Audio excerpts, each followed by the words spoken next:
Hi guys, what's up? We're back here in some fucking pestery questery. Trust me, it's there. You just can't see it yet because the next person is dreaming.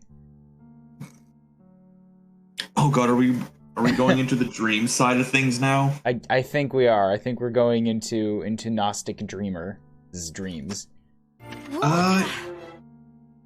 Where's my fucking game capture, motherfucker? What? There it is.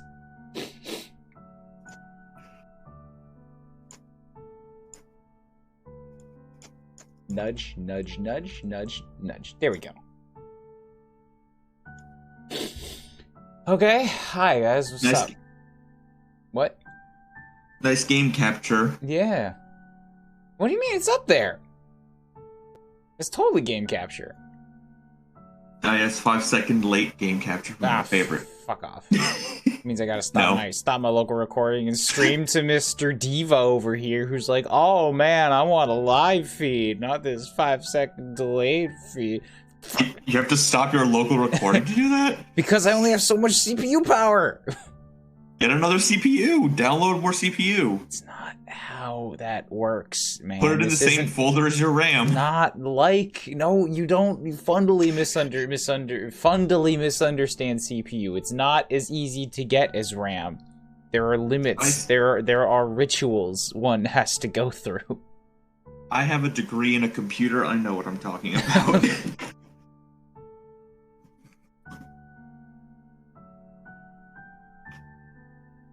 Go live. Go live. I really wish that Discord would let me, like, set shittier stream options. I don't want 720p. I want, like, 340.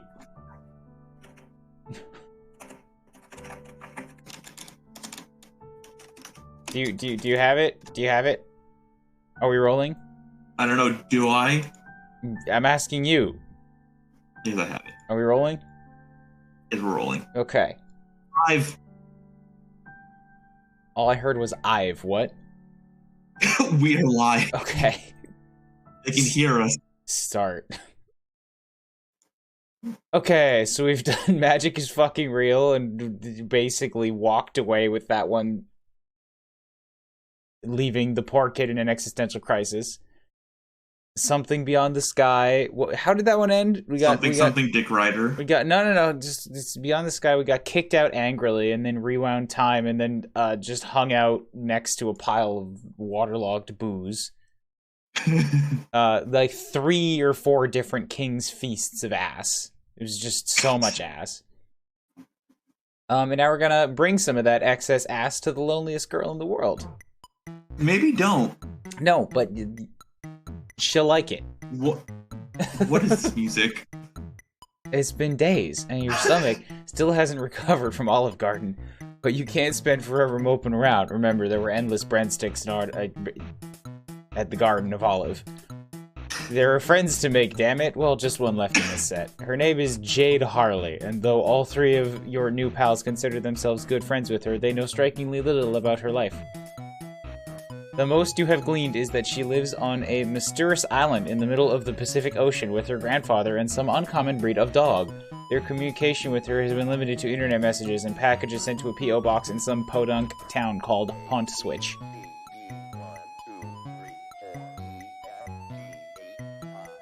Is that a fucking speak and spell? Probably. Reciting the alphabet. Art. John said he would message her and see if she could provide an address, but you don't want to wait. Throwing yourself headlong into friendship has always worked for you, so you close your eyes, think islandy thoughts, and hope it works. You end up inside of a volcano. Something strange happens as you channel your powers. A loud bark echoes somewhere in the distance, and nuclear green energy sparks in the air around you. You catch a split-second glimpse of a massive green sun, and then you hit the ground on your hands and knees. The whole event can't have taken more than a second or two. Wah! Whoops. You blink and focus your vision. You are inside a room. The floor is smooth and white, and disrupting the monotony in front of you are a set of similarly white paws attached to a lusus. You mean an animal. You don't know why you thought of the word lusus. That's a really weird fucking word. It's probably not even a word. What is wrong with you? You slowly stagger up and look him over. He's sparkling with yellow and green lightning. What the fuck? Was that a bark? That was either a bark or a flat monotone, like, oboe sound, because we've definitely moved to the oboe part of the overture.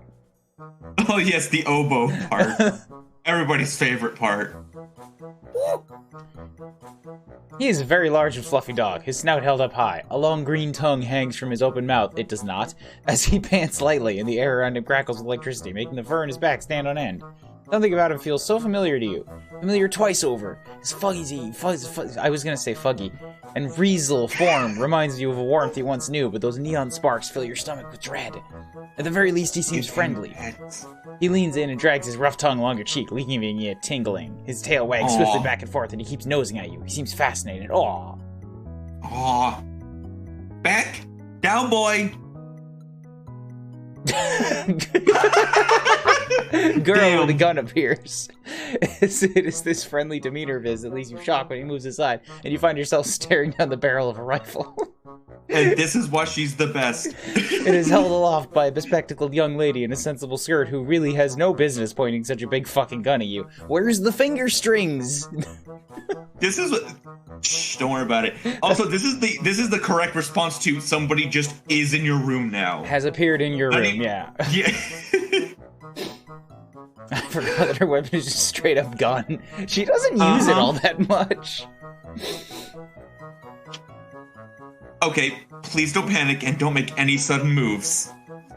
I've never shot a living being before, and it would make me very, very sad if I had to start now. Okay, guys, by the way, I need to ask once again, how's the audio balance? Because every time I ask this on stream and go back and listen to it later, somebody fucking lied, and nothing is balanced. How's me? How's MTT? How's the game? Are we all not just audible? Are we balanced? Are we audible.com? Pretty 30-day trial if you use the input code. Holy shit, that's a big fucking gun.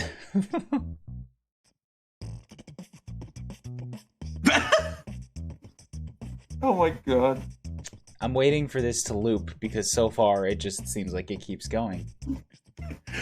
Alright, I got 3 people telling me I'm good. Alright. Alright. If it's not, then we know it's your fault. Gave Strider, when did you get here? Probably brought him along with us. Just hanging on to a breadstick in our pocket. MTT is audible, maybe louder than you. That's the real feedback that I want. Here we go. Here we go. Gotta turn down that MTT. It's too powerful. So I gotta start yell louder. No, it's gonna steal time from the lifespan of all your ears. Oh, okay, so this is happening now.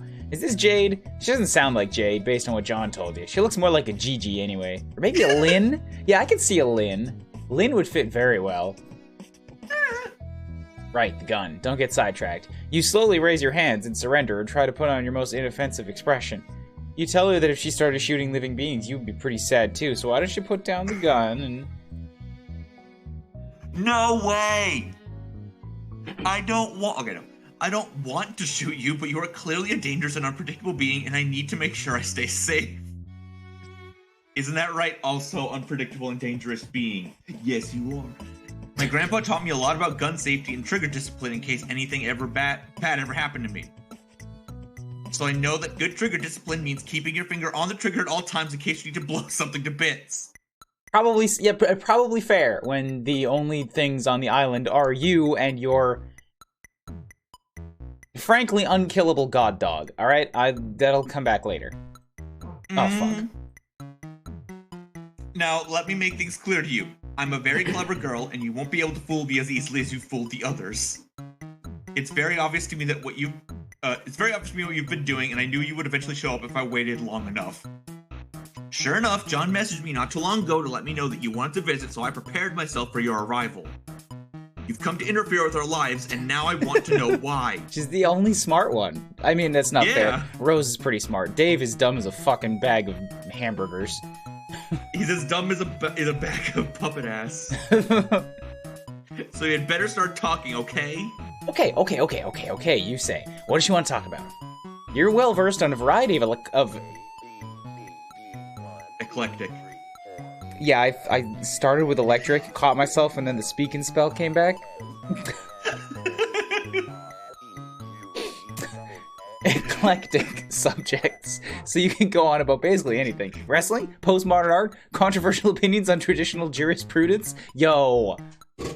Let's talk about controversial opinions on traditional jurisprudence.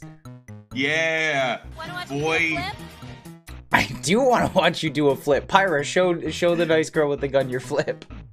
Flip! You get the feeling that this is an interrogation, and you really have no idea what she's interrogating you over. That's a very likely story. Hey, I noticed over there on the wall that you've got some posters that look, you know, I'm gonna say they look a little familiar. Maybe your friends had them on the wall. Like, what's with that? What's with that tentacle thingy? And then next to it, those are some very shitty looking bros. Sweet Mew and Hella Nyaff. Can we seriously talk about traditional jurisprudence? So here's the thing. In order to talk about traditional jurisprudence, first you're going to have to... everybody needs to make sure that we're on the same page about what the definition of a jurisprudence is, alright? So I'm just going to make sure that I'm doing the most cool thing that somebody could do and pull up dictionary definitions, alright? So the jurisprudence is the theory or the philosophy of law, aka a legal system. The example given is the American jurisprudence, and now I can immediately know that I can throw this dictionary out because we all know that America is a lawless Mad Max-like society. There is no jurisprudence there. The only law is the law of selfish-tippity jurisprudence. You have the gun, and thus you can do whatever the fuck you want with it, right? It's basically what American history has led me to believe, and kind of why I don't ever want to go there anymore. But I mean, at this point, I've said nothing controversial. Everybody in the world is already in agreement on that one. See, I think that the real basis for jurisprudence should basically be rooted in making sure that everybody has as much positivity and happy life-fittiness as one can possibly get. But you know, the problem comes in that like a depressingly large amount of people's happiness depends on the misery of others, and I'm not really sure what to do with that aside from maybe just capital punishment for all of them.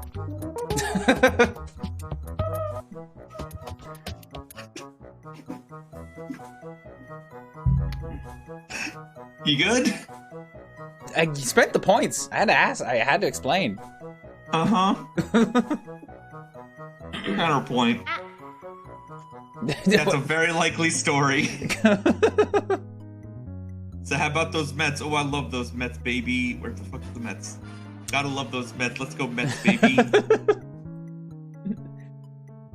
I could put 2 and 2 together pretty easily, you know. Points well spent. You're welcome, Pellison. You've never shown up in any of my dreams before, and now none of those dreams are coming to pass. Wait. Strike that. Hold up. God. Wait. No, I'm pretty sure that doesn't make any sense. That feels like a inverse double negative somehow. I think I get what she means. It's just that, like, because she can predict the future, kind of, but now everything is... Nothing that she's seen is happening because of us. We're just broken. No, you see, you just dreamed around my visits. You dreamed around? Not to mention that I don't even see Prospect when I go to sleep anymore. And that can only mean that you have derailed the forces of fate. You destroyed John's copy of Spurb, and somehow that changed everything. Not only could John not begin the game, none of us could. None of the meteors hit like they were supposed to. It's like the universe changed its very fabric to bend to your evil whims.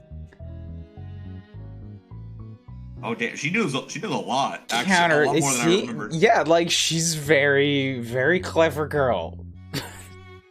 But that's a little harsh, all right? You will cop to stupid, but evil is way too much. Way too much. None of this has been intentionally evil.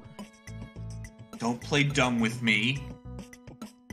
What else could motivate you to stop us from fulfilling our destiny as heroes? I evilly stopped the end of the world by meteor swarm. All right, X Station cubed. I'm just gonna peel back the curtain a little bit here, and I'm gonna let you know that, yeah, meteor swarm was definitely needed to happen because now we're in a doomed timeline, and everything in this story is now non-canon, but simultaneously canon because the two can exist in parallel, but basically we're in an alternate universe and everybody's gonna die. Instead of everybody minus 4 kids, it is now everybody. Meaning 4 more deaths have been added to the tally, and this is utilitarianly the worst timeline. Okay, 4 kids get to die, then I think that might be fine. He's got Also, everyone's gonna die anyways. No, wait, but not these kids. They would not die for reasons. John and friends are very nice, but they don't exactly strike you as heroes. That's because you don't know them like I know them. You haven't seen the shrines on Prospect or heard stories from the Queen or seen them in the clouds growing into brave and wonderful people. And now I'm beginning to suspect that those things will never come to pass. John's birthday came and passed without any fanfare except for him supposedly befriending a strange mailman. And that day, the internet was full of people complaining that their beta copies of Spurb weren't working and that there was a huge scandal with the company. A little while later, I found out that this mailman was talking with Rose and had magical powers. Well, yeah, how do you know they weren't Rose's magical powers? She is very into wizards. I know a thing or two about magical powers, or at least powers which seem to be magical to those who haven't studied their logical sources. But yours are totally different from anything I've seen. Are they? At first, I thought you must be an advanced Dursite agent come to sabotage us, but you definitely aren't from Durs. Durs sounds like dunce. Maybe a Prospidon double agent? I also consider the weird trolls who keep pestering me. They've been weirdly quiet lately, and you don't really give me that vibe.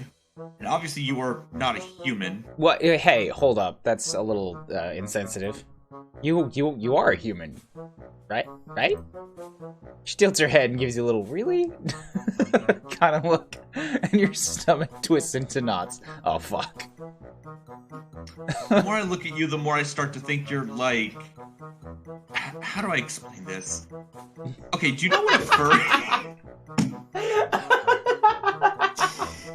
Do you know what a furry is?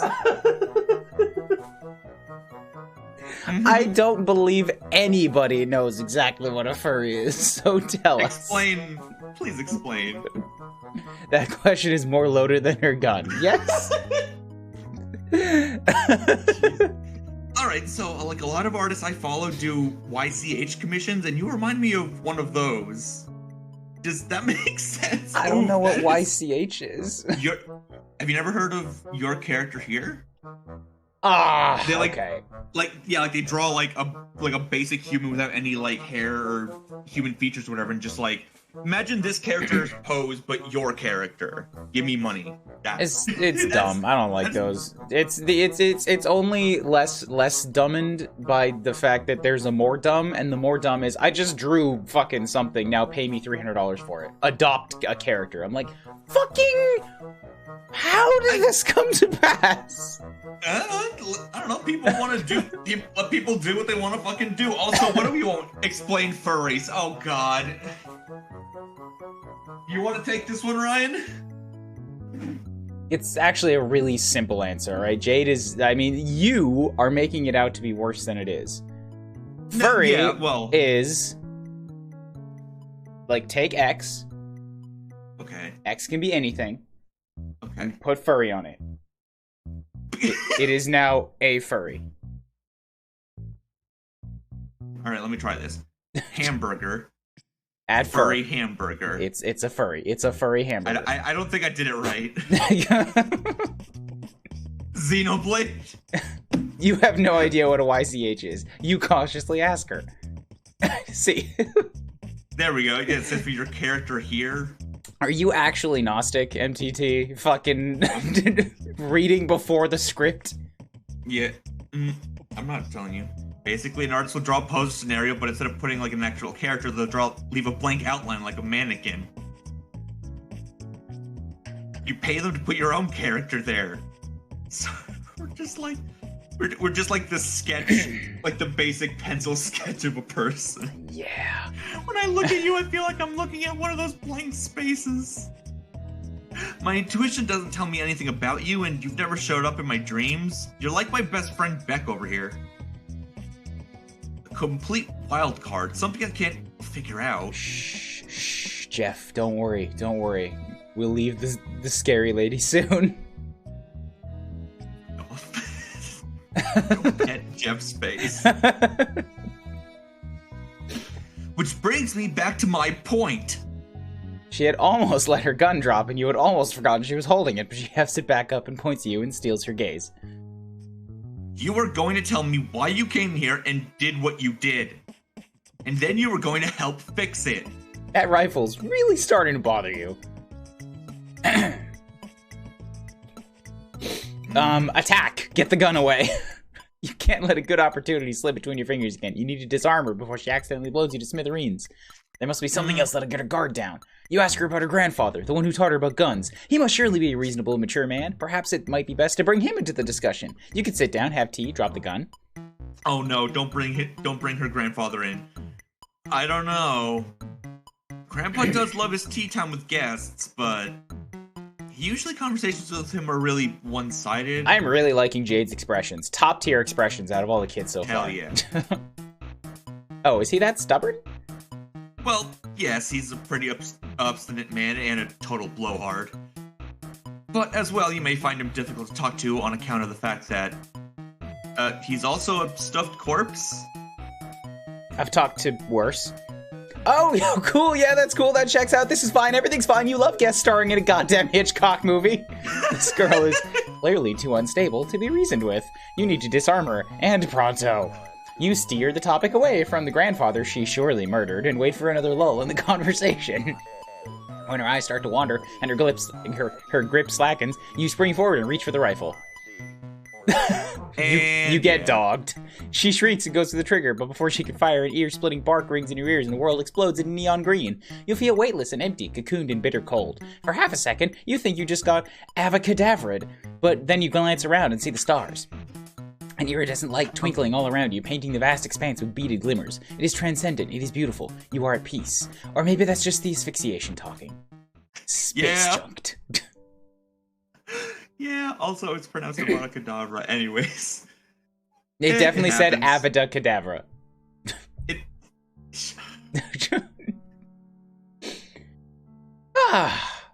Well, I knew that was going to be a death. Yeah, but it was still worth a try, I think. Wow, if you just fast forward through all of that, Beck reaches his place at the exact same point that your choice comes up. Yeah. What just happened? Dog got green and I spaced. You spaced. Sorry, I am still right here. And thus the timeline was fixed. The end. Stay calm and explain yourself. Alright, so pretty much everyone except John has called you on your bullshit thus far, so you may as well give her the full confession. You absolutely did change the course of reality, but it was the result of a genuine fuck-up, not ill intent. Hi, King. It's kind of a long story, but you relate it as best you can. Your strange lack of memory, an encounter with a bizarre and magical artifact, the way you blundered into John's life and destroyed his mail as a result of your highly relatable social anxiety. The girl listens intently as you explain what brought you here, and then you offer an apology. You think you may have irreversibly altered the very fabric that threads her cosmos together. There's probably no way of putting things back like they were and letting this lady go on her golden dream quest, or whatever she was blathering about while you were distracted by her very deadly gun. Okay. You sound very sincere, and I'd like to believe you. So, I'll take you at your word for now. Whatever shenanigans you involved yourself in, I trust that you did not intend to cause any problems. Let's all put this ugly business behind us. Yay! Oh god, she's like so wild-haired. Did her hair get bigger? She's never had a haircut. It looks like it got bigger between these two portraits, though. Like, it's absolutely bigger and more wild. Yeah, probably. The girl holsters her rifle, and you breathe a long sigh of relief. Sorry about all that. I promise I only had the best intentions. It's cool, you tell her. You get the distinct feeling you've dealt with much worse. Yeah, I'd imagine a space hopper like you has been to all sorts of cool and dangerous places. Oh, she got the sparkly eyes. Yee. Best faces. I'm kind of jealous, really. But anyway, we never properly introduced ourselves. My name is Jade, and my dog's name is Becquerel. What's yours? You know, you think this is the first time you've ever actually been asked your name. Ever. You almost forgot you had one? You tell Jade your name. Ah, nice to meet you, name. Huh. That's a very unique sounding name, I like it. You tell Jade that you like her name too, and she beams at you. Thank you. I'm so glad my grandpa gave me this name. It's so pretty and fairly unique, and also 4 letters and 6-letter last name. Shut very up. Unique. Fairly unique and just, like, very likable. Anyway, why don't I show you around? I can give you a tour of the house, and we can get to know each other a little better. Oh, that sounds great. You're an expert on taking tours of other people's houses, which makes sense since you don't exactly have your own house? Jade stares sadly at you. I'm very sorry to hear that. I just, hold up. This caught me off guard because most of her silhouette didn't change. Her hair didn't change, but her face shifted. As did all of the hair attached to her face. It's fine. No, it's cool. You have magic now, so the trade-off is probably pretty fair. Right. This is, of course, my room. As you can see, I have a ton of pretty posters. This is my favorite. It was a gift from Dave, and I love it to pieces, even though it's honestly pretty dumb looking, but I think that's the point. See, I'm just looking at this thing back here, this thing with the blue hair and the sword, and it looks really familiar, and I don't know why. To me, it looks like, Chris from Deltarune. Kinda, but it can't be that. I mean, why not? Because I'm pretty sure that was made after Pester Quest. I could believe it coming. I could believe them both being worked on, like, at the same time. Maybe Temmie, like, made some art for this. When did this game release? I think it did come out before, but, like, again, like, Toby's mind is an enigma. He probably started thinking about Deltarune, like, around the same time. Who knows? She gestures to a poster of Dave's webcomic guys with animal attributes scribbled onto them. Oh, that's these guys? Okay. Yeah. Shut up. Shut up, bro. Shut up. Most of the other posters also feature anthropomorphic fauna, drawn with significantly more finesse. It all gives you a very furry vibe. But not in a bad way, not in a bad way. And you clarify, her lips twitch in irritation, and it occurs to you that people are probably pretty constantly either clowning on her for liking furry stuff or reassuring her that they aren't about to clown her for liking on furry stuff. God. It's a very sensitive, touchy topic. Let her like things. Let her like things she likes, Jesus. Didn't Toby say Deltarune was based on a fever dream he had years before Deltarune? Oh my god. Before... Might I recommend the book series Animorphs? Oh god. I'm pretty sure Animorphs is in Homestuck, isn't it? Probably. Well, I don't actually dress up in suits or any of that nonsense. But I really love animals, and I think it's fun to imagine what it would be like to be one. Which is why I own so many animal toys, like the Manthro chaps, who are very silly but dignified fellows who are part animal and part Victorian and era gentle, sir. Uh-huh. That sounds like the description of a very stable person. Jade gestures to a pile in the corner, heaped high with plushies and dolls of all sorts. Many of them look like man-animal abominations with curly mustaches, and others feature bright and puffy squid-like creatures. Oh, and these are my Squiddles, which are based off of a cartoon show. Rose says it's a bad show, but I don't believe her. Rose has a t-shirt with one of them on it, so I don't believe her either. Jade fishes through the toy pile and receives a dark, bluish-black toy. To be fair, no, she has one that she redrew with her dark and twisted mind. She gave it angry eyebrows. This one is Inkabelle. She's my favorite. In one episode, she gets lost in the murky brine swallows and spends years completely alone, lost without any of her friends. But in the end, her friend Podlight tracks her down and saves her. It seems so bleak the first time I watched it that I literally cried, but I realized in the end that it was a pretty poignant tale. Jade smiles wistfully down at the plushie in her hand, which you cannot see because of the existence of the text box. She glances from it to another one of the Squiddle dolls and her expression tightens. She squeezes the doll just a little too hard, causing a horrendous pitchy squeak. Wait. There we go. I guess in retrospect that was pretty silly, though. I mean, it was just a kid's show. Of course, there were going to be a happy ending. That's how things always work, right? Maybe in the 90s? This is some pretty dark shit now. Jade is still smiling. Wait, what was that little...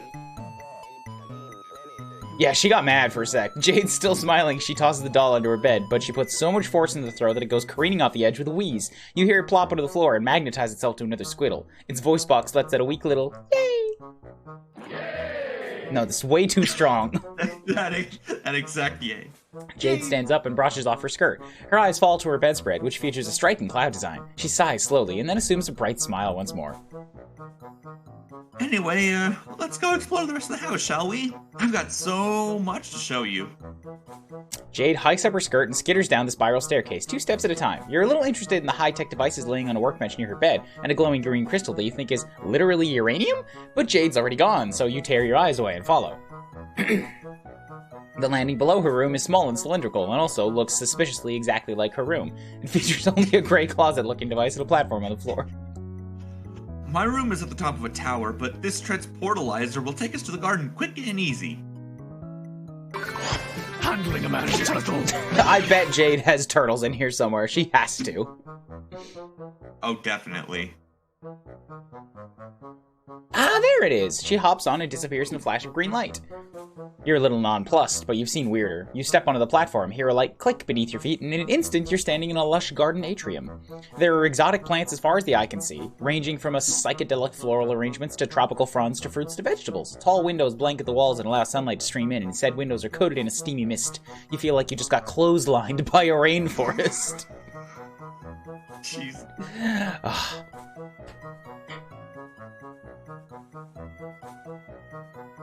Bet you wish that was you right now, in your cold-ass bedroom. It's beautiful, right? That's Japan in summer, and I get that feeling every time I step out of my room, so I'm alright. I often wonder if we are growing as a people, right? Or in fact, right? regressing. Man, it's so sad that you can't hear the Zeno quotes because some of them are such good fucking springboards. God. Not that one, but some of them are. Jade opens her arms and spins round, gesturing to her various gardening stations. You nod. It really is. Gardening is another one of my favorite hobbies. It's a great way to get your hands dirty and do some real work. And the end result is beatboxing, apparently. The end result is really vibrant and beautiful. Jade waves her rough and calloused hands at you and then strokes her fingers along the pinkish petal of an anemone, which is underwater, isn't it? And hums a little tune towards it. One of its leaves seems to curl towards her touch. When Jade pulls away, she skips toward one of the windows and motions for you to follow her. She's so goddamn fucking bouncy, happy, positive. Yeah. That just she's a Christmas tree. It never stops. The hair. Crashing the mobile house into artillery. How long have you been in the force? 40 seconds. All right. I don't want any excuses. 44 seconds. Here you go. You get 2 subs. CJ. Thank you for crashing the mobile artillery into Jade's house. Oh no! Destroying her greenhouse. There's supposed to be nobody else here. Yet you found a way. I think I need to redirect this this credit card to another credit card because I'm about to run out of funds on this one. I mean, what good fortune. Enjoy, Calvin and Chibi. Tier 1 sub to Carvini 1000. I gotta finish that Nia too. It's like already done. I just need to find a good way to capture it now. I mean, what good fortune. Kuuribro gifted a tier 1 sub to Chibi _white mage. It's a beautiful island vista that awaits your gaze beyond the now shattered window. To your left is a towering mountain that might just be a volcano, and ahead of you is a small bay filled with giant lily pads and an old mossy temple. Beyond the island, the sea stretches out to a shimmering horizon. Past that boundary line, an entire world awaits, ever out of reach. This is my home. This entire island belongs to just me, Beck, and my grandpa. It's a very peaceful place. The greenery is so lovely, and the bay is very fun to take a dip in. They're always I really seriously hate you. Mysterious ruins down there too. I've always been very curious about them, but I really, dude. I think you might have. I know. I think you might have to leave the stream running, and when you see Ryan, just like turn up the volume. probably. I do have the stream running. I'm just like also trying to read the dialogue. No, I mean like the Twitch stream, not the No, I know. I have both running. Gotcha. Because, like, I like to imagine she just giving some descriptions of the island. Oh, this is this, blah, blah. Stop for a second. Good he did. And just in between sentences, I really fucking hate you. And, Beck won't let me visit them. Well, I couldn't hear that one because you were also talking over it. So maybe you should stop talking when they come up. What? You've got a lot of I've nerve, always you been very curious one-eyed about them, but monster. Beck won't let me visit them. I guess he thinks they're Shut up. Damn it. Does Beck have one eye? Is Beck the one-eyed monster? Oh, God.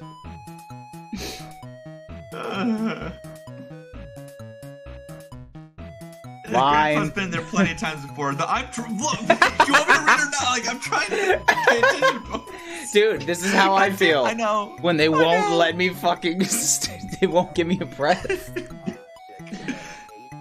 Could her grandfather give her a supervised tour? Oh, Grandpa doesn't really move much anymore. He spends all his time having tea parties in the foyer, lol. He's quite old then, hey?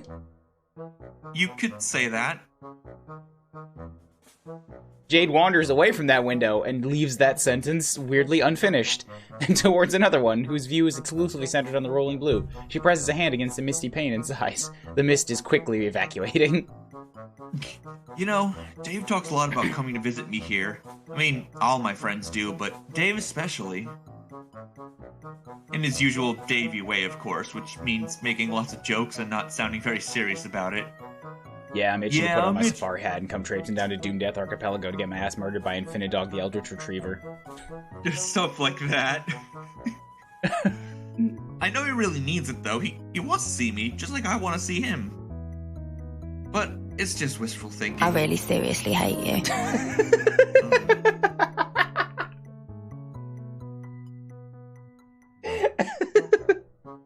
Quit teasing me, Dave. Fuck. That was a good impression.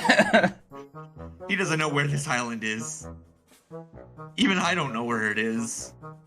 All deliveries here go through some company P.O. box my grandpa set up before he died, and it's not marked on any maps. Because this is a special island with all kinds of important secrets on it, I guess? Or it was special. I was special. I really, really like you two. You still... Oh, right.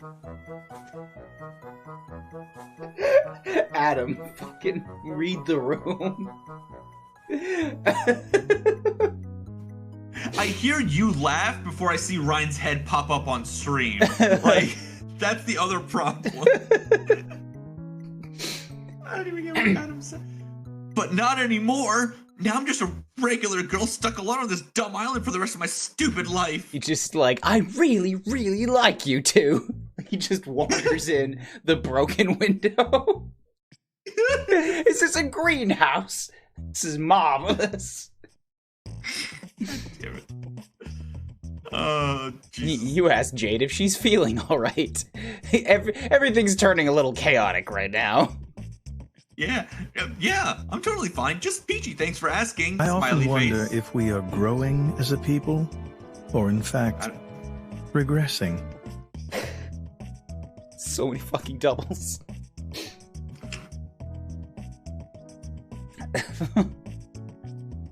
Come on, let's... Come on, let's keep up with the tour. There's no time for dilly-dallying. My grandpa's collection rooms are up next. The first one is full of his big game hunting trophies. I'd never shoot an innocent animal, and I think the trophies are pretty hideous. But I do have to admire his great work stuffing them, I guess. It is really hard to properly stuff and mount something, trust me. Uh-huh. I believe you with all of your experience of, probably your grandpa. And he has some cooler stuff in the Well, lower mate, floors, like you all just these showed us badass your knight whole statues. ass.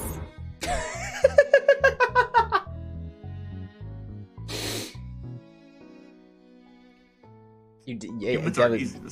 That was a confession. That was a confession right there, Jade. Now we know all your secrets. You stuffed your grandpa and probably had to see his whole ass. Hey, you wanna fucking not? Or these, faded blue portraits of pretty ladies? Hey, doesn't this all sound really familiar? Huh. Okay, I'm gonna be honest, most of my grandpa's collection stinks. Yippee! But I think what's important is that what it all represents to him. He's been on all sorts of incredible, amazing adventures, and he's had this huge array of interesting things to show for it. You tell Jade that her grandfather sounds like a hell of a guy. He sure is. Yippee! Back when I was a little more please. cute. Oh my god. What? just the whole fucking crew showing up and continuing to interrupt our goddamn conversation. Yippee! Yippee! Yippee! Yippee! Like a hot knife through butter.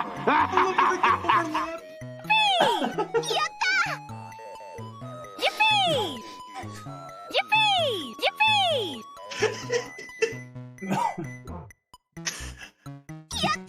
Back when I was little, I used to go on trips all over the world and come back with so many interesting stories and new souvenirs. It's the idea of metal face screaming villain lines while Senna continues to cheer. Yippee! Yippee! Hot knives! Yatta! I was so odd and I guess a little jealous too. Sometimes he would be gone for days or even weeks at a time, and it would just be me and Beck holding down the fort. I was always so happy when he came back, and I listened to his tales without making a single peep. But well, he never asked me if I wanted to come along for an adventure, no matter how obvious it was that I did. I guess that's just the way of life for adventuring folk. There's no time to be tied down even by the people you love. They can stay at home and wait for you to come back. That's how it was for my grandpa, at least. What about you? You're an adventurer too. You've visited all my friends, and you've surely been to other awesome spots around the globe. So I bet you've left someone waiting for you too, haven't you? Frost floods your veins and nestles into your heart. You're a little close. With a burning chill, for reasons that you don't quite understand. Jade tilts her head and bores into you with wide, curious eyes. One of her hands is balled up in a fist, and both of them are trembling as she watches you. This is the Monado's power! Uh-huh. It's like, Jade, put away the Monado, put away the red sword. Yippee! Jeez, you're gonna have to coach another kid through parental issues, aren't you? Shit, that's already happened twice. You swallow down your sudden anxiety, force a smile, and remind Jade that you're suffering amnesia. Oh, right. Well, it's just this feeling I get, you know? I have great intuition. When she smiles, the corner of her mouth twitches. It's now or never. Would she like to talk? It said I'm fine. There's nothing to talk about. Unless you want to talk about, What? some of these flowers. Isn't this one such a lovely yellow? Oh, we're not allowed to swear anymore. Ah, beans. Heckadoodle. It really is a good thing you spent Uni's that... the boss. Was Uni's... No, Meteor was the... the sub one. Excuse me. Okay. It's a really good thing you spent that no swearing here and not on the next character, because we just have to stop for 5 minutes. Yeah. Yeah, they all need therapy. Surely there's nothing wrong with a good old feelings jam, right? Jade's an expressive, empathetic girl. Feelings jam should be her thing. You think that, but she's still steadfastly ignoring you. Hey, how about this orange with a goofy face on it? Why don't we boggle at it for a while? She is, like, really good at evading. I think she's better than Rose. She's not as good at hiding it, but she's better at getting around it. Yeah. Jade, something's wrong. You need to talk this out. That's what you do. You're a talker. So why don't you two... Oh my god, just shut up! Please just shut your stupid Please just shut your stupid My mouth. rifle's getting hotter. Oh god, no, Jade, no, please don't. No, I don't need your rifle to get hotter right now. No, this is bad. Uh-oh. Oh no. It's like a mood ring. Of course something is wrong, and that something is you! There is a long pause. Jade stands there, her eyes wide, shocked at her own outburst. She wipes a tear from her cheek, takes a shaky gulp, and then sprints back up the stairs. Big oof. That didn't work. You stand there for a while, feeling like a tender AAA grade Jack Donkey, Jack Bum steak with a baked douchebag potatoes on the side. Is that not a curse word? Oh, whatever. Then you sigh and steel yourself and make the trek back up to her room. Jade is nowhere to be seen. Beck is pawing clumsily at a large, suspiciously jade-shaped lump beneath the covers of her bed. Aww. You clear your throat and ask her, softly, if she wants to talk. It's cool, you say. You listen to teen drama all the time, and this is some particularly choice drama. Not That is the word. Not that you like the drama, you clarify. You just kind of exist in the periphery of it constantly. You are a drama magnet. That's kind of the problem. There's a long pause. You're about to turn to leave when she pulls the covers off and turns to you. Her eyes are all puffy and red. Hey. Hey. I'm sorry I yelled at you. It's not really your fault. I mean, it kind of is, but you didn't know you were messing anything up. It's not fair for me to be pissed at you. It's just... none of this is fair at all! Yeah, that sounds like life, alright. Life sucks. Better get used to it. You sit down in the bed and tell her to vent about it. It's okay, you can take it. Okay. Have you ever spent your whole life waiting for something to happen and then it didn't? That sounds simultaneously way too big to relate to and yet immediately relatable. Stupid. Hey, look at the flip! Stupid homesick writing, constantly being way too close. Yeah. Your memory's pretty fuzzy right now, so you can't say you have, but you think you understand a similar sense of yearning. Good God, have you yearned? Yearning is a good word for it, yeah. Let me try and explain. When I went to sleep, I would see this beautiful golden kingdom called Prospit and hang out with the people there. I'd wake up with these fuzzy, half-remembered feelings of happiness and visions of the future swirling around in my head. It was nice. It was a good life. But then there was this very lonely feeling that I couldn't make go away no matter what I did. I'd always tell myself, soon, Jade, soon it'll all change. You'll get to travel to Prospect in your waking hours, you'll finally meet your friends in person, you'll finally get to live, like really live. Me during COVID in Tokyo. I waited days, months, years for the day to finally arrive, and then it never came. I was so sure it would come on John's birthday. All of my dreams told me so. All the signs were there, but it didn't happen. And now I don't know what to do with myself. I was able to ignore the lonely feeling because I knew it would disappear one day, but now the day has slipped me by. Let's begin the like... experiment.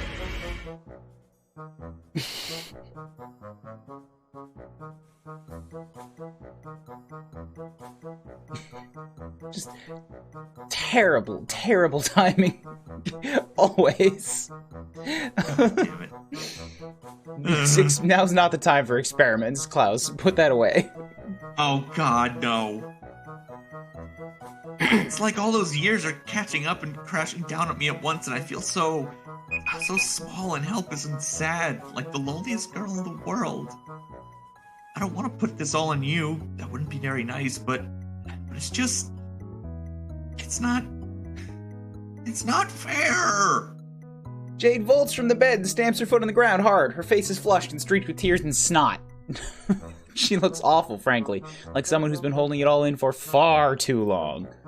Beck gets up and starts licking her cheeks, and she holds him off until she can wipe her face on her sleeve. Thanks, Beck. At least I've got you for a best friend, right? Jade settles back onto the bed, stroking Beck's fur softly. See, Beck is furry. There you go. There's another example.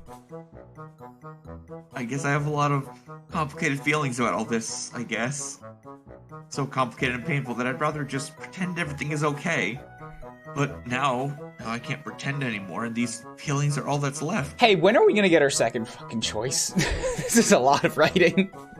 When are we just gonna, like, get to teleport her and all of her friends to, like... I'm a bit self-conscious. Just an Olive Garden and just let them all hang out? And just let... Come on, man. You can't go to Olive Garden. That's shitty. Also, Beck is glowing now. Fine, go to fucking Baskin Robin. I don't fucking care. And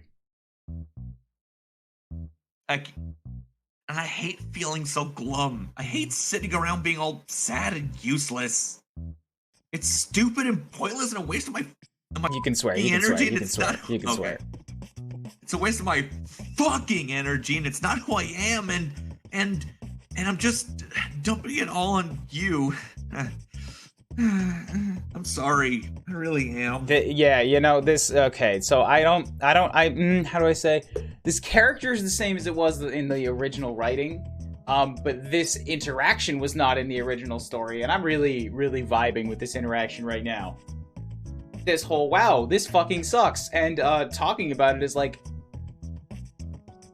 now I'm like dumping it all on you, and that makes you feel extra bad, but also you have to get it out, and it's like, fuck. Yeah. The process of making it better makes you feel worse. Uh-huh. Man, you just completely fucked up this girl's life, and she's apologizing to you? Now you feel like a delicious 3-layered shithead tiramisu served after that nice meal of steak and potatoes you had earlier. You really want to help Jade, and while you still don't quite get all this magical moon stuff she's talking about...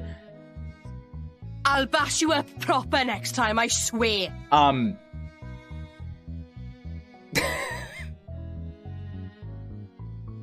do I work that into the situation? Fuck.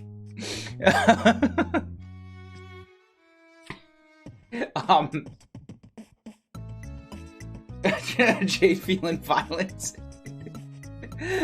She's just another, like, just under her breath while you're pontificating. I'm just gonna bash you up. Next time you show up my door, I'm coming at you with a barrel of my gun. Fucking. Not gonna kill you, but I'm gonna make sure you never fucking can't walk for a week. Won't kill you, but I'll make you wish you were dead.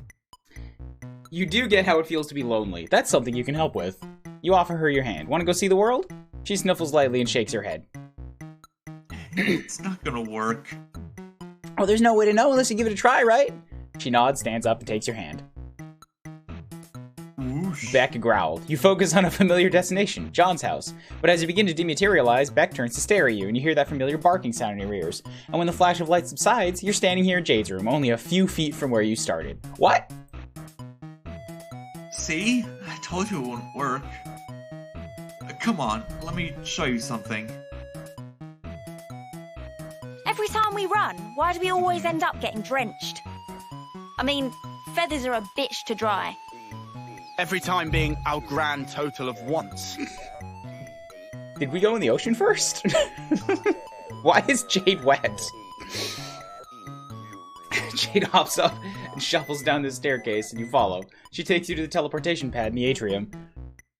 Maybe that's just some extra de-incentivization. Beck's just like, no, stop trying to teleport. I'm gonna start putting you in the ocean for like 2 seconds before I bring you back to your room. These transportalizers are all powered by thermal energy and use each other as beacons for the sake of easy short-range teleportation. But if you hook one of them up to a uranium converter and modify the coordinates specified on the logic board, you can theoretically go anywhere in the world. Which I tried.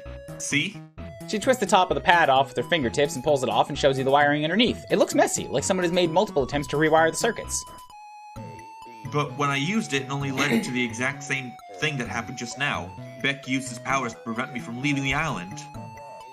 Maybe I got the coordinates wrong and would have ended up stuck underground or something, but I checked and double-checked my measurements. Anyone else find Poppy's final form distracting? No? Just me? Poppy, what are you doing here right now? We're trying to focus.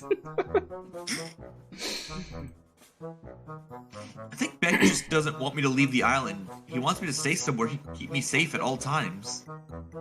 Or perhaps he heard his name from above, or perhaps he just has a sixth sense about it because Beck wanders down the staircase and over to Jade. She gives him a soft stroke behind the ear. I love him very much, but as long as he's around, I'm stuck here, and because of the changes you made, that is how it's always gonna be. I'm just gonna have to get used to it, I guess. Jade deflates against one of her gardening tables and offers you a wan smile. The fucking... wan? For a split second, you could swear you see droopy doggy ears and a tail tucked between her legs. Depression to this degree simply is not conductive to a friendship, and even if it was, you would still feel pretty shitty about it. You should do something to cheer her up. There's the next choice. I think one of these is clearly the right one. Oh god, I can't wait to see how this one fucks up. Let's do it. Somebody call out an answer. I'm saying challenge back, fuck it. I'll bash you up proper next time, I swear. We're gonna bash up Beck. Here we go. 3. God damn it. It seems to you that the cause of Jade's problems, even though he's not hurting her on purpose, is Beckerel. He's a good dog, and he wants to protect her, but the time for that has passed. Jade has a new omnipotent friend in her life, and she's got places to be besides this island. There's only one thing for you to do. You need to establish yourself as the new alpha of the pack. You must win the right to escort Jade to visit her friends. This is how dogs work, right? Yeah, it is. It definitely is, you think. You square up, bend your knees, and tense your palms. What are you doing? Why are you a robot now? What? Oh. Did that fix it? Yes. God damn it, I forgot to turn that off from last night. Don't worry about it, you tell Jade. You're practically an expert in Lucis wrangling techniques by now. In what technique? She shouts behind you, but you're already charging. Beck doesn't see it coming at all, perhaps because it's such a spectacularly stupid thing to do. You go tumbling to the ground with him and manage to pin him. You know exactly what to do now. There's only one possible course of action, and it has been inculcated with such mimetic gravity that you are entirely certain will work as expected. Punch Beck in the snout to establish superiority. Why is it giving me a one choice? Because you're already fucked, so there's no... You have no more... Oh. You punch Beck in the snout to establish superiority, and immediately realize it's not working as intended. He snarls and flares up neon green, energy crackling around his body. You wince as heat washes over you, as if you just opened an oven door and your arm hairs stand stiff in electric terror. What were you thinking? This is a fight you can't win. Beck lunges at you and sinks his fangs into you. You yelp, pain splitting your sight, radioactive fire roaring up your arm. You yank yourself away and instantly try to teleport, but as you disappear, Beck's teeth catch your shoulder and hold on tight. The two of you go hurtling through the nothingness, and you're pretty sure you've left blood spatters on some meta-narrative construct, like a website scroll bar or the RenP debug screen or some shit. Eventually, you come exploding back into cannon and bounce off a purple spire with an ungainly smack. Can you go back to the last thing? Would it say image by game something something not found? BG get me out of here, not found. Bastard! Oh. You good he did. He did! Oh. Beck's got his teeth in my shoulder. It's proper stuck. You come exploding back into cannon and bounce off a purple spire, dislodging Beck in the process. You tumble onto a bridge and scatter some dudes in goofy jester outfits, and Beck lands in front of you. Good boy. Can we call it even here? He snarls, and green flames crack the stone beneath his feet. So much for that. You throw up your arms in front of your face and squeeze your eyes shut as Beck lunges again, but you don't feel the sting of fangs against your flesh. Instead, you feel the singularly odd sensation of your body passing right through Beck's, as though you just had a window thrown at you. Like a reverse defenestration. Refenestration? Unfenestration? What's a fen? The world beyond your eyelids strobes green, and when you open your eyes, you find yourself staring into a massive verdant sun. You think that when Beck went in for the kill, you must have phased through him as his powers surged? It was pure dumb luck. You can't imagine what kind of precise timing you would take to pull that off on purpose. The good news is you're alive, but the blood loss is really doing a number on you, and you can't focus your powers. Your vision flickers at the edges, and there's a ringing sound in your ears louder than the flickering flames of the sun. You only just barely hear a voice from behind you as your eyes glaze over. Who's this douchebag? Oh, sorry. Who's this douchebag? Solix, be nice. This douchebag looks very injured. I think they're gonna have to restart and try again. Better luck next time. Ooh. Hi, guys. Yeah. Oh, she's already ascended. Yeah, they're just hanging out there. Nice. I forgot to save again, so.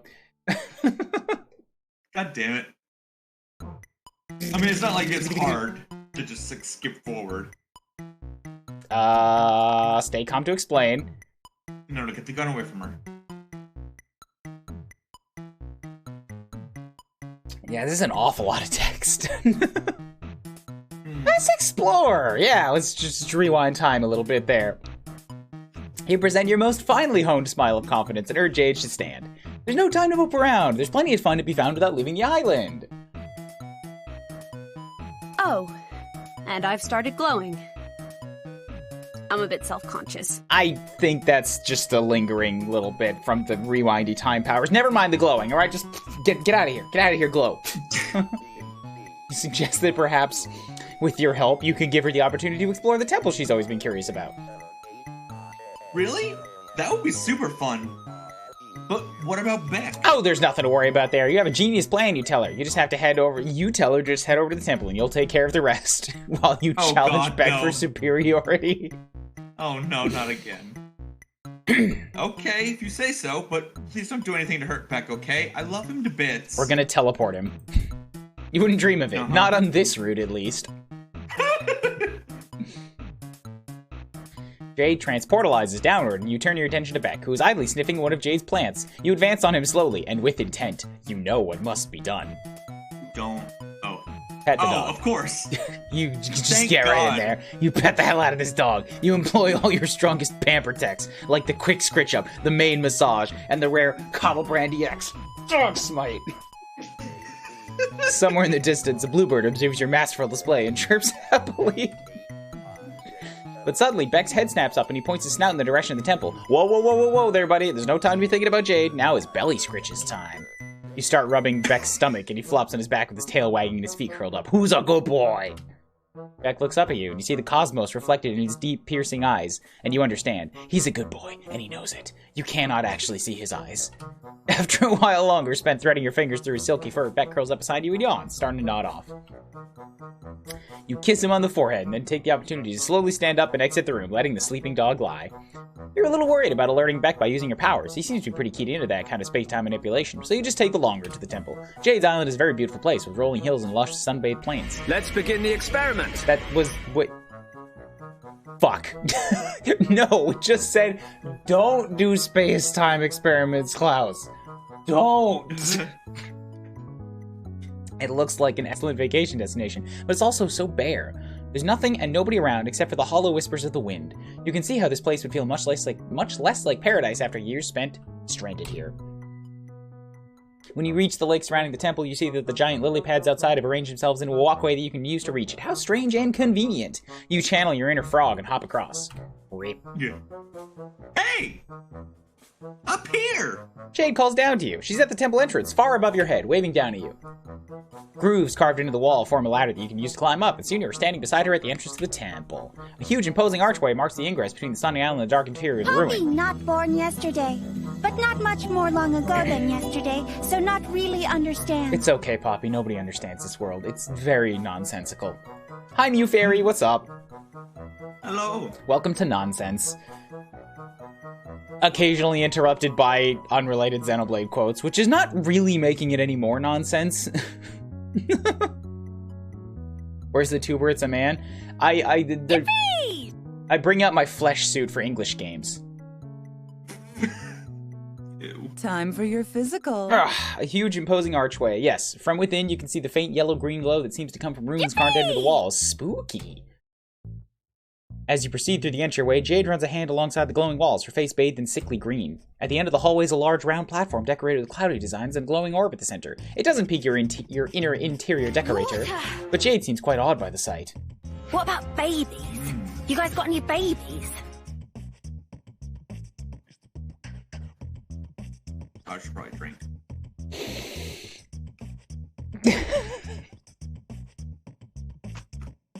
Fucking...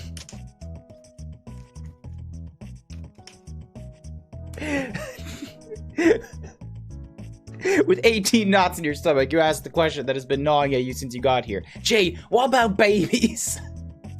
Do you guys got any babies? God damn it. Of course, that's one of your fucking quotes.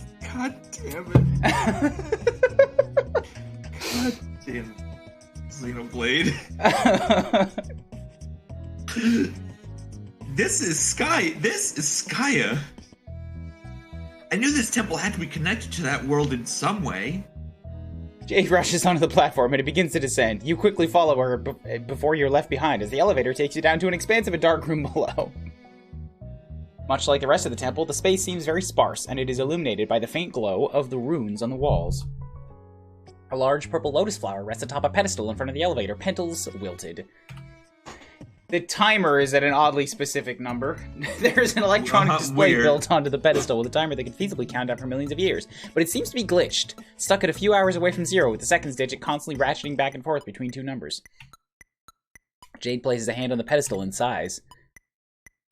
The number is stuck. I think this is a time capsule, but it's malfunctioning for some reason. Was I supposed to open it when the time was right?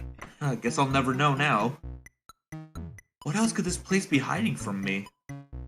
As if on cue, the elevator platform shudders and begins to rise behind you. As the platform ascends, it becomes clear there's a pit beneath it, which is basically video game logic 101. Jade looks down into it, and you follow suit and see... Transportalizers? And there's two of them. One a deep purple and the other a brilliant gold. Hey, Morag, how about next time you put on a skirt and some And she's heels? gone. How about you die in a fire, Zeke?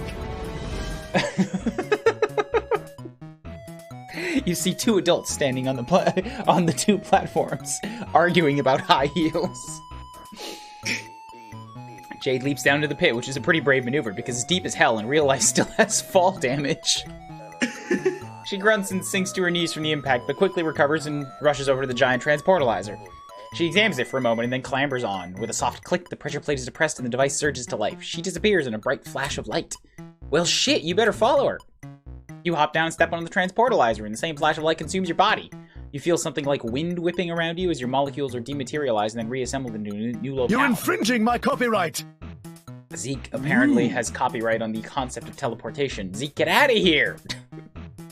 You push Zeke off the platform. What? No. Take it for yourself. Let's be real, you don't need to push him off. He'll find his own way off. A glimmering golden palace. Wow, this place is way too fucking bright. Someone needs to crank the saturation down pronto. I don't believe it. Jade is looking around with wide eyes that reflect your golden surroundings. This is it. This is Prospect, the planet I visited in my dreams. I didn't think it was possible to get here like this. What does it mean? Why am I allowed to be here right now? I should go talk to the Queen. And with that, she's off, sprinting down the halls with a renewed sense of vigor. I have a renewed sense of dread. What the fuck is this story going to do? You scramble to is keep... she gonna meet her dream self and just, like, break everything? You scramble to keep up with her. Now you see me? Now you see more of me! Oh god. Oh no. Weirdly accurate quotes. I hope that pops up when we meet, the Robo Girl. You scramble to keep up with her. Yeah, the one who turns into a robot. Okay, yeah, okay. Striding your way through crowds of confused white-shelled folks in fancy outfits. They kind of remind you of yourself, but with cheatness bodies. Oh god. Titan. That is... he is like them. You sidestep a lady carrying a paint can and shuffle down a lengthy golden staircase adorned with real golden spikes, and you can only barely keep your eyes on Jade's long black hairs that swishes behind her. When you finally catch up, she's in the middle of an argument with two burly fellows in white suits. She stamps her foot at them, but they are undeterred, blocking her passage further. Eventually, Jade wheels to look at you. Did I what? You've got a lot of nerve, you one-eyed monster. Shut up!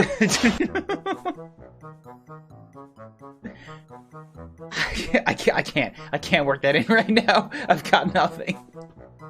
Jade wheels around to look at you. She tries to soften her expression for your sake, but her face is still sour.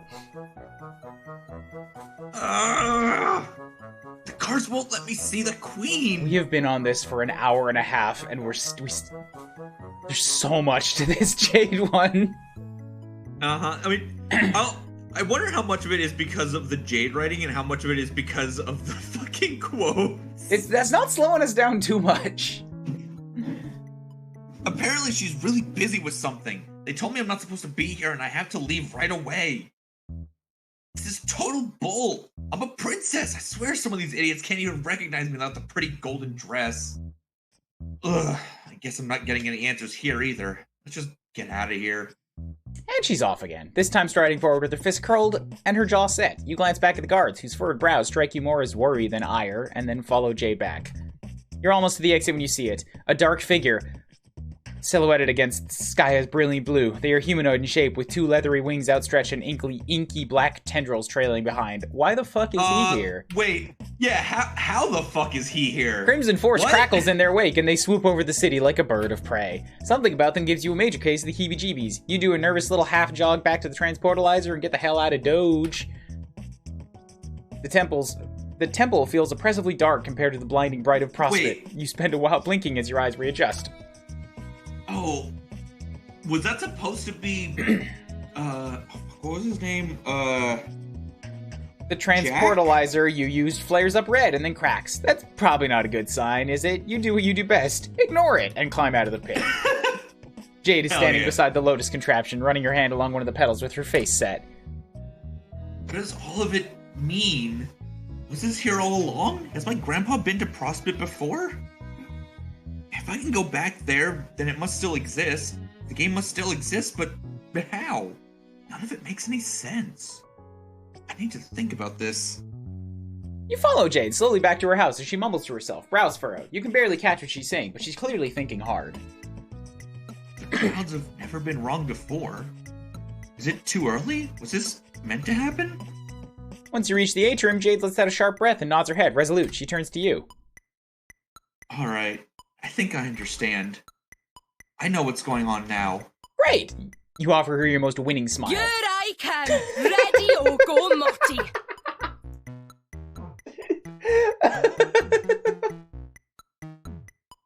You are so ready to hear this. What's the stitch? The snitch? The sitch? Well, the truth is, I was always being very immature about the idea of being a hero and having a destiny. Life isn't like in kids' cartoons, after all. Heroism isn't all rainbows and sunshine. It's childish to think that everyone gets a happy ending. That kind of storybook stuff doesn't really exist. To be a real hero, you have to be prepared to suffer horribly. Oh. It makes sense when you think about it. If everything came easy, there wouldn't actually be anything heroic about it. Why else would my grandpa put me on this island? Why else would Beck want to keep me safe here even now that everything's changed? It's because it's my destiny. I have to prove that I'm willing to suffer and willing to sacrifice. That has to be it. Oh, this is a bad takeaway. This can't all have been for nothing, right? That's not the way the world works. Everything has a purpose, even if it's not clear at first.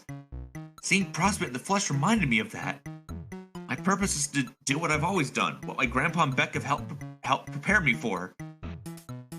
I know I'll be really lonely, but in the end it means that everything will continue to play out the way it's meant to. It's a very noble job, and I've got to be the one to do it. You're at a loss for words. This really doesn't feel like the right takeaway from all this, but you don't know jack about Spurb or Destiny or any of that nonsense, so who are you to say otherwise? Man, we are terrible. Thank you for helping me visit Prospect. Left John in an existential crisis. Rose next to a giant pile of liquor. Dave questioning Gabe Strider. And Dick Ryder. Jade. resolute to just sit stoically suffering. I know some of those are bad endings, but still. I feel like all of them are bad endings. This one feels like it's supposed to be the good ending, and I don't know how I feel about that. I wouldn't have figured this all out if not for you, and I'm sure that meeting me is one step along the way towards your mysterious fate as well. I'll be rooting for you. Jade erupts into a broad, beaming smile. It might be the first completely genuine smile you've seen from her this entire time, but that doesn't make you feel any better about it. In fact, it's more of a knife twisting in your gut, and when she throws her arms around you and hugs you tight, the knife pushes deeper to the bone. Well, you probably have more important stuff to do than keep hanging out with me. I'll let you get back to it. Jade turns around and heads for the staircase, leaving you to stare at her retreating form. Is this it? Will you accept the new destiny you've written for Jade and allow her to stay trapped here for this trapped here on this island? Senna, now is not the time. Oh wait, 3 choices? Oh my god, Jade is too big. Jade has had 3.5 choices. This is the stream. I'm actually gonna save this time. Good call.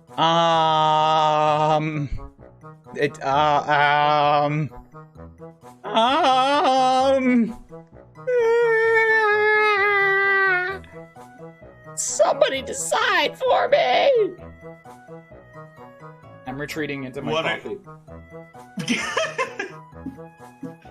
What does the audience want?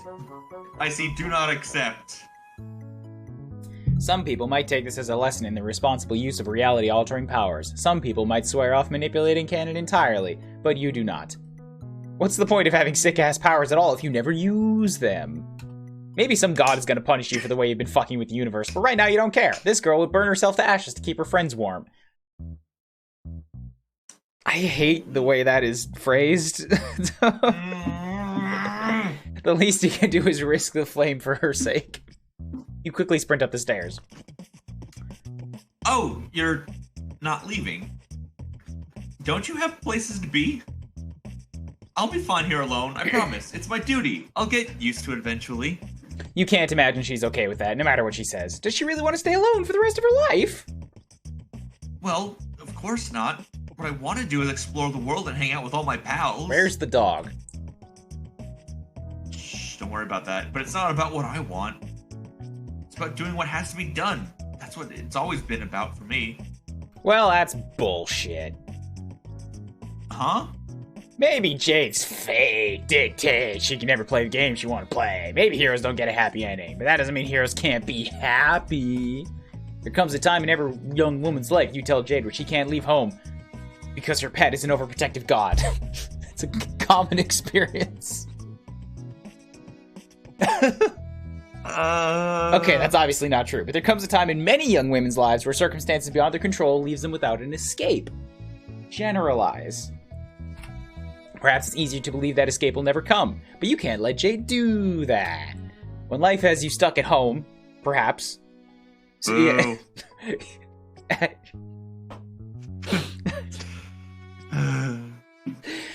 You can still hold on to hope. You can fight. No matter how long you have to wait, you can keep looking for another chance to see the world. And if the universe tells you to sit, stay, and roll over, you look the universe dead in the eyes and ask, who do you think is the master around here? And then you tell it to motherfucking heal. Yeah. Yeah! She got the eyes, the anime sparkles. She got the fucking Twitch load faster. She got them waku waku sparkles. I'm gonna burn your house down with the lemons. You're right. Even now, I was still being childish. It was easier to tell myself to be miserable for a noble cause instead of holding on to hope and maybe getting hurt again. But I have to have hope. That's who I am. I'm a hoper, not a moper. I'll keep trying to convince Beck that it'll be safe for me to leave the island. Things have changed and maybe he doesn't realize it yet. He's kind of a silly dumb dog at times, but he loves me and I love him and we can work it out. Maybe it'll take a while, but I'll definitely figure things out. And while I wait, you'll come visit me sometimes, won't you? Yeah, of course you will. You're not in the habit of abandoning your friends. The idea is unthinkable. You're very glad that you've forgotten all the friends you forgot. You promised Jade you will come visit her. Come visit? Come visit!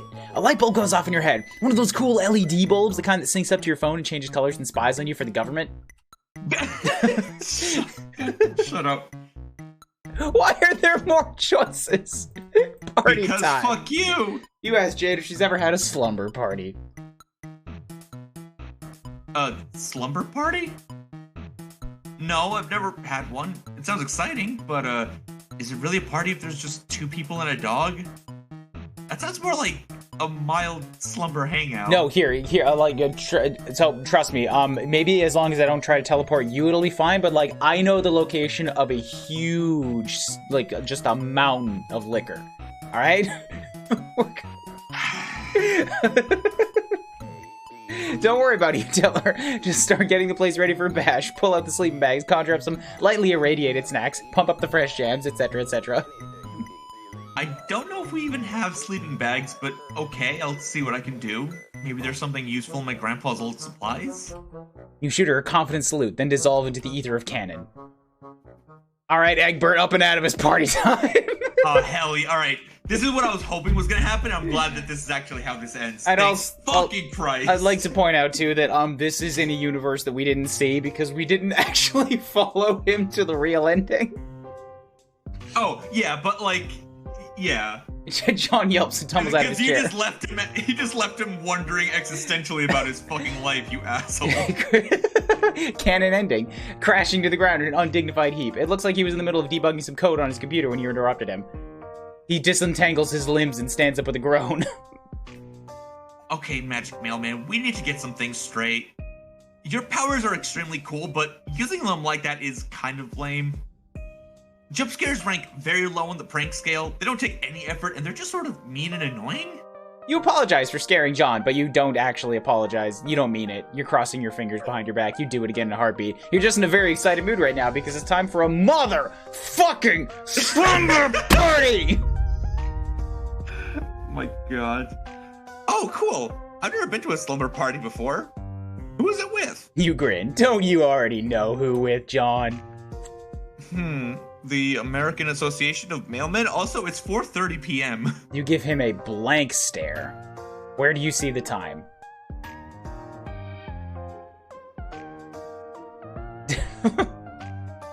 Oh, right, probably my other friends. That one should have been obvious. There you go, John. You tell him to pack up whatever supplies he thinks he should bring and then get ready for another whirlwind ride through space-time.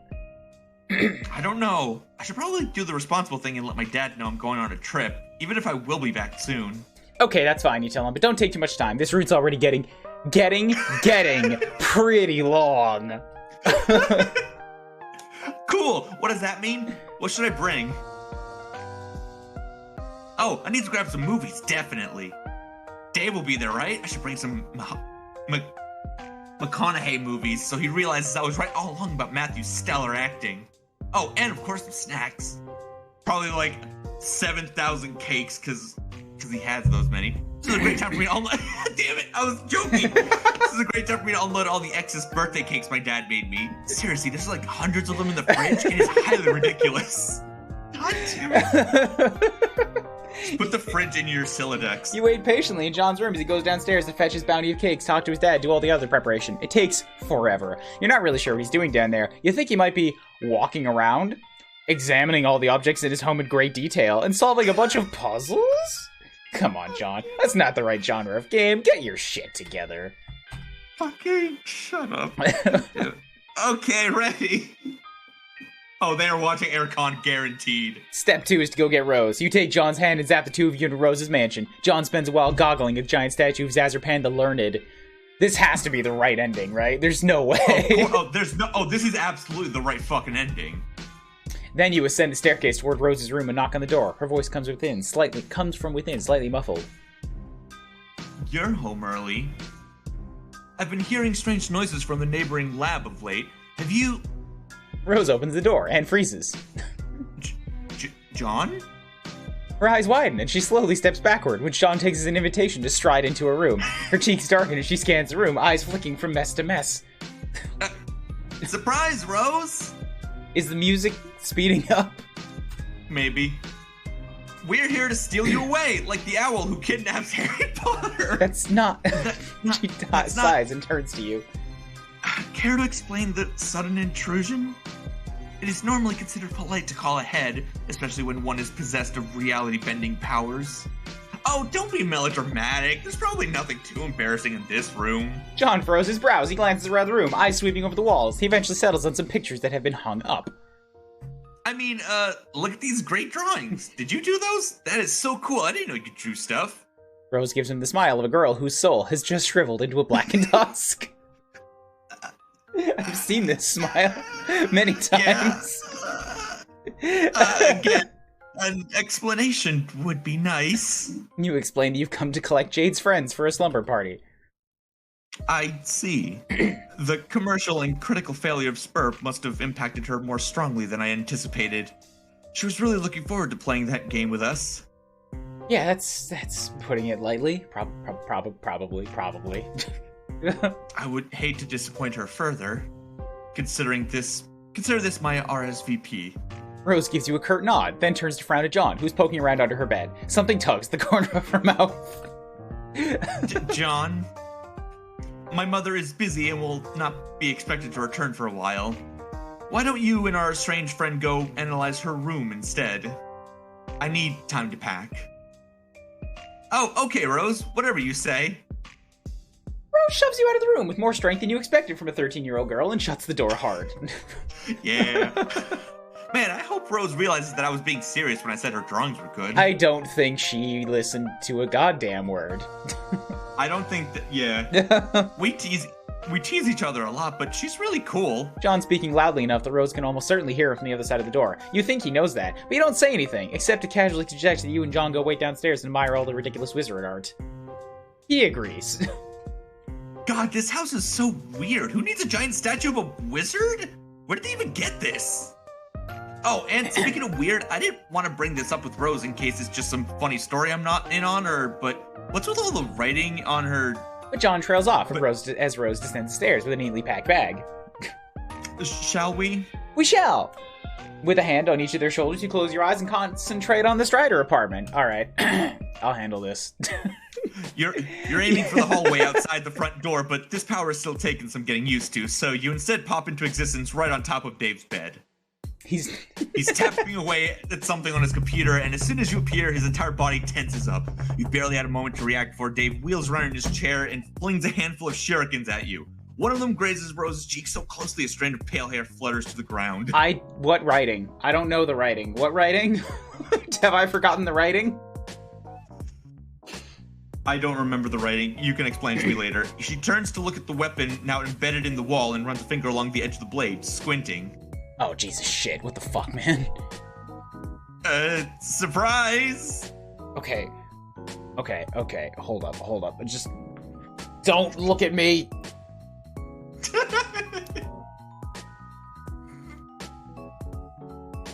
God damn it. Where did he go? I can't believe he just disappeared. That is exactly what Dave would do to try and look cool in a desperate situation. Rule 1 of time travel or dimension hopping: don't fucking pull this kind of shit. Alright, it's not, I mean seriously, it's not cool. Under any other circumstances, I'd be shitting my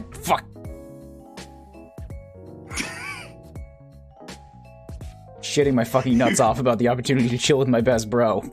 But dude, you can't just drop a guy's besties in the middle of his room out of nowhere like this. This is an extreme social faux pas. You gotta give me some time. Give a guy some time to prepare.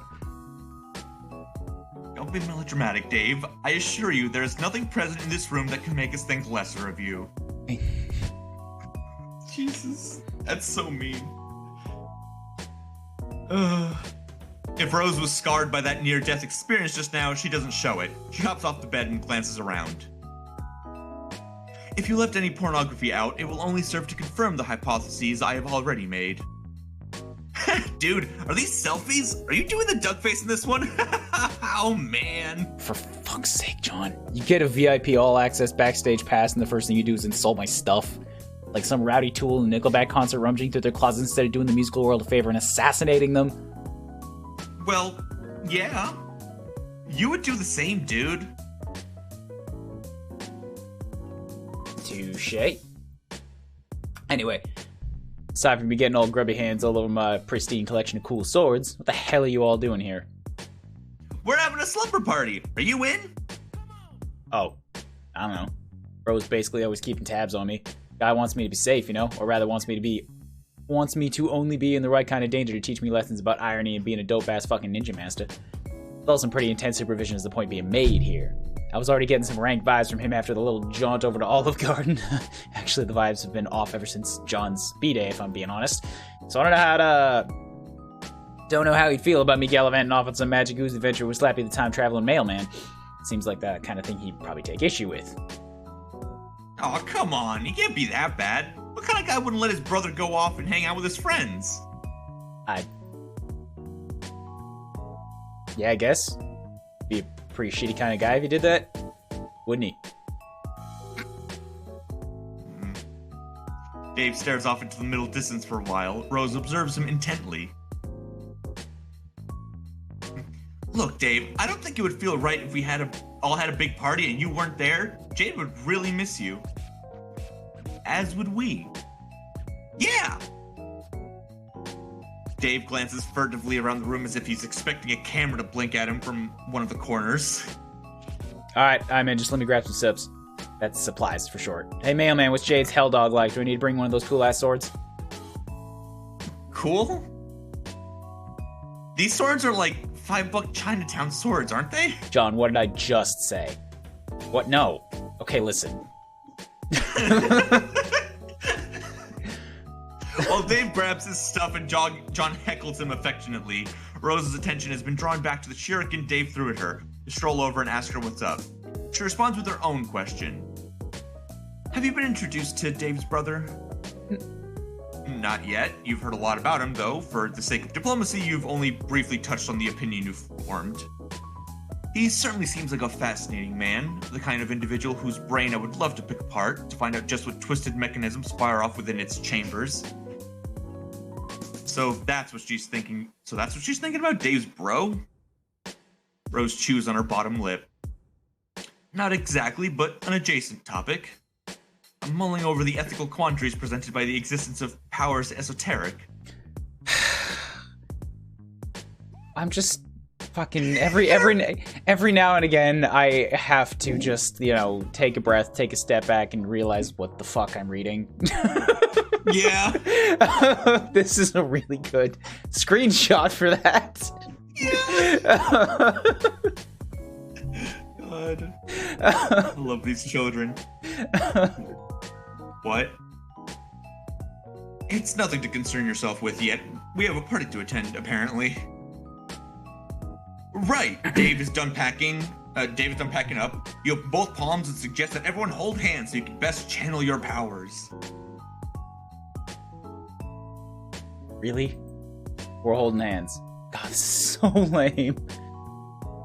But he does it. And when he clasps John's and Rose's hands, he shifts around and blushes faintly in a manner that suggests he doesn't really think it's so lame. In fact, he may think it's the opposite of lame. He may think it is rad. And he'd be right. Friendship is the raddest thing of them all. Alright, I will take back narrative and Dave duty since you've got 3 characters. Fuck yeah. You're full of warm and fuzzy friend feelings as you teleport back to Jade's atrium. I am gonna have to keep my finger on this, though. Bam. Wait, no, that's just the feeling of your body dissolving and reconstituting itself halfway across canon. They are very similar feelings. You head to the base of the staircase where you call out to Jade. Her guests have arrived, you've told her. Jade rushes down the stairs and nearly trips over her skirt. Her expression is tight and anxious, and when she sees your motley crew standing there, she freezes up. Her breath hitches in a half sob. You really did bring them. They're here. You're all here. Hold up, I just caught a thing. Jade doesn't have any legs. Look, you can see the art pop up from the bottom of the screen. Oh, shut up. Look at her hair. There's a gap.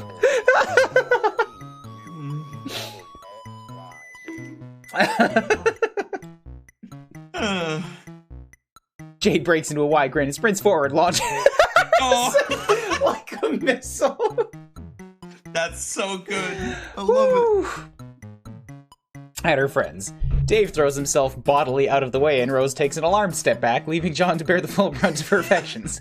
She crashes into him, and the two of them go spinning around as Jade laughs breathily.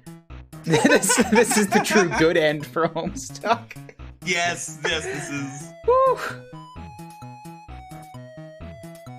Whoa, calm down there, Jade. It's nice to see you, too. Tears are beating in her eyes as she squeezes him tight and then pecks his cheek with a soft kiss. Oh, John, I'm so happy to see you in person. I'm in waking person and everything. I've spent so much time. What is that on your shirt? I've spent so much time watching you sleep.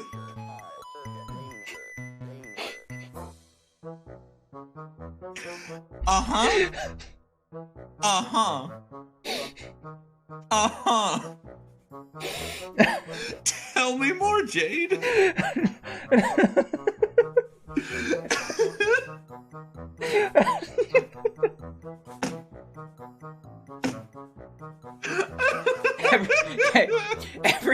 Every time, this is a good example. Every time I've read Homestuck, I swear to God, I am filled with a Strider spirit for what feels like 2 or 3 weeks, where I'm just like, everything I want to say to every one of my friends is like being an asshole.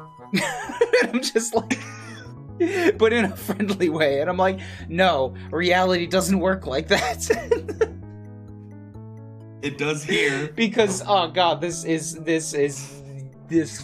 fucking epitome of everybody saying the worst thing they could say all the time and getting away with it. This is the funniest thing. I fucking love this. What? Jade swings around to look at her other two pals. Come on, you two too. Get over here. We're having a 4x hug combo right now. Rose, oh, Dave, you love it. Cautiously step forward, and Jade, with John's help, yanks them both into a tight embrace. She smooches them on the cheeks too. Rose's face lights up with a blush, and Dave nearly goes catatonic.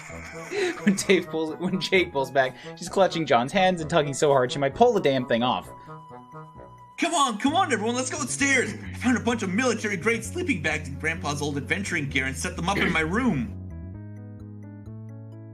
We can play with all of my toys and jam out some music and stay up all night chatting with each other, and oh my god, you're all here, oh my god, this is really happening! She's just vibrating. Girl, chill, calm down a little. No. Jade's next laugh verges on hysterical. She's got tears streaked down her cheeks. Dave looks a little perturbed. Whoa, holy shit. It's cool, Jade. No need to get so, like this. Kinda fucks me up seeing you cry. Not that I'm trying to make this all about me. I mean, Dave, you're doing a horrible job of comforting her. Jade, come here. I shall hold you in my arms.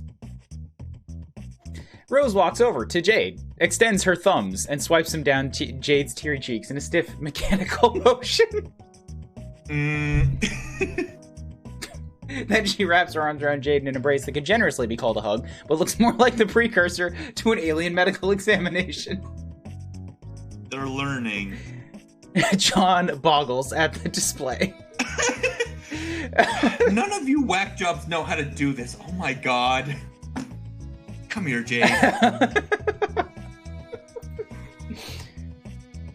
Aw. Thank you, John. Now, come on, everyone, let's go. And so the party begins. Tales told, movies watched, and fun had aplenty. So many shenanigans happened. So many! Perhaps someday you will recount them all in detail. But before you know it... Homestuck 3. The energy of the room has fled alongside the sunlight. The moon and stars cast their pale gaze upon 4 supine friends, bundled up in sleeping bags and caught midway between slumber and wakefulness. Dave is rambling about some inane bullshit that nobody's paying attention to, and Rose is attempting, quite terribly, to lecture John and Jade on the modern reinterpretation of Lovecraft's works. I think it's about time you bowed out. It's not that you haven't enjoyed chumming it up with these kids, but you'd feel kind of weird sticking around overnight. You can come back later. Besides, you got places to go and sights to see. There's an entire golden moon out there full of potential friends you know nothing about before today. The universe beckons, and you are powerless to refuse. You give Beck a little nod, like, hey, take care of these kids. Beck doesn't nod back because he's a dog, but you like to think he understands. Like a dog? As you quietly slip down the staircase and out of sight, you spare one last glance at the group and find a sigh escaping from your lips. Everything that's happened here feels almost too good to be true. Can it last? Can this brazen wish unfulfillment go unpunished? Why you gotta word it like that, game? You find that hard to imagine. There's something fate-touched about these kids. You can feel it in your bones. As surely as the wind whispers through the trees, or the stars dance through space, as surely as the turning clocks will call before the sunlight back up again, these kids will never be free of the bullshit that hounds them. But right here, right now, they're at peace. They have shared this one perfect moment together, and perhaps in the future there will come more betwixt the chaos. How are these three kids gonna get home? You don't know. It's not your problem anymore. And maybe that's enough. Victory.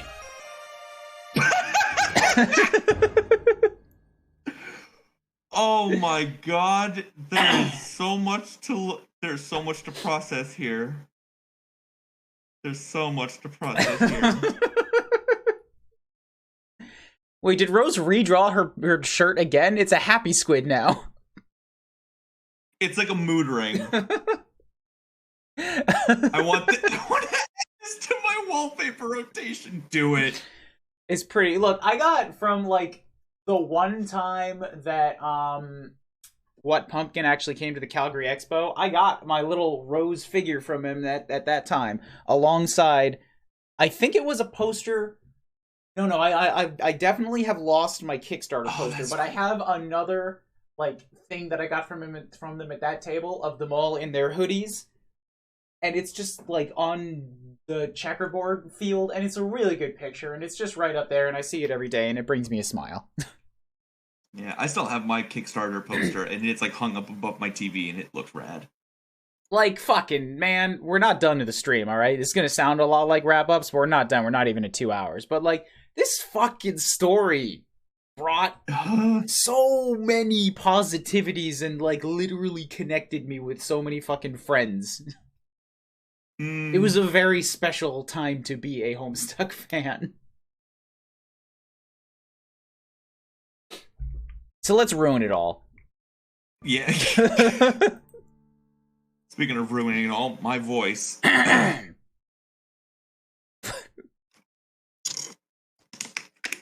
Wait, what? Volume 1, Volume 2, Volume 3, Volume 4. Now we've got Volume 5, Route 1. I see that they've picked up on the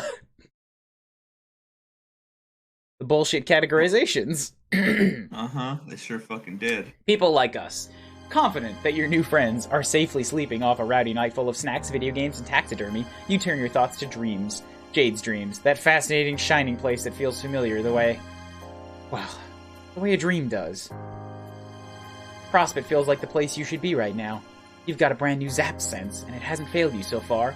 It's allowed you to befriend several emotionally volatile teens in precarious home situations. These powers won't let you down. So you zap to the dream world. Turns out you can fly here. Rad! You drift around for a little bit, admiring the glittering towers, waving lazily to all the various dream NPCs, until you come upon a dome with an open window. Inside, a troll boy with nubby horns and a silly little outfit lies curled up in his dream bed, sleeping soundly. Aw, he looks so peaceful. You imagine this is a very peaceful troll boy. Perhaps it should strike you as strange that you immediately know what this alien's race is, but nah, you don't have time for that. Abruptly, the boy vanishes. Oh shit! You follow him without hesitation. Zap! Luckily, your powers seem oriented to specific people rather than places. You figure it's because this is a character-driven narrative. You find yourself in a dim respite block. There's a bookshelf and a desk and clothes hung up on pegs on the wall, but instead of a bed, there's a small tub of green goo. What? The fuck? A gravelly voice, tinged with mania, crashes over you in a furious wave. You reel back from the onslaught. Those eyes, holy fucking shit. So baggy. Every evening I wake up to another glorious night of the universe applying its globes directly to my face in the most hilarious and juvenile way possible. I'm used to this, okay? I'm not saying this is anything new. But this is just fucking next level. Your eyes finally adjust enough to see the same troll boy from the dream world. He appears to have fallen asleep at his housetop. Some crumbs are stuck to his face where it had been pressed to the desk. He's got a zodiac symbol on his shirt, whichever one is a sideways 69. Hey, nice. And man, he is angry. Like way angrier than a normal person. I stay in this crumbling excuse of a hive, rig this place with early warning systems, and what's my reward? A deformed blue blood teleporting into my respite block like a fucking... You zap out of there because, damn, you don't know what kind of early warning systems he has, but whatever predators it's meant to keep away, all he'd have to do is shout at them. You appear on a nearby hill about 100 yards away from the hive. From the outside, it's large and leaning with square windows and an unnecessary number of balconies. Although, who are you to say what's necessary? Maybe this dude really likes balconies. He could probably use the fresh air. A couple of similarly large and lopsided hives scatter the skyline. Hives. You aren't sure you know they're called that, but it feels right. Maybe because of the organic insectile architecture. Maybe like they were grown instead of built? You clearly aren't on Earth anymore. The sky is black and the bushes are purple, and there are 2 moons. Neither of them is your gold moon, though. You think maybe you should be freaked out by this strange alien land, but nah, you're a seasoned friend adventurer by now. Besides, you like it here. It's comfortable. This is a pretty good hill. You sit here for a while thinking about this hill and the universe and your place in it until the sun starts to crest over the distant horizon. You burn. Hey, idiot! The troll boy is leaning out of his front door. You're sitting on the ground waiting for sunrise, so you're either a Jade blood or a moron. And I know the only Jade blood who lives outside the caverns, and she's a lot better looking than you. True. So what the hell? Who are you? You're not a troll. There's a substantial gap of grassy hill between the two of you, but you can hear him just fine. He has a talent for projection. You stand up and brush the dirt off your ass. He seems a bit less angry now. Take your sweet time. You walk leisurely down the hill. The heat from the rising sun washes over your back and you speed up. The sun is bad news, you just know it. You start down the hill. Light bleeds further across the horizon and your pace gets a little less leisurely. The troll boy crosses his arms. His shoulders are rounded in a slouch, like he spends a lot of time making himself smaller. His black painted claws are bitten down. You wave a little awkward hello. He rolls his eyes and grabs you by the arm, grip surprisingly strong. He tugs you underneath the shadowed overhang of a balcony. Okay, asshole. What were you doing watching me in my dream like some hornless cast-posing pervert? I can't even retreat into unconsciousness anymore. Is that it? I won't even let me slide into the nascent relief of death without an alien stalking me. Did one of my friends put you up to this? Was it Solix? Probably. That guy's an asshole. Nobody likes him. Fuck you. Everybody's favorite pastime, making Karkat's life even more of a constant effervescent shit show. You tell him, Karkat, it's not like that. You don't know anybody named Solix, and you didn't mean to be creepy. You just found him, like how he looked, and decided to follow him home. Nothing creepy there. Karkat's thick eyebrows creep upward. Okay, you know how that sounds, but you really didn't do it to be weird. You did it for friendship. You crave it. Like a mineral. Fuck off. Fuck off. What is this, 2009? Wait, shit. God damn it. That is when that meme was a thing, wasn't it? God damn. Wait, that was a meme? What? Wow. I'll tell you later. Wow, very normal, Mr. Magic. Okay, but you are magic. Okay, maybe not you specifically, you don't want to brag, but you could do some pretty magic stuff. Karkat looks incredibly dubious, even more so than Rosehead, who you might have described as politely incredulous. You consider explaining to him all of that wild stuff that Jade told you about, games and Destiny and such things, but you really can't imagine what any of that has to do with this grumpy alien boy. What are the chances? You tell him you can prove it. You can bring him to visit one of his friends. You were so awesome at bringing friends together, you could visit Solix. Was that it? He makes a noise like a tea kettle being punched. What? Hell no. That Nook Biter would self-immolate if I interrupted his coding. You wonder if that's a euphemism. Maybe Karkat just likes scare quotes. I don't have the energy to grub sit his freaky deformed bulges today. Okay, then where does he want to go? Does he have any more friends? I wouldn't call him a friend exactly. No. More like an endless burden I've been cursed with by the slithering eldritch gods of the outer reaches. No. If I didn't occasionally... Oh god, no, please no. No. I think I know who it is and I really hope it's not. If I didn't occasionally check up on him, he'd space out so far he'd hit hard vacuum. We finally got fucking rid of him in the epilogues. Wait, did they? Yes. Oh shit. You're actually not quite sure, but you don't want to backpedal and suggest to this cool, angry troll boy that you don't know what you're doing. Do I just... His hand kind of hovers near yours. Hold on? You could hold hands, but you don't want to be too forward. You could also just hold him under the armpits. You think holding me under the armpits is less weird than holding front stumps? Yes? He puts an awkward hand in your elbow, then he frowns and pushes up your sleeve, laying 3 fingers across your bare arm. You good, dude? Yeah, sorry, you're just kind of warm?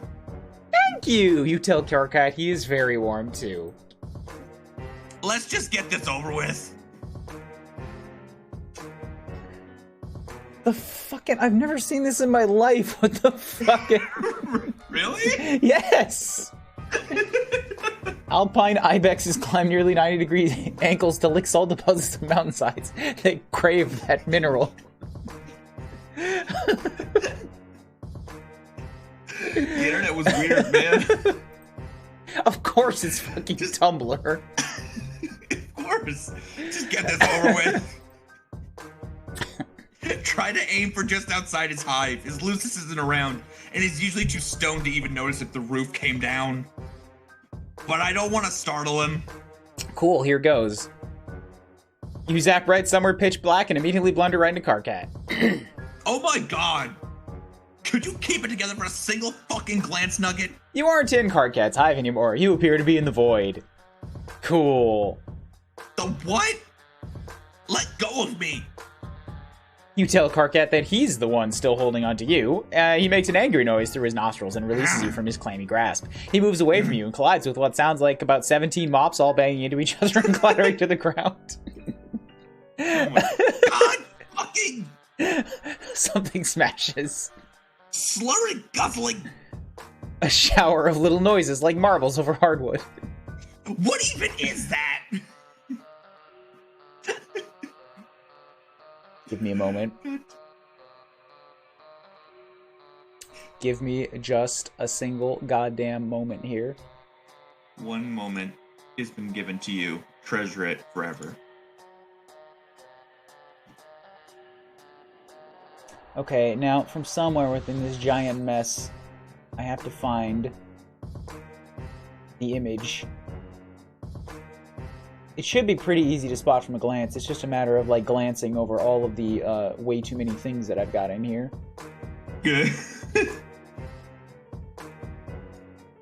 Making sure that I don't totally get lost. There, I'm in the area. There we go. There we go. There we go.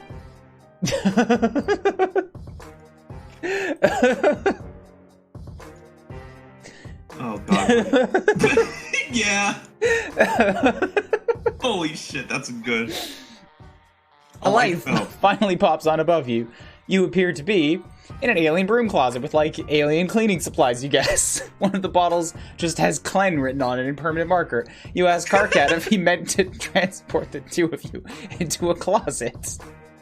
A bucket rattles as he kicks it. He yelps and jumps backwards onto your foot.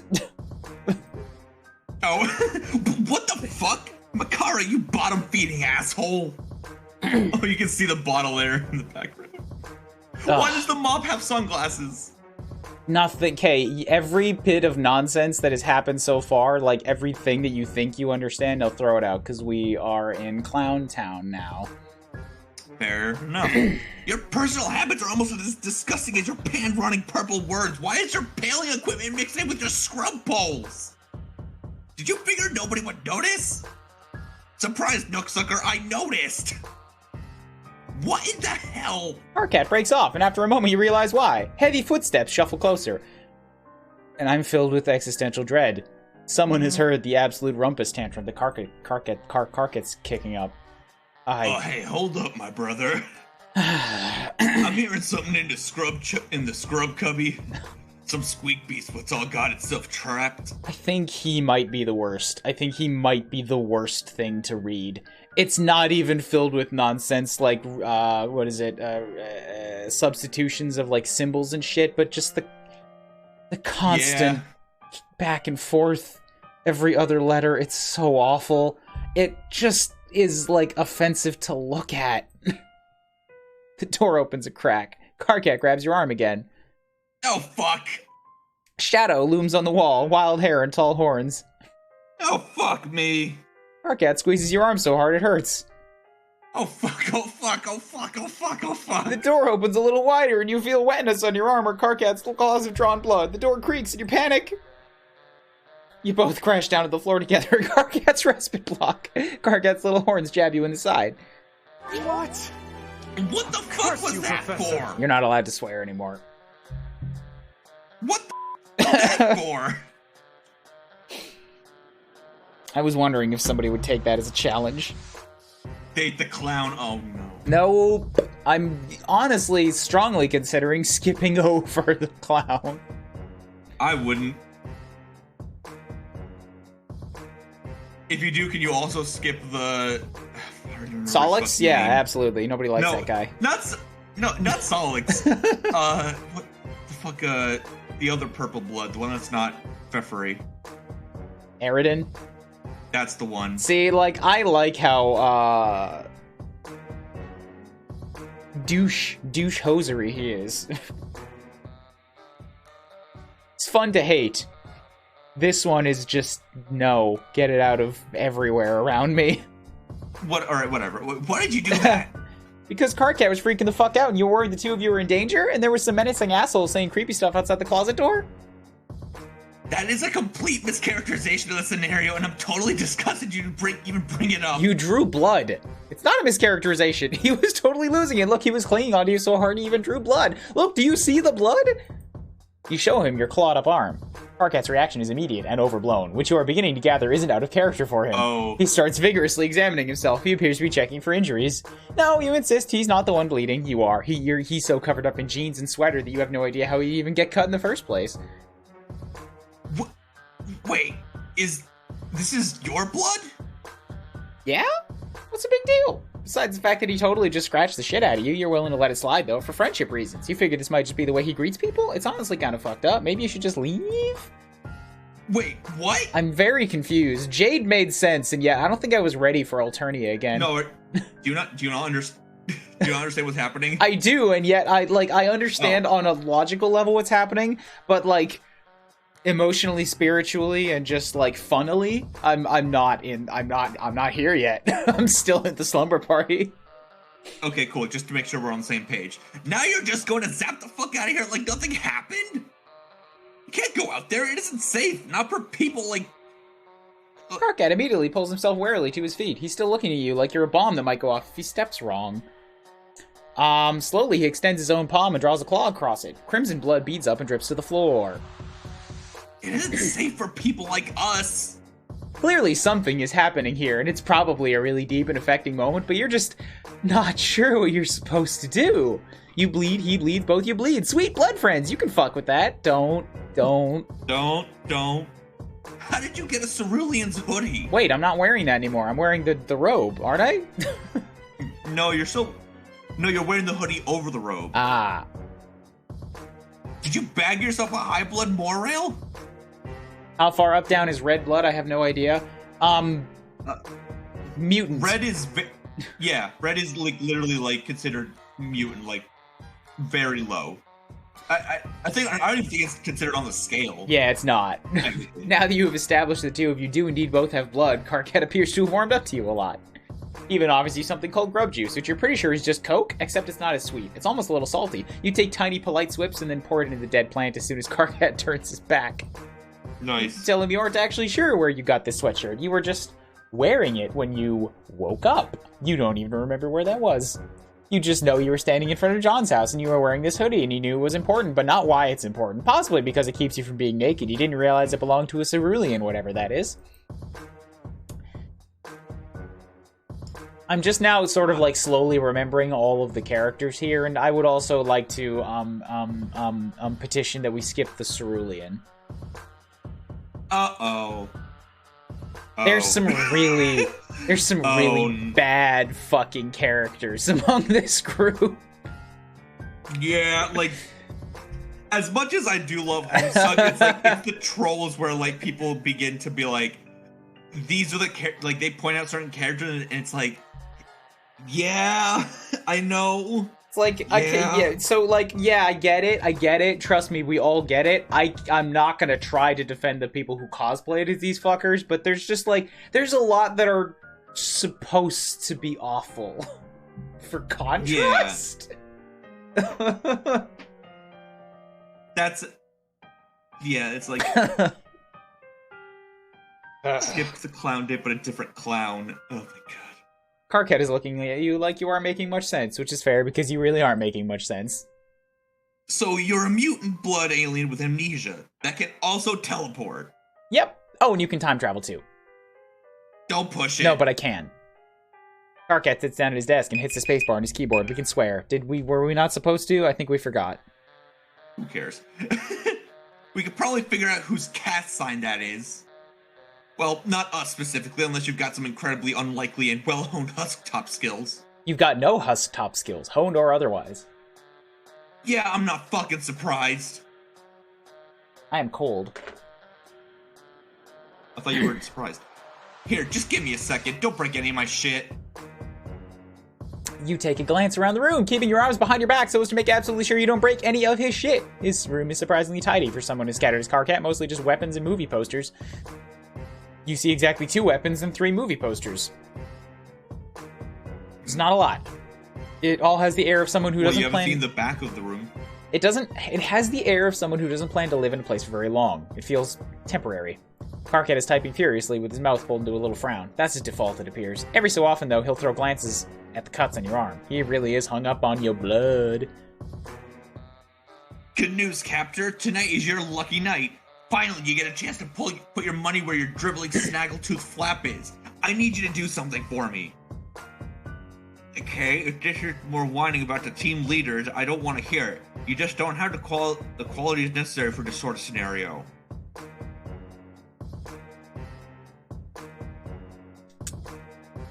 You just don't have the qualities necessary for this sort of scenario. I'm just stuck on, like, yeah, I think I'd kind of blocked out how awful some of these writings were. And if you're just here to start some sort of slap fight for wrigglers, then you should probably go fuck yourself, because I've got actual work I need to do tonight. Oh my god, who gives a fuck about a gamer audio dug out of a hole in the ground? And what actual work? Like, I even believed that for a second. You mean the actual work of touching yourself while sobbing into your recupercoon? Dude, chill. Yeah, hilarious, but can we skip the foreplay for just one time in our lives? All that's gonna happen is you saying something you regret and then cry typing over whether we're still friends. Okay, first of all, fuck you. I don't have time for any of your pathetic burns dunking me into a carton of weak sauce. There's actual real serious shit going down. Well, now that we've wasted like 2 minutes telling each other how busy we are, what the fuck do you want? I need you to check something in the Imperial database for me. Cast records, and I want you to do it without asking me why I need it. Deal?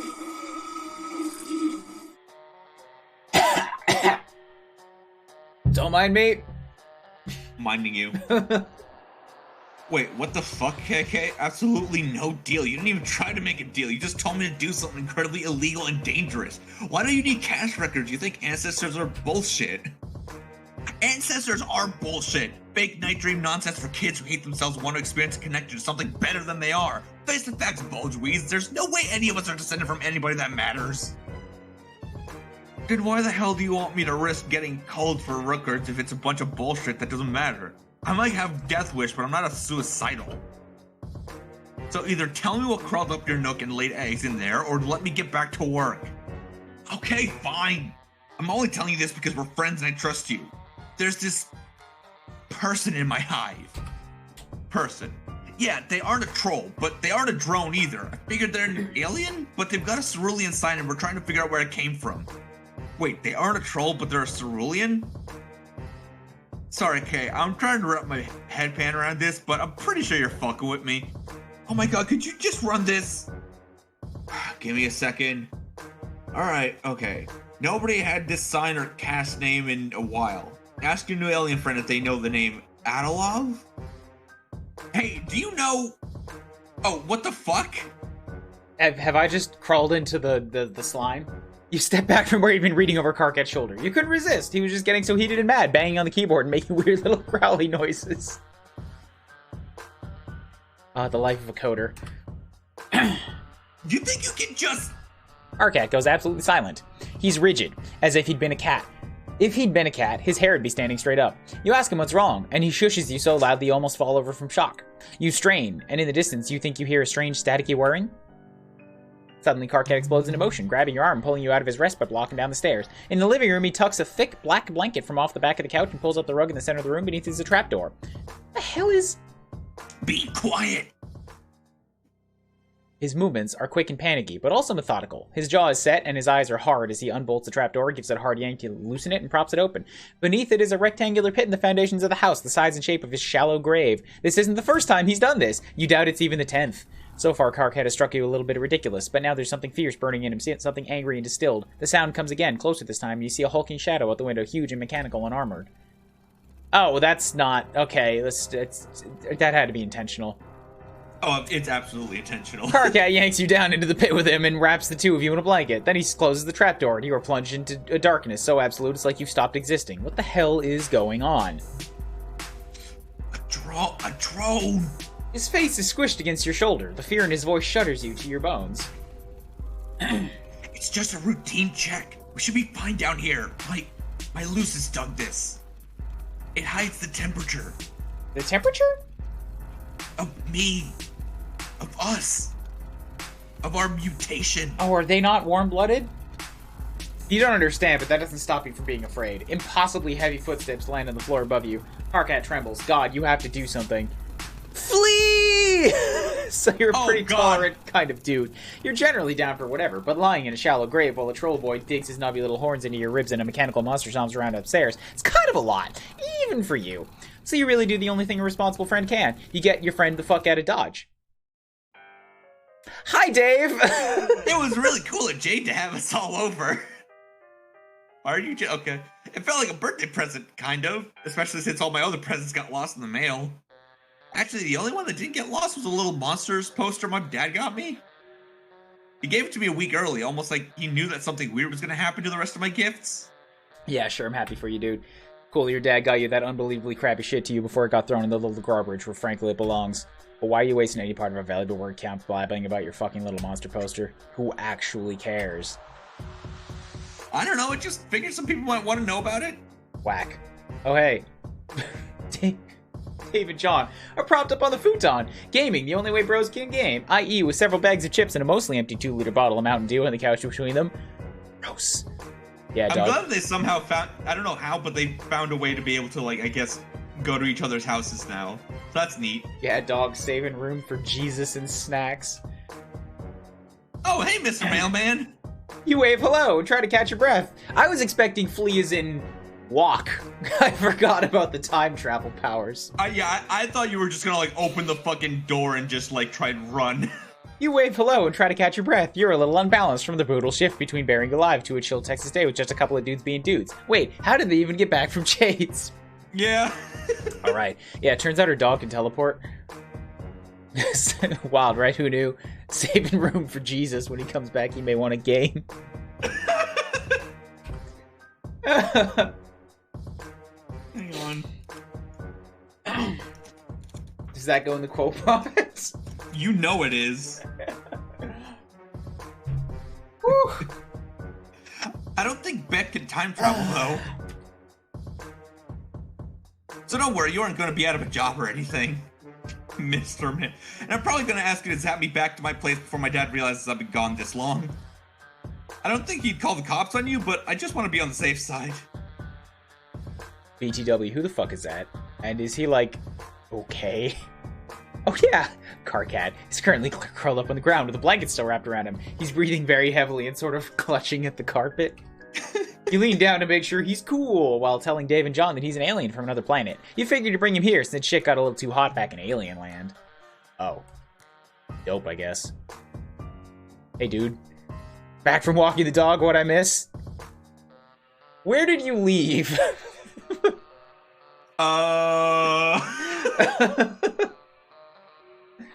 Hey, dude. John and Dave are gaming, and Karkat is fetal position. So. Oh yeah, so we made our way back to Troll Town. Went into a clown's jerk-off closet and then got out of there, and then warped out of a hole in the ground back to Dave's place. He's an alien? Like, a real alien? Yeah, John, Jesus Christ, look, he's got little horns. Yeah, I can see that, but come on, aliens? Oh, so this is where you drew the line. Our friend living alone on an island with nothing but her magical dog and taxidermy grandpa who she stuffed herself isn't where you drew it. The teleporting fake mailman in a hoodie who just wants to be bros isn't where you drew it. I guess you have a point. All of that stuff just feels so normal now. So I guess in theory you could bring us to visit this alien planet, maybe. Not that it's actually anything I'd want to do. Place is probably stank AF. You never catch me in space. Space ain't the place. Oh damn, write that down. You love a good Strider freestyle any day of the week, but this isn't Dave's route, so you return your focus back to, oh holy fuck, where did he go?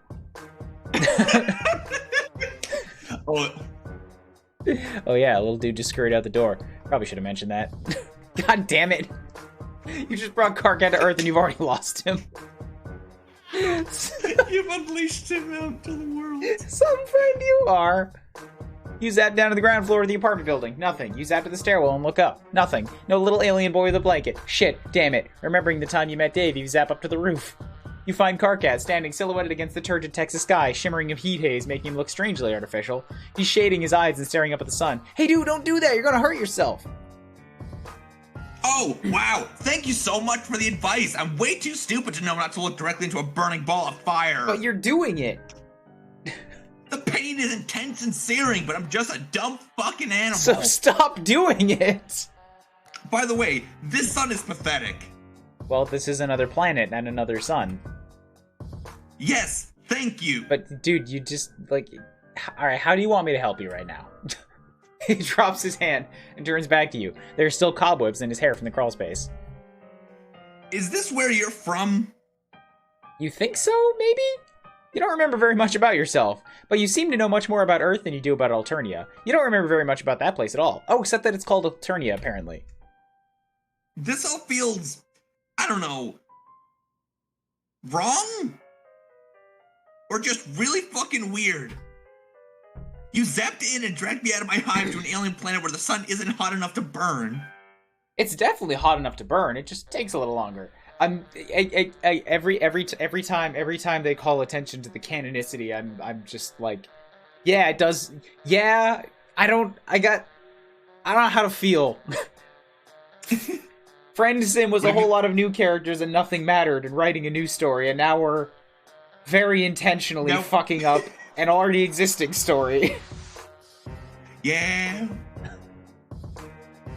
Is this fucking up Homestuck worse than Homestuck did? Shut up, I wasn't finished! And Homestuck already fucked up Homestuck in a lot of really strange and unique ways. They gave their protagonist retcon powers.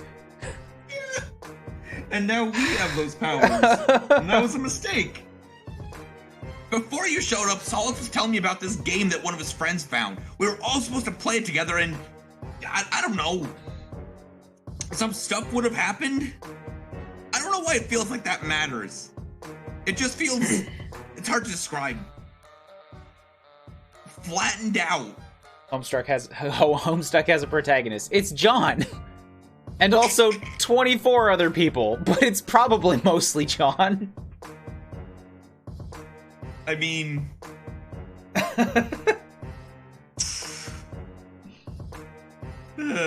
Yeah, I feel ya. You and Karkat both jump. Dave is ninja'd up the stairs and leaned casually against the brick wall. Shit, how long has he been standing there? And where's John? Oh, he just disappeared. Wait, what? Yeah, it's weird. This swirling void wormhole just opened up the TV and sucked him right in. What? Lol, I'm fucking with you. John's in the bathroom. But I had you for a second, didn't I? Absolutely sounds like something that could happen these past couple days. Okay, yeah, hilarious. He sure got you. Also, you're pretty sure the sea moved up here so you could talk to Karkat without Dave coming in, making all of this about him again. Well, this is Dave's fucking place. Of course it's all gonna be about him. Oh, Oh, this rules. Dave adjusts his shades. Man, this is just an extremely weird thing to say. But yeah, horny dude. I mean, guy with horns. Are you talking to me? We were all supposed to play a game too. Together as a group or some shit. Right, Jade told you about a game that was supposed to change everything. It's that sort of shit that makes me get this feeling you know more about what's going on than you're telling us. You don't. You swear you don't. You have no idea why any of this is happening, or maybe not happening. There's just some stuff you seem to know, but not until you absolutely have to. You're just sure that it's very important that you brought Karkat here, even though...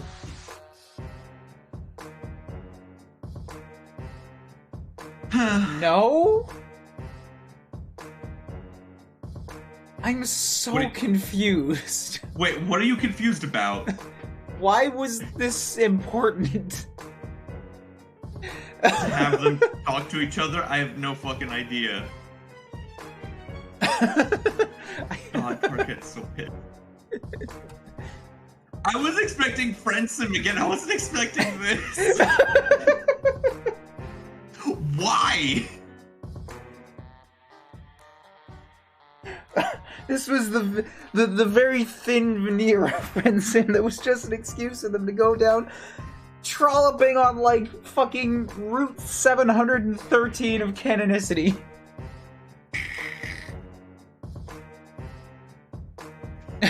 How the fuck do I have anything to do with these hornless freaks? This is a lot more coordinated than Friendsim was. Yeah. Standing right here, bro. My God, we had 15 people earlier too. We're down to 9. I think people are fucking can't follow. Yeah, it's a pretty good point now that I think about it. You said it's important for you to bring him here, like, here specifically, to my apartment. Yeah. Why? You aren't sure this is a correct statement.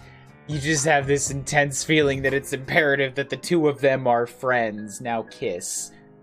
God damn it. Alright. Weird, but alright. Ray, dude, you ever play any Tony Hawk?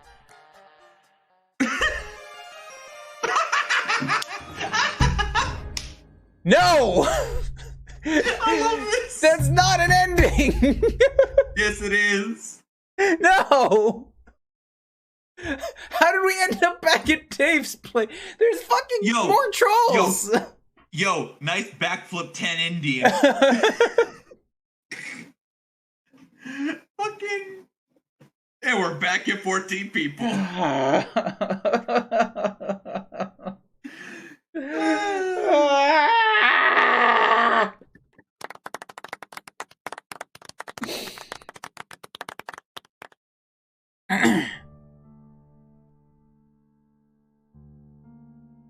No, who are we gonna raid? I have to.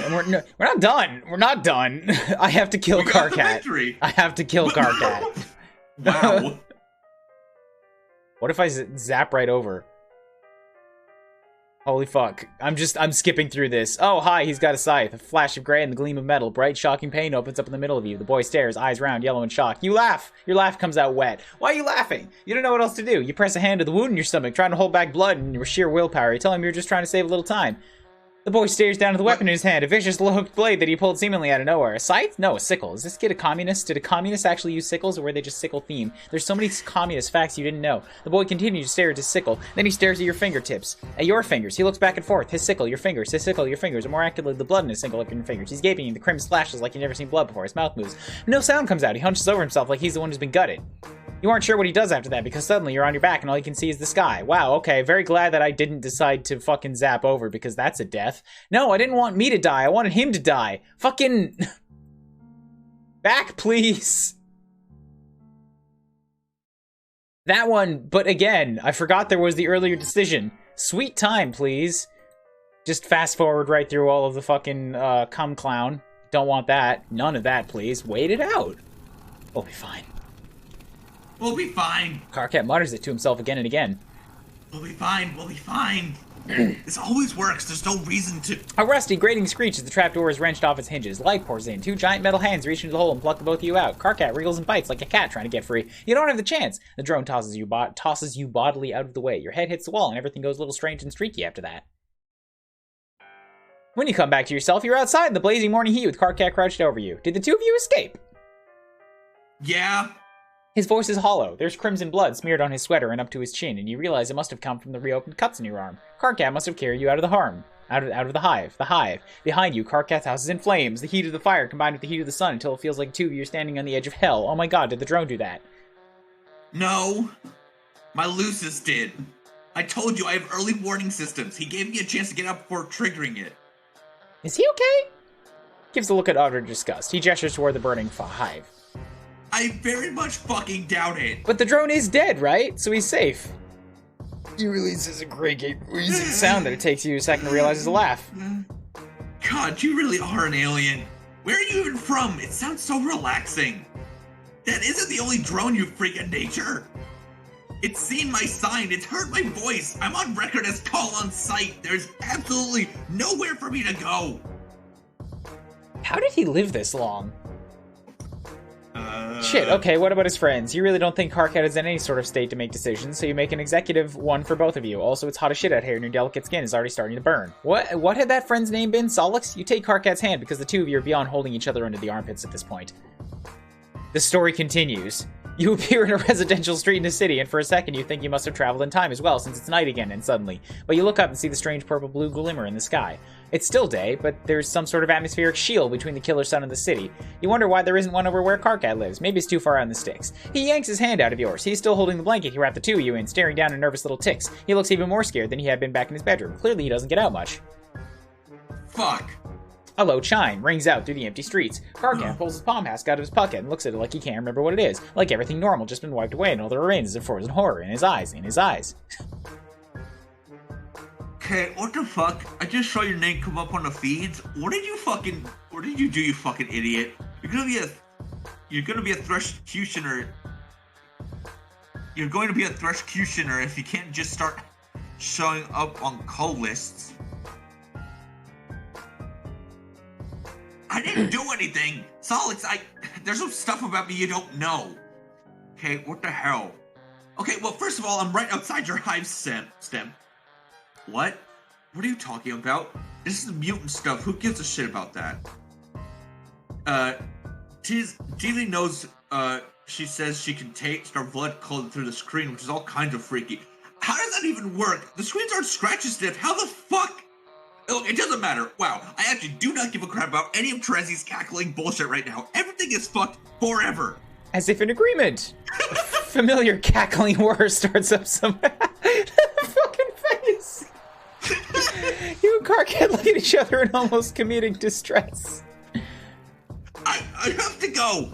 Just come up here, okay? We'll figure this shit out. No, absolutely fucking not. Oh my god, you utter imbecile. You think little Panspark should do anything against a calling drone? I know you have a death wish, but I'm not going to assist you in hysterical shit-fist suicide. You don't know anything about me or my death wish, Kay. Come upstairs. No! Don't make me tell you how much I hate you. They're friends? They're friends. Karkat throws his palm mask at the pavement, shattering the screen. Tears drip off his jaw in blurry streaks of red. Get me out of here, and don't dare ask me what's wrong. You don't. You get him out of there. Two all over. Locale to locale. You take a grand tour of Alternia, a place you shouldn't know the name of, but you do. And everywhere you go, you hear that telltale grating whir. Karkat was right. Wherever he goes, the drones follow. After a certain point, it just becomes routine. You teleport to a random location, the two of you just sort of loaf around until you hear the sound in the distance. By the time the sun starts to set, you are both exhausted and must have zapped all over the planet. You find yourself back in the grassy fields, most likely somewhere near Karkat's demolished hive. Smoke hangs fetid in the evening air. His eyes are dull, his hair a tangled mess of curls so thick they look like twisted wire. I figured out why the fucking thing didn't work. What thing? He shakes the blanket, which he's been holding onto all day, just the last remnant of what was most likely now just a smoking wreck. With 2 mutants in there, we were too warm.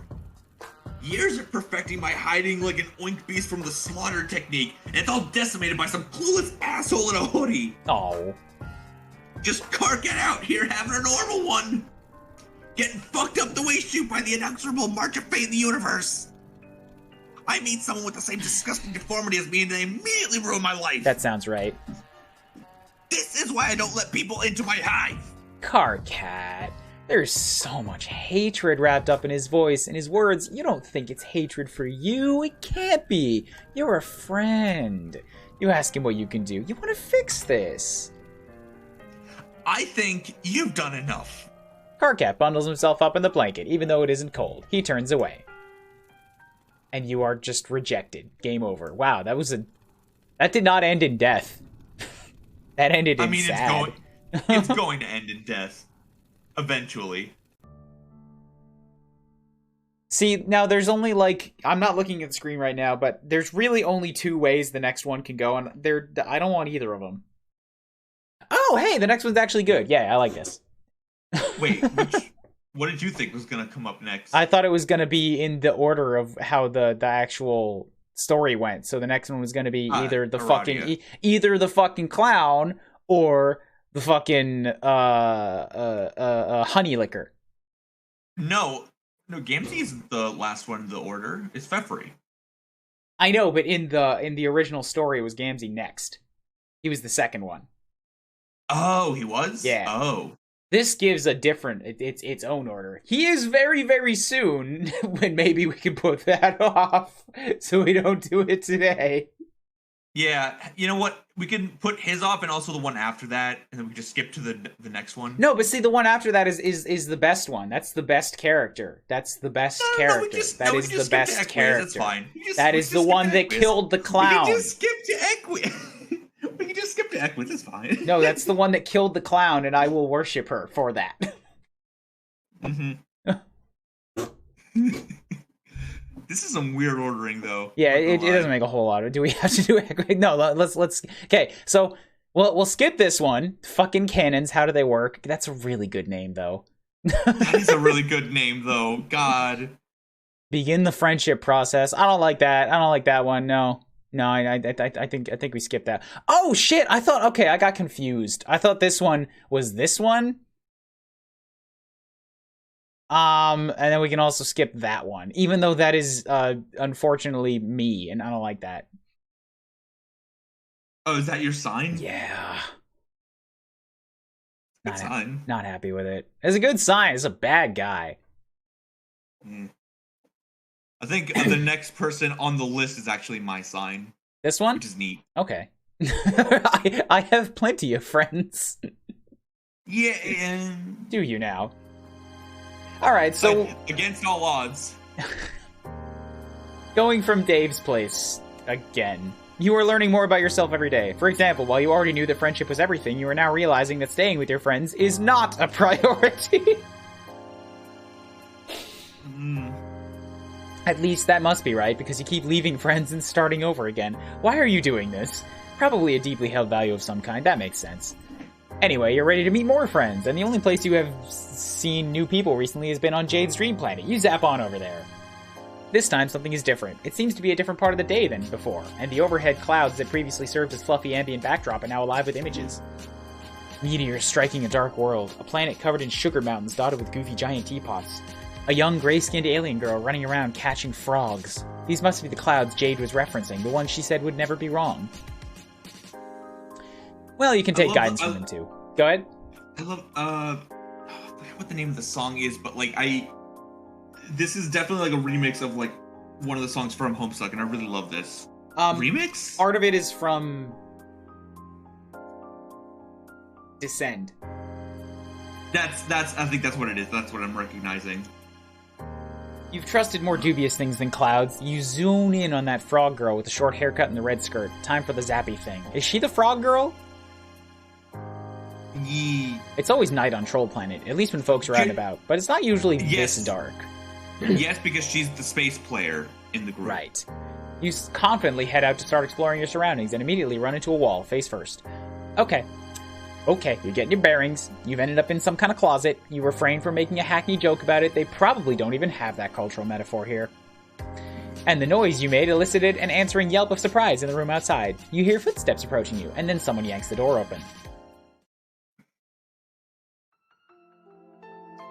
Hello. I was not expecting this look. None of the other art has really, like, just sort of hit me, but, like, yo, there was a moment before the text box came up, and I was just like... Wait. Sometimes you forget that, like, they're not just, like, tiny chibi characters.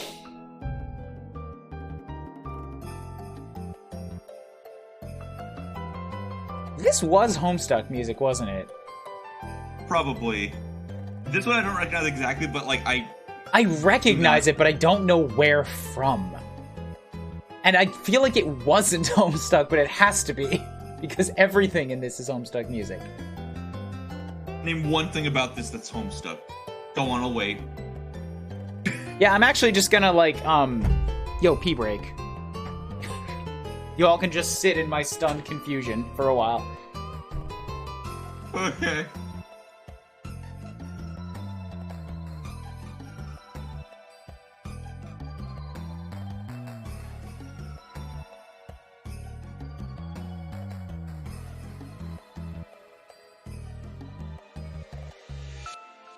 I should really download the Homestuck soundtracks again.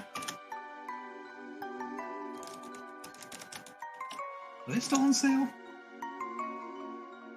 Yes.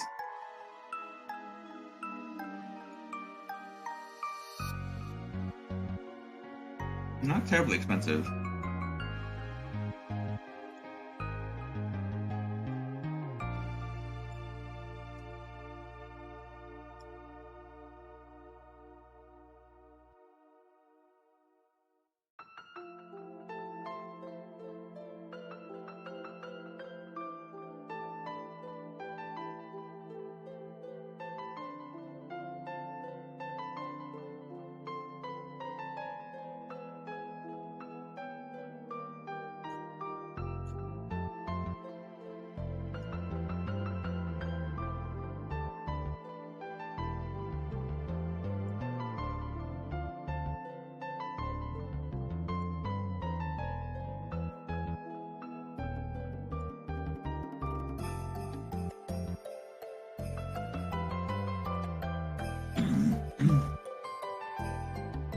Here's a question for the chat, and that maybe only one person can answer, probably.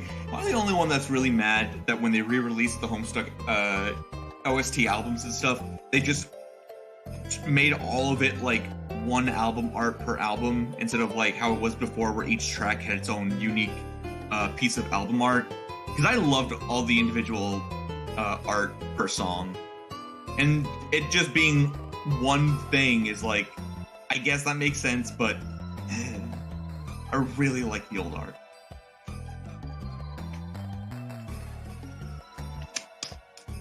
I wish there was a way to get it back.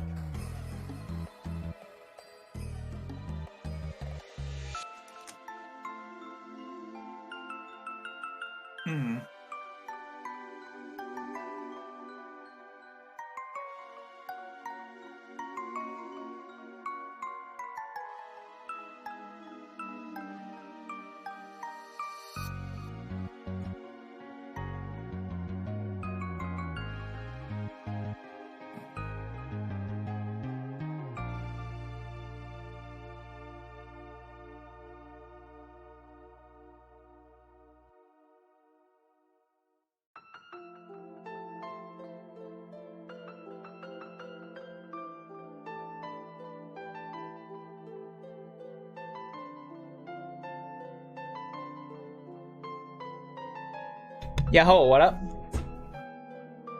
Hello. How good? Hey?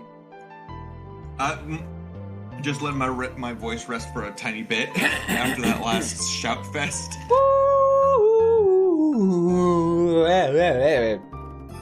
That's the one. I was also talking about the what's the word? The albums, the music albums and stuff, and how I missed how all the individual tracks had different album art, and now it's just like one album art per album. Which makes sense, but it's also disappointing. Indeed. Hi, Fur. Hello. I gotta turn off that $1 tip notification there. That's gross. But the Indeed was well timed. How you doing? You may or may not, I'm not sure, have picked a good time to wander in. I don't know if you were here last week. I feel like this is bound to be at least a little calmer than the previous one was. Mm-hmm. Kinda do be like that. I was here and I know what to expect. Okay. Do you want to continue troll talking? Sure. She's probably got a calmer voice. In for a penny, in for a whatever the Alternian version of a pound is. The grub. Everything is grub. Okay. Hello. Line. Say Hello. the line. There you go. I did say the line. Hello. What the fuck? Opening the door has allowed a beam of bright sunlight to fall across your face. You feel instinctively that the light is something to avoid. You hold your hands up to shield your face, then remember that your hands are also made of skin, and whimper. The heat is doing its best to fry you, like a vampire in a movie. You're sure that idle thought will not end up having any relevance to this troll girl's story whatsoever. Nope. Completely unrelated thought. What are you? She looks so weirdly good. Did you just wander in here, or like... What? Something like that, you tell her, cringing away from the light. You get the feeling this girl is not going to fall for the old mailman gambit. Mail troll? You tell her that you knew one of her other friends. Who? Wait.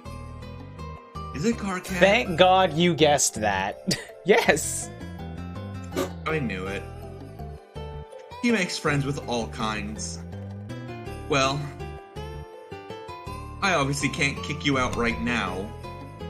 You don't seem to be able to handle the sun. So I guess you better stick around until at least nighttime. Very warm and friendly, considering most trolls on this planet seem to be pretty okay with murdering everybody. You could easily zap to nighttime, but this is giving you an in, so instead you agree.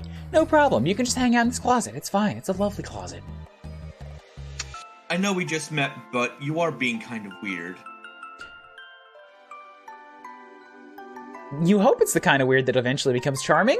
Man, wouldn't it be nice if people just, like, actually told you that instead of just retreating? Yeah. You don't say that, though, just think it. You know the barrier between your words and thoughts is ambiguous at best, but for real.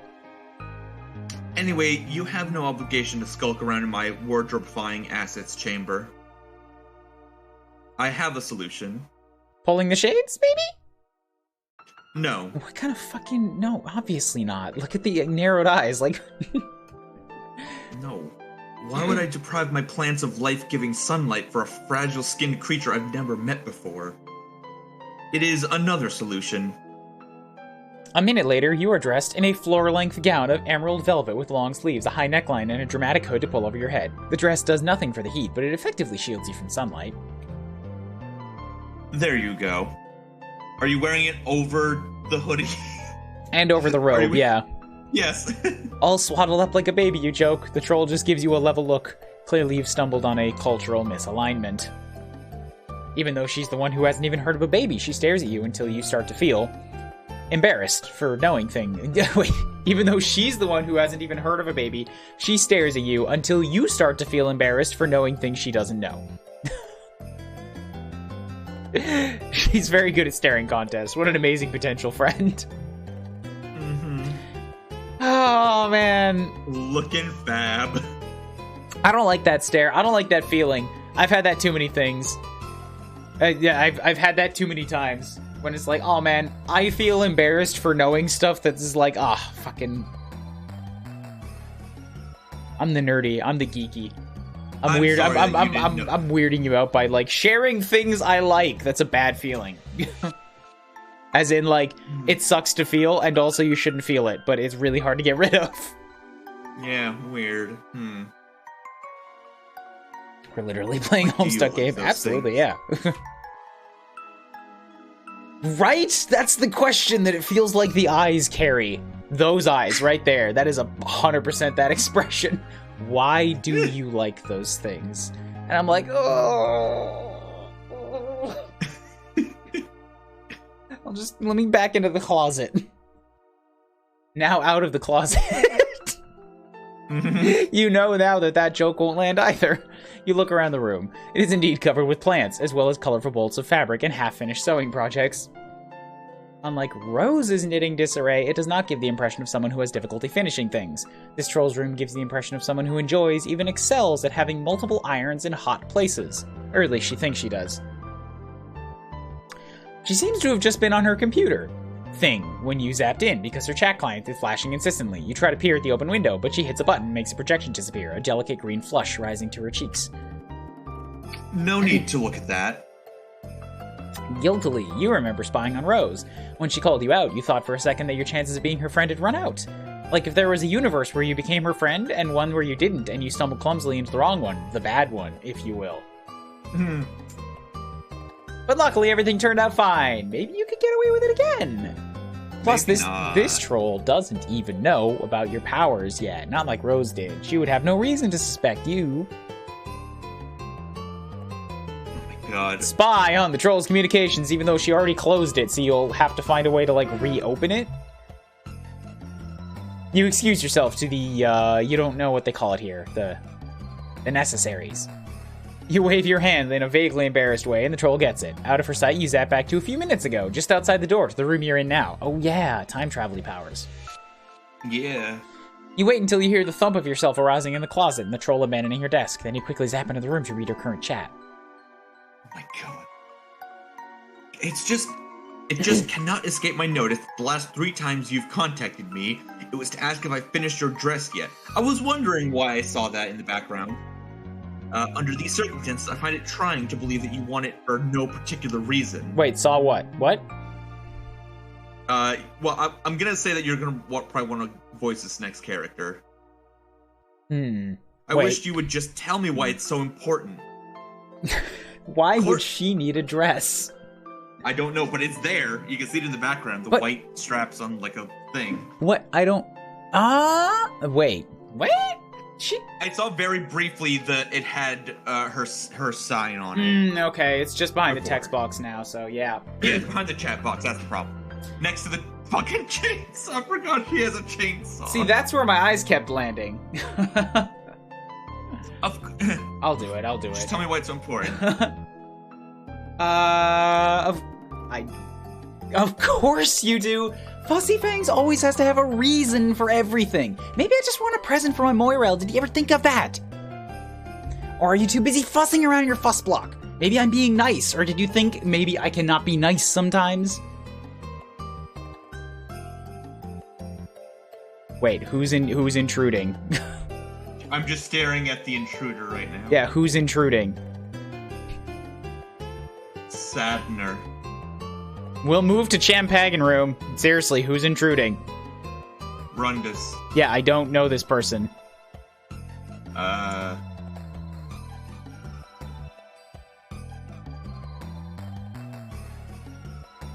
Thing closed because of that. Yeah, okay.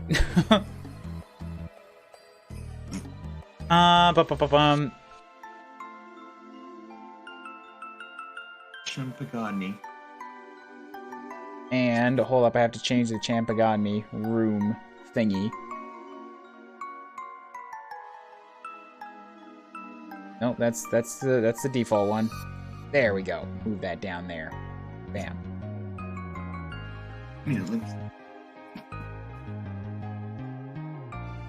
Okay.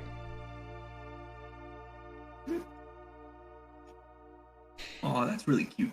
What? I'm just going through the Xenoblade channel you have on your server, and I saw the art. I'm waiting on you to say stuff, man. You still haven't restarted the stream on Discord. Oh, right. Well, I mean, yeah, I can fucking use the tell one on me. stream for now. I thought that's what you were setting up. Sorry. No. You said okay, whatever. What you want, sort of. Are we Morels yet again now? Then. Yes, so you said defining our relationship was something only lame dorks would do. Yeah, and my Moirail is a stupid, super lame dork. That's you, Fang Face! Just, I can't notice I'm Moirail. Dude, I didn't hear a word of that. Your mic is real weird right now. What the I literally did not do anything. I just tuned into the... Okay. It's better now, but it was like woefully. I guess pulling up the stream broke it for a split second. That was dumb. It's just that I can't help but notice that I'm your Moirail again right now. When you want something from me. You notice a lot, don't you? Always noticing something. I bet you'd be shocked to know how much you don't see. You don't even know half of what I have going on. If I have ever pretended to know what is going on with you, please allow me to apologize for such a gross misinterpretation of my reality. Whatever! Can you just tell me if you finished it yet? Hello? Kanaya? The log ends there. You sat back before Pasty was done changing into the dress and re-entered the room. The troll Kanaya is back at her lunchbox computer, typing furiously.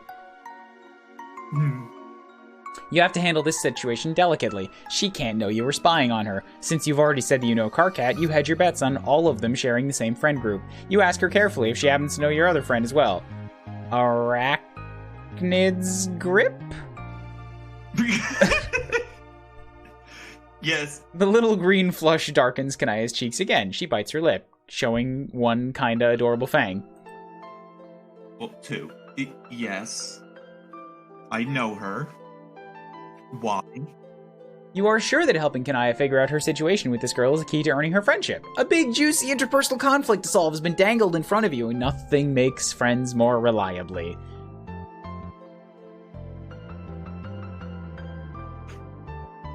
Maybe reevaluate that. Then again, you don't really know anything about this other troll. You don't even know her name, just her handle. Can you really be of use to Kanaya? Especially when your knowledge of the girl is based on a foundation of lies. Is this the right way to go? Offer to help her with AG and back off. All right. At the same time? So this must be the right route because we made it to choice number 2. Yeah. Also, remind me, doesn't Vriska actually wear a dress like that in the comic? There's something in my head that says yes, but I can't for the fucking life of me remember when, where, how. Isn't it with her doing like the LARPing stuff with Tavros? I feel like that's what that was from. Forgot about that fucker too. He's doing his best. She uses it when she tries to seduce Tavros. That's what it is. Of course you remember that. I kind of knew what to expect from this guy dang game's dialogue from last week, but lord, fuck me, this is something. Last week was the normal period. Last week was the kids. Last week was the intro when they haven't gotten weird yet, and it was already weird. Now we're back in Troll Town. Now we're back in canon warping Troll Town. This is like 7 layers of deep already. 7 layers of weird deep already. Back off? Back off. No reason, you say, just curious. Kanaya gives you a suspicious look. Okay.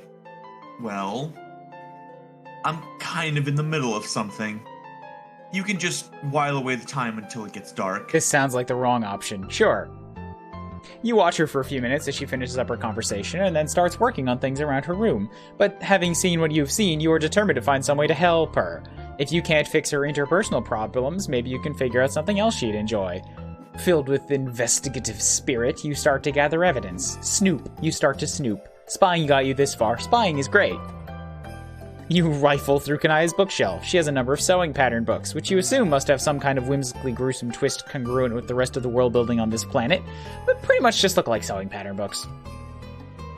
There's one thing on the shelf in your own language. It's not a book, but a stack of printed out pages bound together in a distinctly homemade way. It says S-Burb Beta Walkthrough at the top and is covered with familiar erudite prose. Wait. Yes, I forgot about this. Wait. Wasn't theirs called S-Grub? Yeah, but this is written in our language. You're pretty sure Do you the remember- events described in this document never happened in the timeline you are currently making. But whatever source Kanaya got this from is not strictly bound to one timeline. There are a number of books featuring shining white figures, mostly women, with prominent fags and variously colored blood dripping from their cruel and elegant mouths. They're all dressed in an explosion of brightly colored fabrics. Something about their sparkle strikes you as deeply, strangely familiar. You might just be thinking of vampires. There's no reason you would know anything about whatever the rainbow blood-imbibing troll equivalent is. Most of these covers feature a swooning troll of varying genders, clearly about to have their throat torn out sexily. Many of the rainbow vampires are being menaced by brave heroes, all wielding chainsaws. A loud buzz makes you look up. You can't help but notice that Kanaya is tending to her topiaries with a large chainsaw of her own. Okay, you're putting all this together. The bright colors around her house, the choice of weapon, the love of sunlight. Kanaya's heart desire is clearly to date a sexy vampire. Maybe that's what AG is. I mean... You wonder if you could make this happen for her. Maybe on this planet, it's not just a fantasy. You clear your throat to get Kanaya's attention, and then casually wonder aloud if Alternia has any kind of non-living creatures. Oh. You mean the undead? Yes! The undead. Where might one find the undead? It is not difficult. They tromp past my hive in their hordes every day.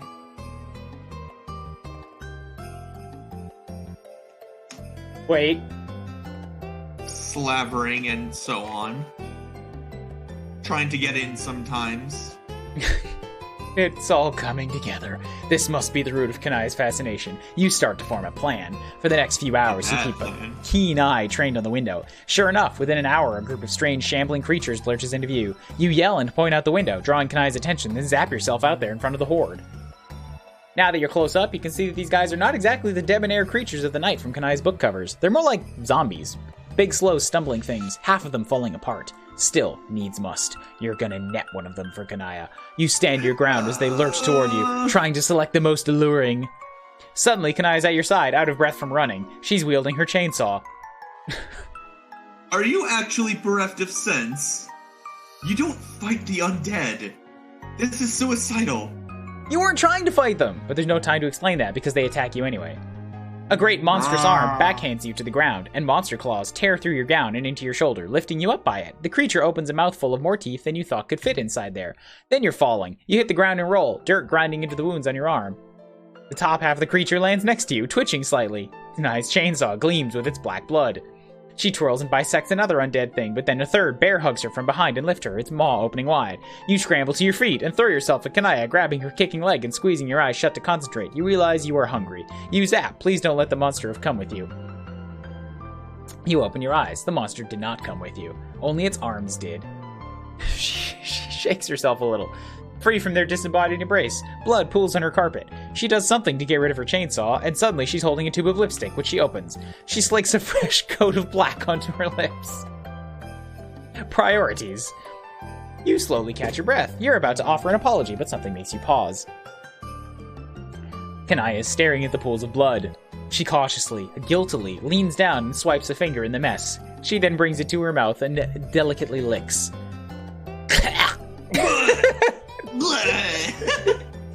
Thank God they remembered the blood. She makes a face and spits the blood out. Then she looks at you, flushing him emerald with embarrassment. Oh, you think you made a mistake. Kanaya doesn't want to date a vampire. She wants to be a vampire. Pretend you did not see that. You smile cautiously. It's okay, you tell her. You're embarrassed. You were embarrassed yourself by your foolish actions. Yes. Why did you do that?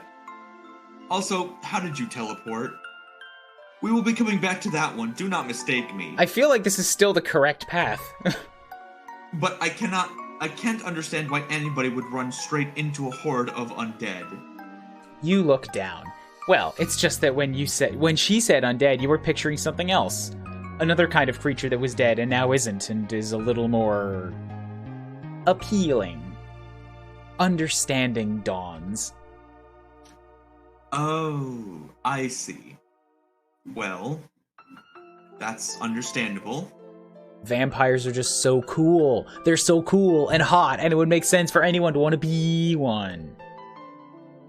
I don't know what a vampire is, but I believe we are on the same page. Maybe I misjudged you. Perhaps you have greater intelligence and finer taste than I originally inferred. Maybe, you say. And you bet anyone with taste would find canaries daring, unconventional, aesthetic, intriguing. Even someone like the tentacle therapist. For perhaps, just, you know, pulling a random name out of your head. Kanaya freezes. How do you... Did you just... I mean... She clears her throat uncomfortably. Whoever that is, I hope you are right. And also, well... She looks embarrassed. Again. Thank you for saying so. You nod, wondering if you should say more, but you should keep that friend's secrets, just like you were going to keep Kanaya's vampire fantasy secret, because that's what friends do. Bonded for life. What the fuck was that? I am so confused. I don't know, but it was victory music, so you won? Bonded for life. I guess? So are they? I don't know. I don't know who is what right now.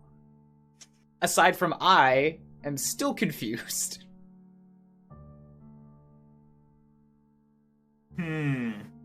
See, like, after the wonderful end that was Jade's thing, I feel like we can't leave on what the fuck. Karkat's was what the fuck. Kanaya's was what the fuck, but I'm also objectively terrified of the next one. Well, we still have some wrong paths to go through in Kanaya's if you want to go. If you want to try and help her out with Arachnid's grip. Did we skip past friendship? We did not. No, Palace said that this is the order. This is what is happening. That was good ending. That was friendship. I don't get it. But Kanaya is hard to read. You're too lame to understand gay vampires.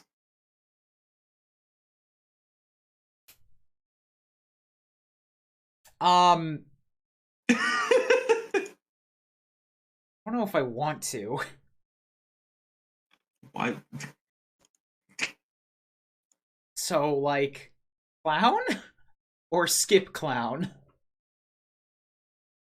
Or stop?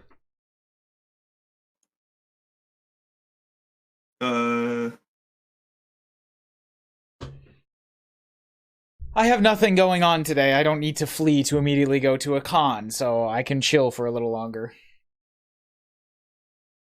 If MTT still has energy for it. I think I have a bit more energy left in me. No. I don't want a clown. We can't end on clown. That's kind of the thing, isn't it? It's like if we can stop, or we can do clown and end on Scorpio, or we can skip clown and end on Scorpio. And of course, as soon as I fucking mention clown, Octopimp goes live.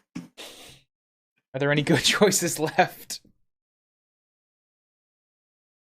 Let's see. Scorpio is a good choice. All three of these are good choices. But the worst choice is the one that includes the clown.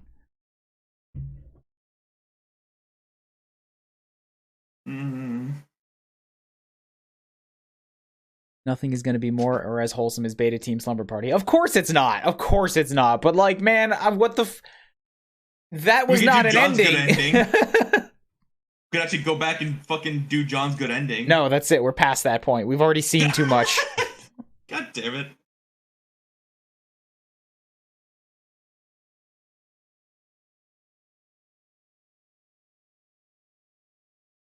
I'ma poll it.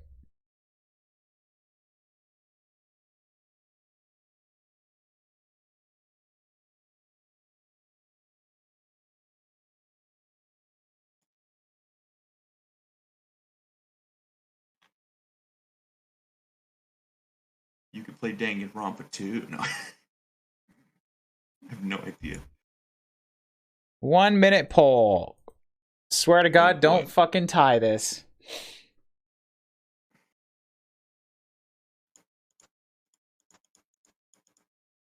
I can't even make a pact with you, as one might say, to do like, yo, do 13 Sentinels and I'll do Danganronpa 2, because I've already watched the Grumps played Rampa 2. I know it. Fair. I after the first one, I'm like, I'm never gonna play these games, so if somebody plays it that I like, I'll just watch them do it. Fair enough. Who was your favorite? No, don't worry. The one that wasn't real. Yeah, same. Good choice. Oh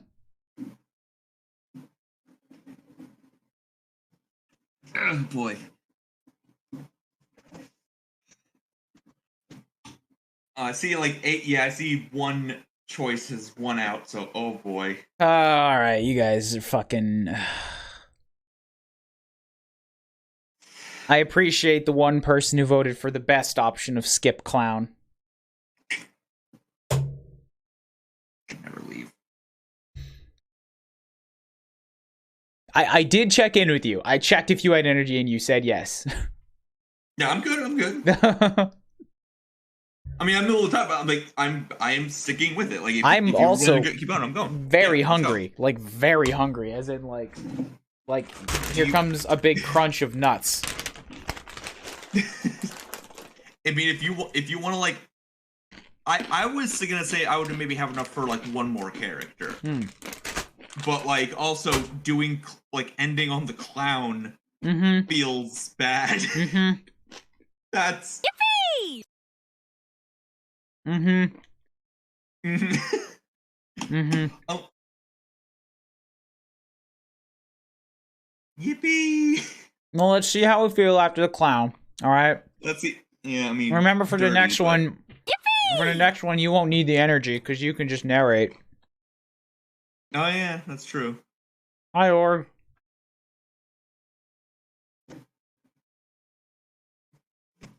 Yippee!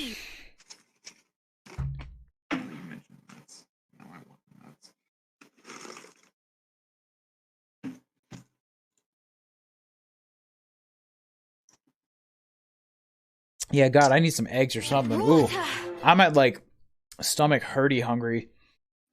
Ooh. But I had a whole pizza last night, so it should be fine. Yeah, but also you haven't had breakfast at all. I don't have breakfast normally. There's no reason for this. Know. All right. That might be the problem. Cannons. How do they work? Shore up your bridges, everyone. Oh, God.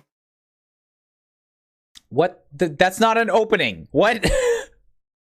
That's not an opening. Oh, no, because Carcat's story ended on leaving him in Dave's house, I guess? Main menu. Yes. Start. The clown. This is coming out of the Kanaya. Yes. Okay. It really is just a cold open. It doesn't even like fade in. First things first, you deliver Karkat into the arms of a giant white crab, which strikes you as totally normal and a safe thing to do. You're really beginning to get the hang of the zap situation. For instance, you are now capable of utilizing it without unleashing a lengthy exposition on the values of interpersonal friendships. You can just go. Oh, you know what? Shit. Oh. You know what? Shit.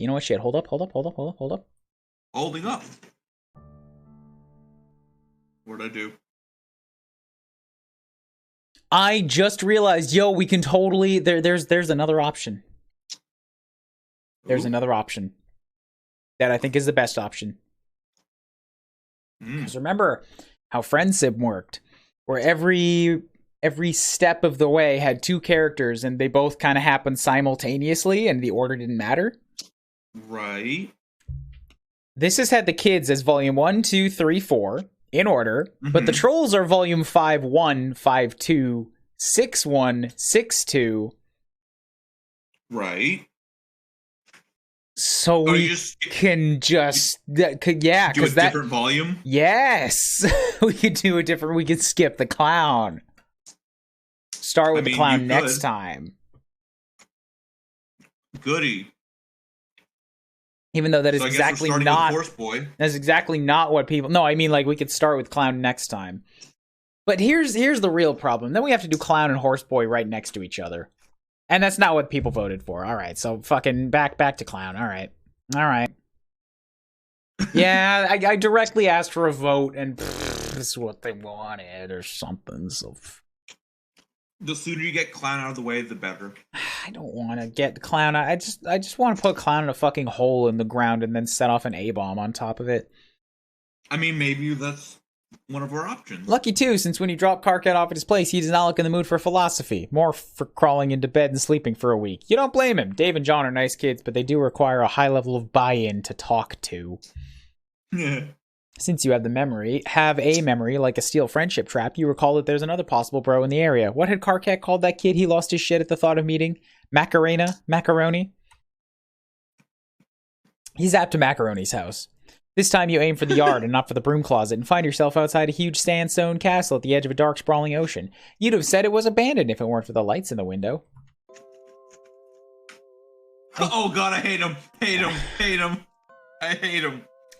He just sort of, like, appeared, and, like, the face is weirdly disarming. Standing at the tide line is some sort of Halloween decoration. A scarecrow made entirely out of sticks and hair and a pair of oversized gray pants. You asked for this. This isn't even bad. You know, like, this is not bad. This gives me a like, well, okay. They probably don't even have Halloween here. It's already spooky enough every day. A nocturnal world can't even fuck with night holidays. Yeah. The scarecrow throws a rock in the surf. Winding up his long, thin arm is a whole production, although the motion is surprisingly fluid. You edge closer, not wanting to alarm him, but needing to move the plot along at a reasonable clip. You clear your throat. The boy scarecrow does the laziest double take you've ever seen. It's like he's on half speed. No. Motherfucker, are you lost? That's a little forward. Not that you aren't hip to all the choicest trends that the kids are on. You have absolutely no problem with some random teen just swearing at you out of the blue. It's absolutely fine. In fact, you love it. Makara! That's what his name was. You ever look at the ocean?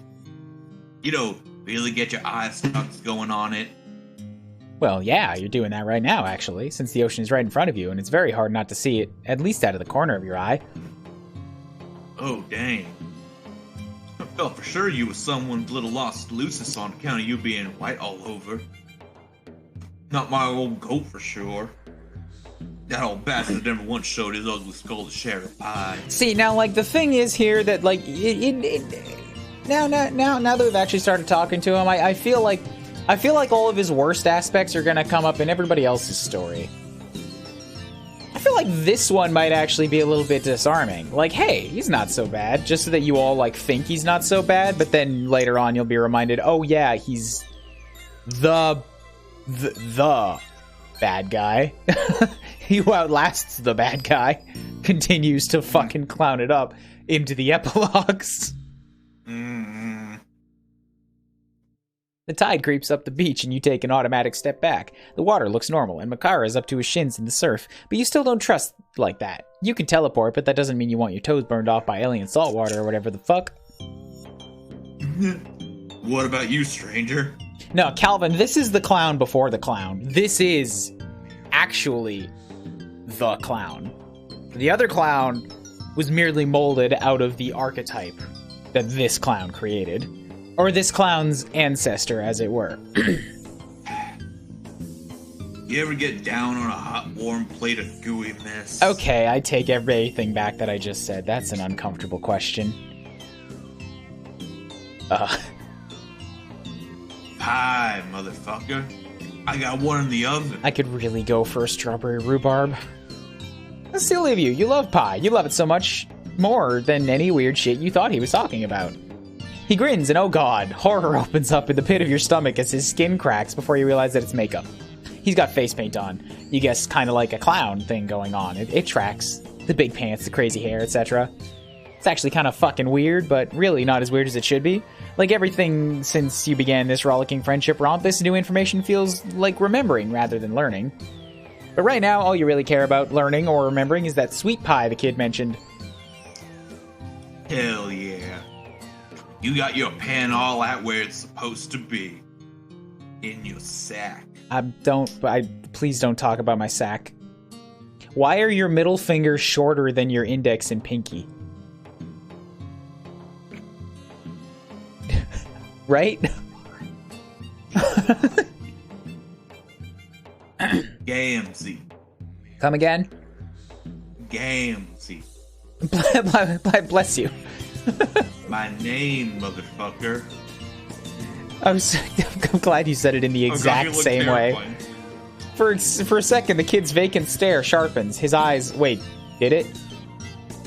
Yeah, go back. Oh god, I don't like that. No, his eyes are like looking down a long empty corridor, but just for the briefest moment you think you see something lurking at the end of it. Something angry. And then it's gone. These are uncomfortable pictures. I'm gonna move my mouse away from that one. Gamsey brings you inside his hive, which is lopsided and shakes when the wind blows. Whoever designed it definitely got their architecture degree online. It also smells a lot like weed. You take a step into the living room. There it is. Oh, Jesus Christ. There are like 40 little honk horns strewn around on the floor in a pattern that makes it absolutely inevitable you will step on most of them on the way to the couch.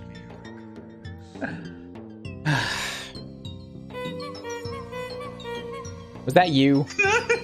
You give up after a few seconds of careful hopping and just honk your way across the room. It's I didn't have enough time to do it. The game was too fast. Oh yeah, brother, make that music. Sometimes it all just gets too much to contain, you know what I'm saying? I don't like how his eyes are so close to his mouth. his face looks not normal. I don't like how he's off, like he's off center in his own fucking like text thing. Gamsey sticks his head around the door to what you assume must be the kitchen. He's got flour on his nose. You thought he said the pie was already in the oven. What's he using flour for? The music builds up, don't it? It's like a miracle. Like a little ball of snot what's all caught up in your suck sphincters.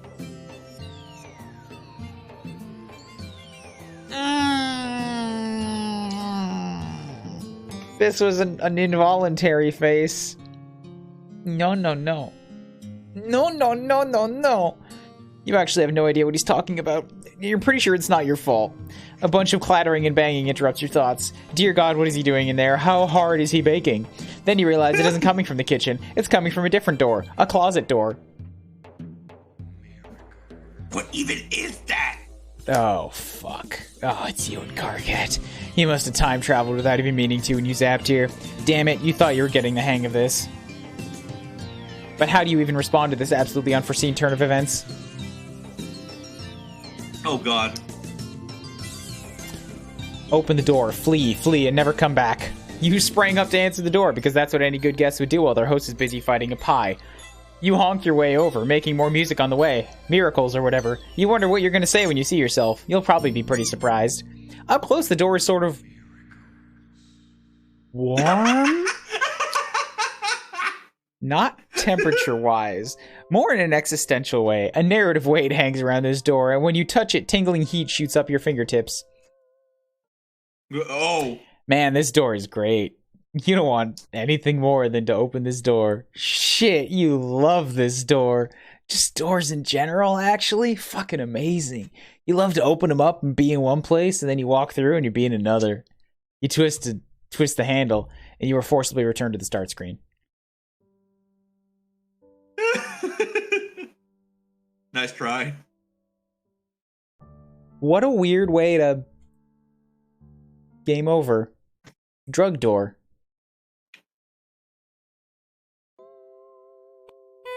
Scratch is not having any... Let Gamsey open the door. Figuring this is the best way to prevent a paradox, you wait until the racket gets loud enough to alert your host. What's all that? You shrug, open your eyes real wide to show just how innocent you are. This is a total mystery that absolutely needs solving. Oh hey, hold up my brother. I'm hearing something in the scrub cubby. Some squeak beast what's all got itself trapped. The noise in the closet breaks off just as Gamzee throws open the door. Yep, same place as before. Other you and Carcat must be shouting at each other back in his hive.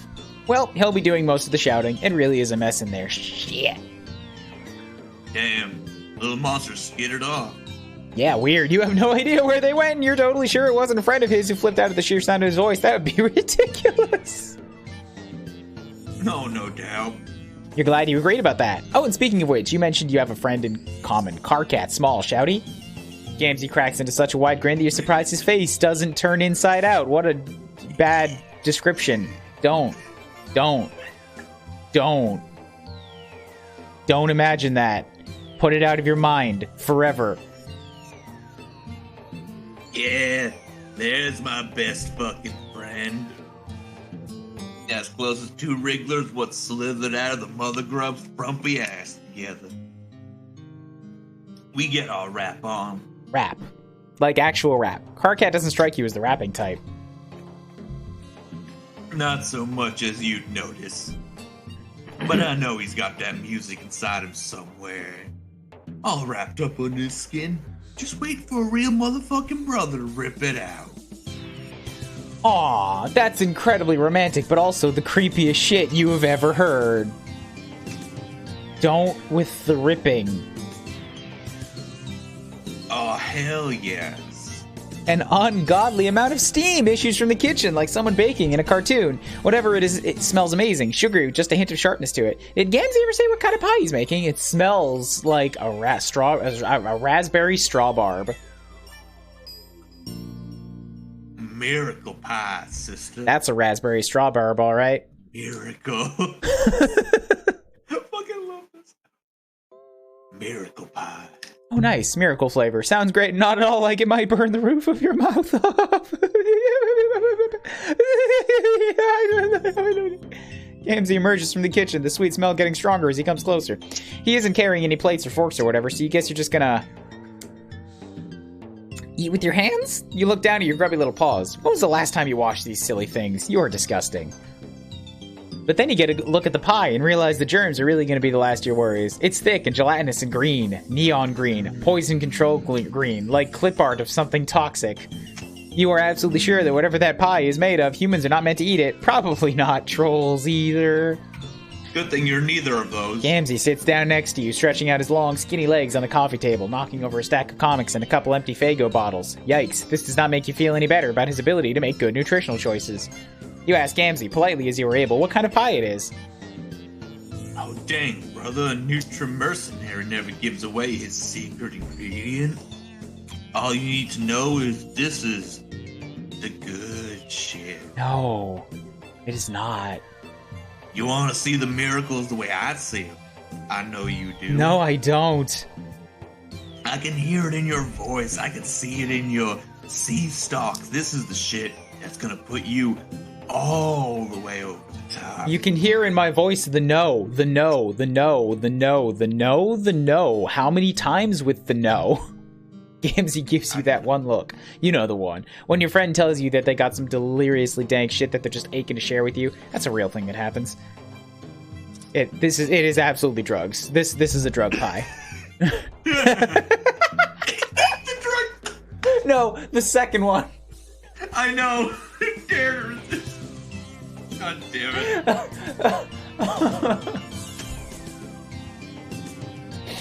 Fucking dare to resist. Oh, fuck you. This is so good. Consume Doom Circle. I want to eat the drug pie because I think that's the only way I can tolerate what's going on here, but that will keep us here longer. I don't see what's wrong with that. Well, you said you gotta go. Like, no, I'm where I need to be right now, motherfucker. That's the problem with Gamzee. It's like I hate him until I have to be him, and then I'm just like, shit, man. You know what? In honor of Eno, in honor of Eno, let us eat the drug pie. You know what? Fuck it. You're magic. You can do whatever you want. You scoop out a big version up. green glowing glob of poison pie. It's so gooey and thick it almost slides right out of your hand. You manage to get a little bit of it into your mouth. It punches you right in the taste buds, so sweet your teeth ache without any discernible texture. Just scoop. It slowly fills your mouth and coats your throat. Wow, this sure is a tactile experience. It doesn't taste bad, just sort of like you swallowed a big, sweet mouthful of nausea hits you in a wave, and every nerve ratchets tight. Yep, this is definitely not meant for whatever kind of creature you are. Your body wants to reject it. You lean over the arm of the couch and prepare to give this volume an additional content warning. But the feeling passes, and not only does it pass, it is accompanied by a raising sweep of euphoria. It shivers up from your stomach and into your brainstem, and this shiver in my voice is not intentional. You let out an unintentional sigh of happiness and then settle back into the couch. You feel so great right now. Holy shit, drugs are awesome. You want to do them all the time. No wonder Gamzee was so intent on getting his pie finished. If you were him, and you know the secret to the wonders of the universe, you wouldn't want to ever eat anything else, ever. A long finger taps you on the shoulder. Hi, Antimatter. I can't believe you're still doing Homestuck stuff. How have you been? We never did Pester Quest, and now we're doing Drug Pie. More motherfucker. I am so uncomfortable. He offers you the pie plate, and you eagerly dig your fingers in. It's getting all over the couch in your face, but you don't care. You just want more of that perfect, contented feeling. Gamzee watches over you with dreamy approval. Somehow, the two of you end up in the supply closet. No! You aren't really sure why? No! It just felt like a good idea to go in there? No! Possibly to investigate whatever it was making a bunch of silly noise just a few minutes ago. No! You know what it was? It was you! You and Carcat! You guys came to visit Gamzee that one time, but Carcat was out. You'll try harder next time. Good trying, motherfucker. You're not pulling my stem that easy. My nubby little brother hasn't been anywhere near my motherfucking hive. I tried to get him over here again and again, you know? But he's all got this hate on for face-to-face hangouts. Not like you. You got your motherfucking pan blown right the fuck open. You're like me, my sister. You're wide open to the motherfucking miracle. You tell Gamzee that he's totally right. You were so ready and open to whatever miracle comes along while you clench your butthole. No, seriously, if you wanted the two of you to go visit Carcat right now, he's probably sleeping off his trip on an alien planet, but you could wait, or just zap forward in time a little more. That's the thing you can do. Oh, for real? Why didn't you say so then, motherfucker? Zappa's on out of here. Right away, anything you want, best friend. Gamzee gives you another one of those wide, messy grins like he can't contain his joy at the thought of being someone's best friend. You totally sympathize. You can't actually remember how to use your magic powers right now. You think it's possible you're a little too high. You don't even remember how you came to be lying on this filthy closet floor and looking up at the filthy closet ceiling. Shouldn't you try to keep the place with your cleaning supplies a little cleaner? No worries, my brother. No worries. There isn't any rush. I got my certainty on that one day we're all gonna get together in one big horn pile. No. My boy Carcat, T-Dog, Echius, that nasty cerulean bitch what's always bad as hell. Who's T-Dog? Tavros, probably. Oh. Okay. Can we excise everyone except the nasty cerulean bitch from this? In fact, let's just excise the whole pile, and me and her will just wander off. We'll let you pile away. Everybody, we'll climb up to the clouds together. You don't know who some of these people are, but that's okay. You're confident that they'd all make amazing friends, and you can't wait to climb up into the sky with them. What'll you do once you get up there? We ride the Dark Carnival all the way to paradise, my brother. I'm very uncomfortable with the fact that a voice in the song just whispered miracles into my right ear. Yep. The Dark Carnival. That sounds familiar somehow, like you've heard of it before. Oh, I should hope so, motherfucker.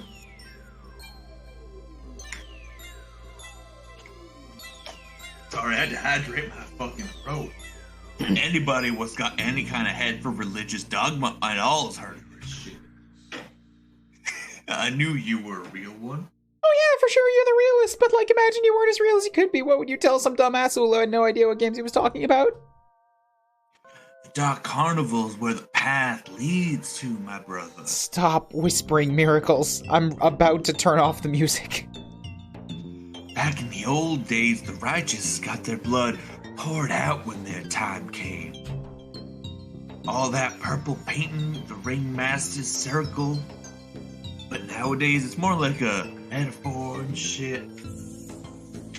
When a motherfucker dies, the soul's all ruptured up from his corpse meat, right?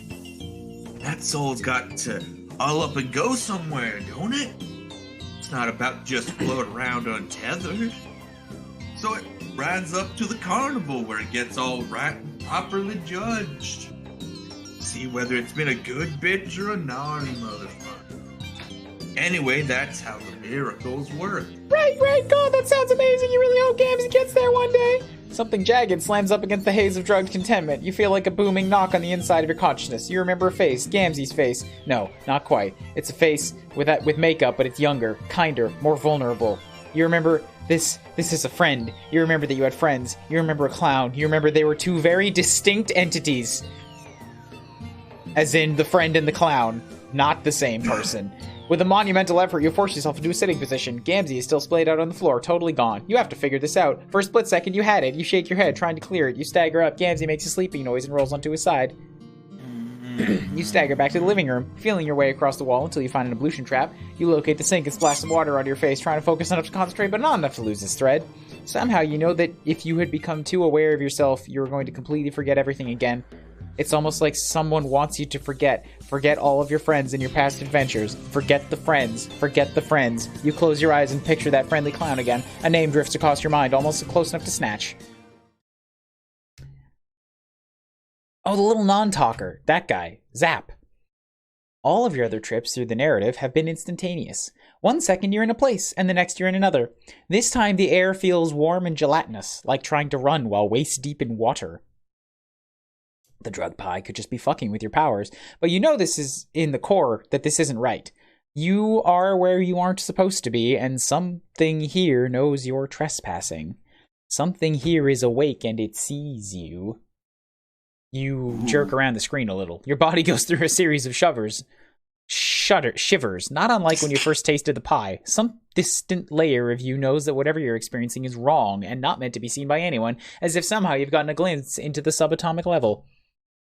Your vision stretches out in a long, empty corridor, and at the other end is, your slingshot back to Gamsey's hive, hitting the floor with what feels like every inch of your body. God, how can you fall on your ass and your head at the same time? How is that legal? Even worse, you appear to have sobered up much faster than you have any right to. The high is broken like a fever, and you're sweating through your trendy collared shirt. You turn. Gamsey has somehow moved himself to the couch while you're doing whatever it was, trying to throw yourself into part of the narrative you don't have permission to see. He looks significantly less stoned than before, too. Where'd you go at, motherfucker? No, you just tried to pop in to visit someone? Someone you thought you remembered from your past, and it went wrong. Somehow you're just getting the image of a T-posing figure, which is absolutely absurd. Everyone knows T-posing is... It can't be real, it's too dominant. Damn. That's some deep nonsense right there. Some righteous fucking noise. Yeah, you guess so. Probably just the drugs, though. Gamsey looks at you through slitted, hazy eyes, and you realize that trying to explain anything to him when he's in this state isn't going to do any good. Just a fever dream. And that's probably exactly what it was. Shit, maybe this is what the kids refer to as a bad trip. Is this what Gamsey does? Just sits in his hive all the time and gets high? Well, that's a perfectly respectable way to deal with a hell place like Alternia, but God, it makes you sad. All these kids you've met so far make you so incredibly sad. There, now you went and bum yourself out. You're exhausted. You really aren't above doing the least amount of work for the highest possible reward here. You shrug and tell him that probably what you experienced was a miracle.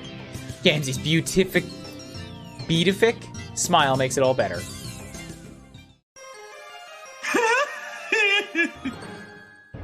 Let us get out of there immediately. Hell yeah. For all the issues with post-canon Homestuck, I absolutely adore the meta-narrative bullshit. We're somehow pre, mid, and post-canon all at once. Don't understand. Ain't that a motherfucking miracle? Sorry, I need a minute that was not as bad as I was fearing it could be, and yet I don't want that to be what remains on my consciousness when I go off and nap. You're afraid of him showing up in your dreams unannounced? Did you already do Gamzee's bad routes? We stumbled into the good way, and I refused to go back there. One of them was a door that led into nothing, and the other one was not eating the drug pie, and like I imagined that would get scary. So no, I'm not going back there. Thanks. Oh God! Imagine what if that is like you take the pie away from him so he can't take it. No, that's bad. No, that's the bad. The pie is exactly why he's bearable. But what if? What? See, that's what I don't. That's what I don't want to see. I know, which is why I want you to see it. Because I'm a good friend. No, I'm kidding. I mean, you die. Sure. Fine. We're done. Scourge it up. Scourge it up high seas. Going on to this one. Woo. I need some water. No, we're not going back there. We're not going back there. We're done. Although we did do the short bad end. Yeah, I think we did. We're not going back there. Guys, what was it? Fucking... We left John in an existential crisis and never even got the proper ending for the first fucking story. None of this matters. You left that poor boy. He got better. God damn it. All right, this is Vriska, so I'm a taker, so you can narrate. Your latest narrative, John, has you walking down an alternating shore. The two moons light up this beach cove in shades of pink and lime green. The reflections playing at shimmering patterns in the gentle... No, keep it going, keep going. I got confused. Okay. Shimmering patterns in the gentle waves. What yo ho, what rolls left for me? Nice, smooth entry point. Beautiful. It would be beautiful, if not for the haggard, monstrous gulls picking the flesh from dead, and pungently rotting fish, crabs, and even one of their own. You keep your distance as they eye you warily, gore on their chipped beaks. They are not potential friends. Everywhere you jump, serendipity seems to guide your hand, but would it be right to call you fortunate? The night is cool, almost cold. You kick a pure white seashell down the beach. It skips gracefully in the dark gray sand. You have brought friends together and just barely begun to master this tremendous and strange new power. But no, you think, you are not fortunate. As you walk alone down the sand that's still radiating stored up heat from the searing day, you feel a pang. Something is missing. You know you felt this way before, but you can't place when. You have a gulf within you, the width and breadth of this ocean. And it's an isolation so plain, so true, that seems impassable, invincible. You step on a weird bug and you don't even care. Yes, you are filled with a sudden, almost comforting conviction. Nothing you have done on your journey has really made a difference. Fuck yes, you. The nihilism begins. You can pick up and put down the lives of these alien weirdos and human weirdos and shake them like an Etch-a-Sketch when things go wrong. Are you really accomplishing anything? Or are you just building shitty castles in the sand with flimsy plastic implements, castles that won't mean shit for nothing when the tide rises? But the journey is the meaning and the fun you have along the ways. Right? No, of course not. That's stupid. You're decided. You are a creature of solitude. You are a rock. You are an island. From now on, you walk alone. I walk a lonely road. Ride down the only road I'd ever know. You may be an angled figure. There may be an angled figure crouched with terrible posture on a dock ahead. Sure, that figure may be sitting next to an intriguing-looking moored ship. Yes. But surely one glimpse of a potential life to meddle in won't immediately make you fall off the wagon back to a life of itinerant friendship, right? Oh, sweet, a new friend. Yo, she got the robo-arm. Yeah! God yes! Damn. She got the good music, too. Wait, wrong music, though. We'll get there. We'll get there. She hasn't worked her way up to that. Yes. By the way, anybody who doesn't know, she has the second iteration of Megalovania to her name. This is the most important character in Homestuck right here. She just used Sharpie on one of her glasses, yes. God damn it, you're probably right. God damn it. You amble over to the girl hunched on the dock like the stupid Thembo friend slut you are. Doing an acrobatic fucking pirouette off the wagon. What is a Thembo? You yet, so you... I'm guessing it's a gender-neutral himbo. Yeah, she's Megalovania Volume 2. Yeah. And like... She's leaning over... Go ahead. She's leaning over a complicated pile of papers, erasing boxes and filling them in again. Every once in a while, she pauses to roll various dice. Yeah, she's making a D&D character sheet. You roll up on this girl with Sharpie on her glasses, making a D&D character sheet, and for the first time in this whole fucking game, you get you get what sounds like encounter music as a background noise.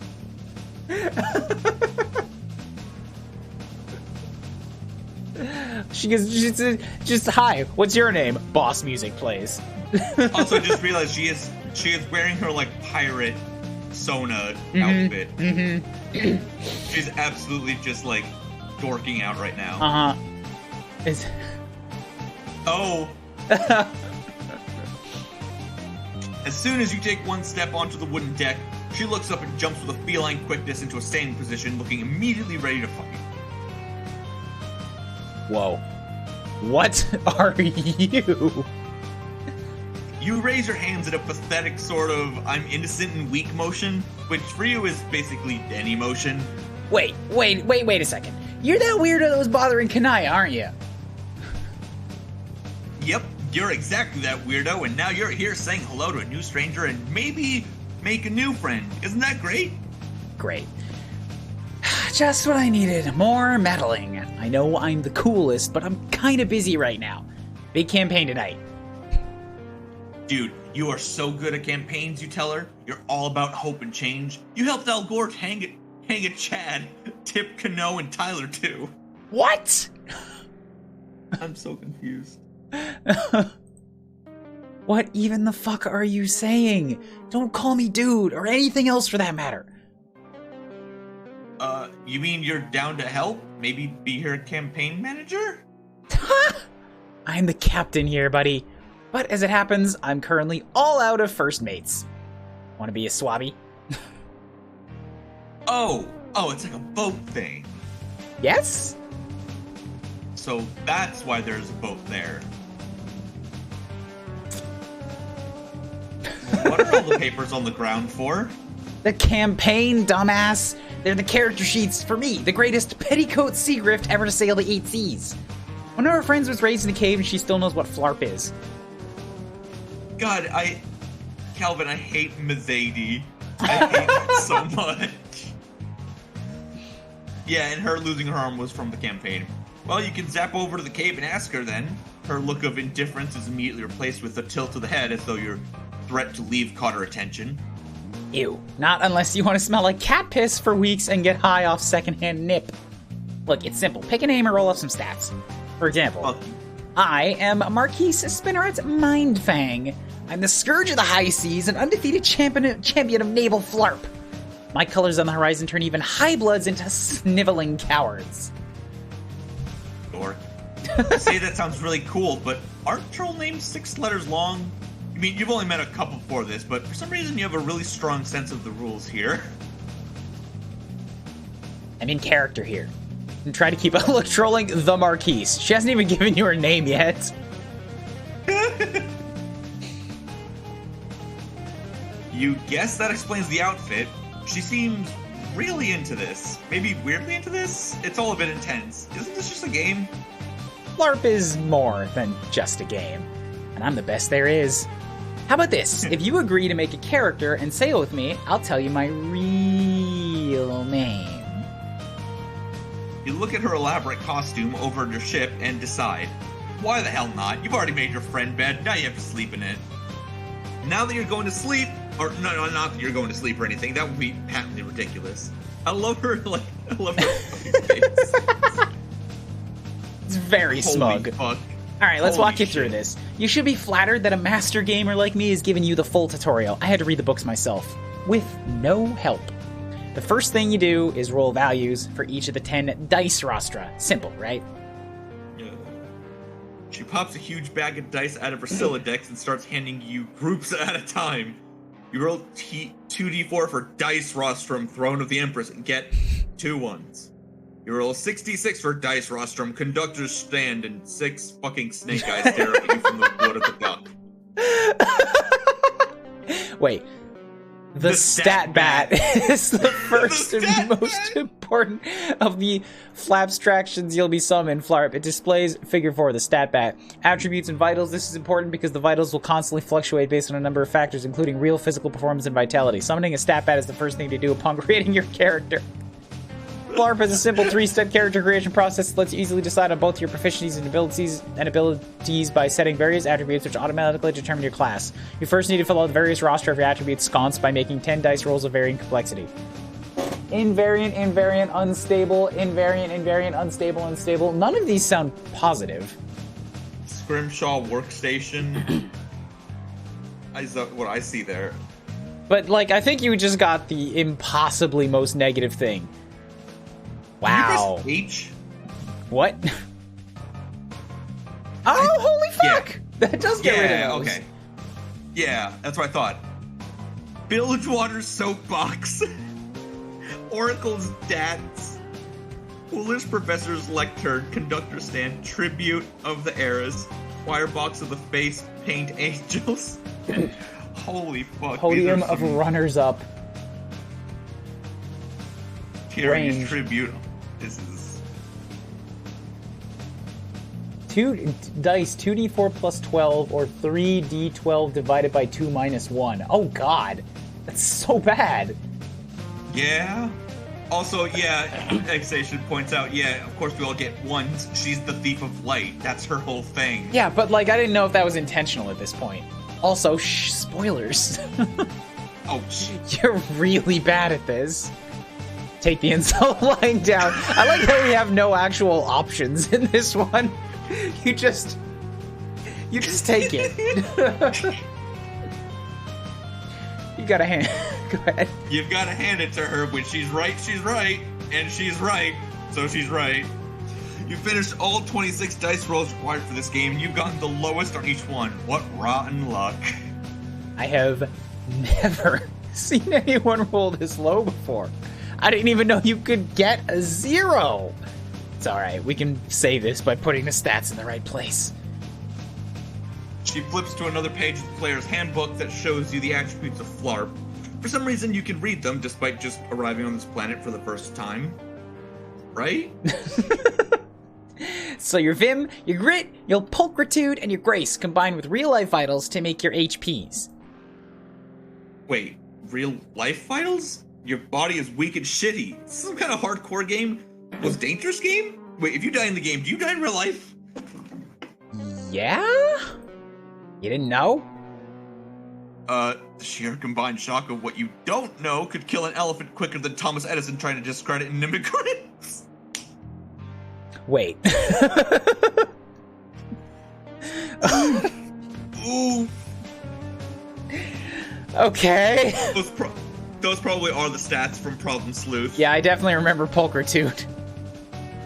You get to roll again when you level up, so you won't be so pathetic forever. Just for almost forever. I mean, if you survive. With a scourge like me at your side, you're on easy street. I'm jealous of you, really. You gulp and nod. Okay, let's finish this. I mean, you get to have me as a partner. I just get to have you. Yeah. Yeah. Yeah. The Marquis grins. Her lipstick smears a bit where her fangs jut out. You think that's just how it is for trolls wearing lipstick, but Kanaya's was perfect. She pulls an 8-ball out of her pocket and smashes it suddenly and violently on the dock. You jump at the noise. She looks at you pitifully and then decides not to make fun of you. Yeah, it's too easy. How magnanimous. Out of the wrecked plastic sophistic sphere, a gross fucking grubby worm appears. It's like the size of a wiener dog. And it's wriggling. You see that it's pulsating.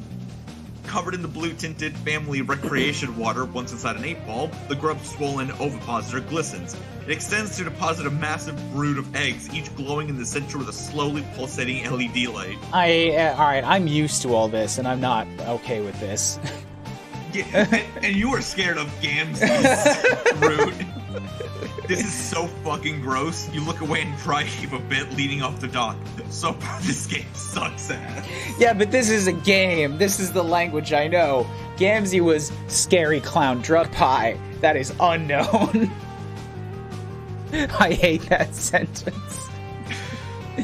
Jeeg. Don't tell me you've never seen a game grub before. You tell her that you've never seen a game grub before. Also, maybe she should give a content warning before she makes you watch a thing that includes a glistening ovipositor. Of course, that's where you save it. Hold up, I'm just looking here. Yeah, so I don't have that one's. Here we go. Warnings. There are actually warnings for each volume. Interesting. Cannibalism, mind control, arachnids and insects in detail, vor, gore, death, parental mistreatment, gender and identity discomfort, strangulation, dyspraxia, stimming, United States political historical panic attacks. It's a lot there. for just her. For just her. Everyone has its own warnings, but yes. Holy fuck. Thank God we haven't been showing them ahead of time. That would have almost been responsible. Gamzee's is only one line. Blood, gore, death, parental neglect, drug use. I shouldn't be surprised that Briscoe's is the one Megalomania comes with its share of content. Dave's is just abusive guardian, which sounds more like a joke.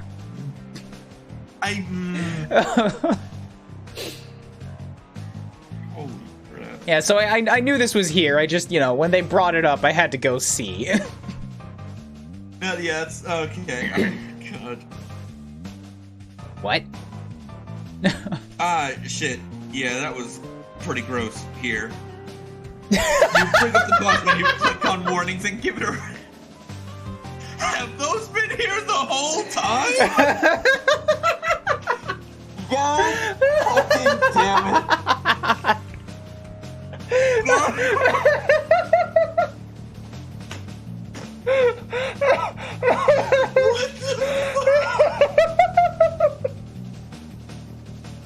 How does this keep fucking happening?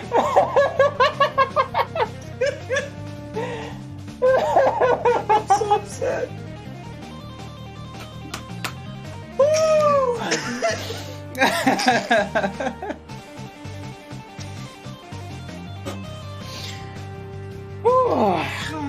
Okay, wonderful. My stomach hurts. Brisket taps her foot impatiently while you fuck around in the game, Lion. For some reason, seeing a full list of content warnings isn't easing your anxiety about what's ahead. It reminds you of something that once made you really angry. In fact, you're especially worried about the gore and death tags. Maybe you should just piece out of this.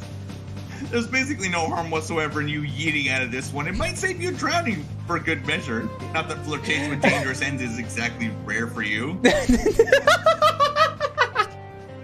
Oh my god, you can genuinely just say, fuck this. The first choice, yeah, just like, that list is too long. Please peace out. Please peace out. We can't. I refuse. This is the best character. We are playing Vlark with Vriska. I want to see it. You're right. That's the way to the wrong ending. You know what? You're not feeling up to tabletop gaming today. You close your eyes and feel yourself sink into another narrative. Wait! Your loss.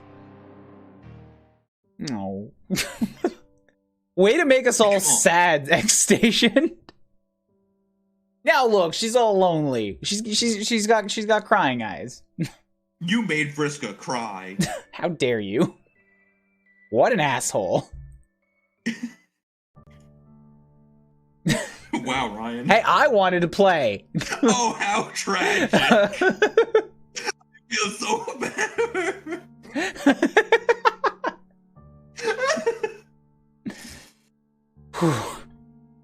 God damn it. Poor Vriska, who never did her wrong. Poor flower crown Vriska. Just... Everything she did moved the story forward, and she is the most important character. Counterpoint. Fuck you. I don't hear any arguments. Oh, sweet, a new friend. God. Get lying down. Alright, let's go. We're playing Vlarp. You know what? You're an informed reader and a prepared gamer. You've got this. You ask Vriska what's next. You know what? Aside from Batman, the Joker's the most important character in his continuity. Yeah, well, guess what? There's no aside from in this one. It's Vriska! Get fucked!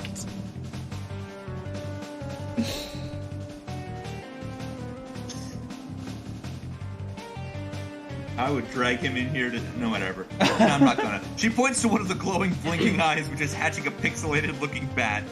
It flaps its way into the air with a high-pitched squeak and starts glowing and projecting a holographic image of a torch. Oh, the stat bat, of course. Big fucking Hitler was important, too. Oh my god. That's real life. That's not a narrative with a hero and a bad guy. That's a turn. That's a turn. Also, that was the bad guy. You're naming the bad guys. Ah, yes, Vriska, notorious good person. I'm not saying she's good. I'm saying she's the most important character. I'm gonna just... I'm just gonna... Ooh, buddy. I think I did say best, but, like, I can say best in terms of favorite and most important. Which is definitely not good. Hey, you wanna go back to eating some pie? No. She points to one of the glowing, blinking eggs, which is hatching a pixelated looking... Oh, right, yeah, I already said that. Alright, all you have to do is assign your dice roster on your attribution sconce. What? Pick your best and worst stats. Your top two stats determine your starting class. For the record, my anger is fully for the purposes of drama. See, like, this anger is what I get out of fucking, like, Three Houses discussions, right? And I'm like, yo, everybody's fucked up, but Dimitri's the best. Everybody in this story's fucked up, but Vriska's the best. Maybe the blue ones are just good. Dimitri. Who knows? Fuck you for liking Dimitri. I don't know who Dimitri is. There's a lot of classes, but I'm already the best one. Okay, well, that seems simple enough. Drag attributes into the dice roster you want to utilize for them. This decision is permanent, so make sure you are satisfied before pressing finalize and ensconing them. Ensconcing. Yo! We actually get to create. Hell yeah. Oh, Jesus. Oh my god. What See? the fuck? She's the best character. We get to play another game. Throne of the Empress, the attribution sconce. Drag attributes to the dice rostra. Where's the dice rostra? Is this the thing on the things on the left? Bam. Okay, reset. Perfect. Hover for details. Vim, your vigor. Primary component of HP. High Vim makes you more durable, while low Vim makes you more dangerous when you're vulnerable. Ooh. Aren't all your stats equally terrible? No, shut up. I'm saving. They do mention that your top two... Oh. If I just hit random a bunch, it gives you, like, some... Interesting. Raz is rascality, your ability to get away with mischief. Rascality is your compliance matrix defense. Dex makes sense. The measure of your finesse, paired with gra for intricate tasks. Pulchritude, your suaveness and hard-boiled credentials, important for any action that requires charm or charisma. Gra is grace, your ability to maintain poise and smoothness, paired with dex for intricate tasks. App is appetite. Interesting stat. Your hunger and enthusiasm. High app makes you more effective in combat, while low app improves your passive healing. Grit. Mangrit. Grit isn't just for men, but it's what helps you lift safes or keep your cool when you're wounded. Hubris, your sheer confidence. High hubris lets you overrule your clouder moves, your clouder more successfully. Low hub increases your compliance matrix offense. Leverage is the foundation of the balance of power between clouders. And imagination is your inventiveness, highly useful for all classes when clouding. What is clouding? Yo, you see I've actually got scores over here. Wait, no, your score. What did the scores mean? They just go up. Those were the scores you rolled earlier, I think. What if I put hubris right here? Well, then you put hubris there. Do I have to get, like, everything lined up before it gives me a class? Probably. No, only the top 2. But you have to put all your stats in, but the top 2 are what determine the... Yeah. Gotcha, okay. Alright, so what are going to be the top 2 stats? The rest don't really matter too much for me. I feel like... Imagination, leverage, hubris, mangrit, appetite, vim, rascality. Mischief sounds fun. There are a bunch of problem sleuth stats here, I love it. I feel like hubris is probably one of our bigger stats, because we're just constantly confident that, like, oh, we're doing the right thing, clearly. That's a good point. Vainglorious bastard? Done. I don't even care. Hells yes. It's such a good fit. That's awesome, yeah. Yeah, hubris and Rask are a great combo.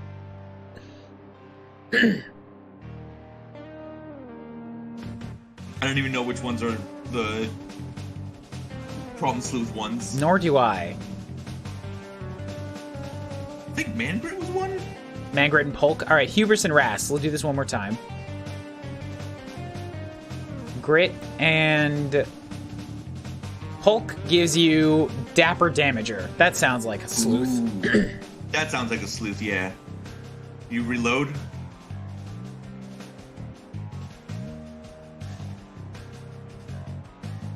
You could also just hit random and just, like, then put in Ras and Hube at the top. Can't take them out.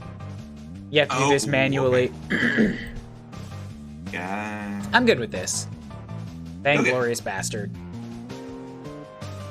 Your 2 highest value attributes are rascality and hubris. Your starting class will be Vainglorious Bastard. That's the kind of confidence I'm looking for.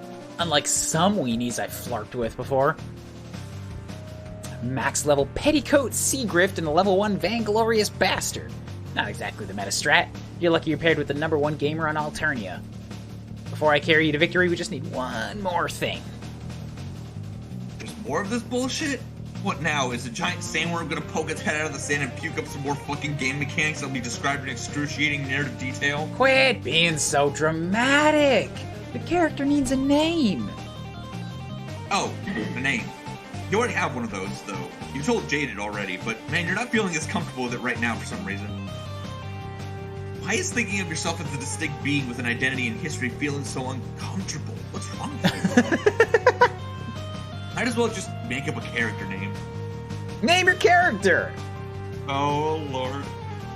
This is wonderful. This is the best fucking story.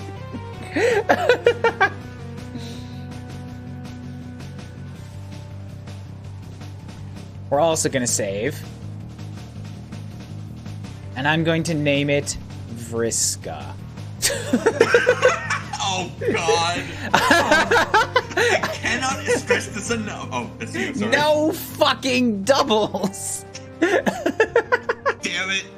Fucking damn it. Good try. Good hustle. Good hustle. What if I name it Egbert? She probably knows that. Ooh. Nope, I'm not going with Egbert. It's not happening. Look him up. Egbert the Swabby.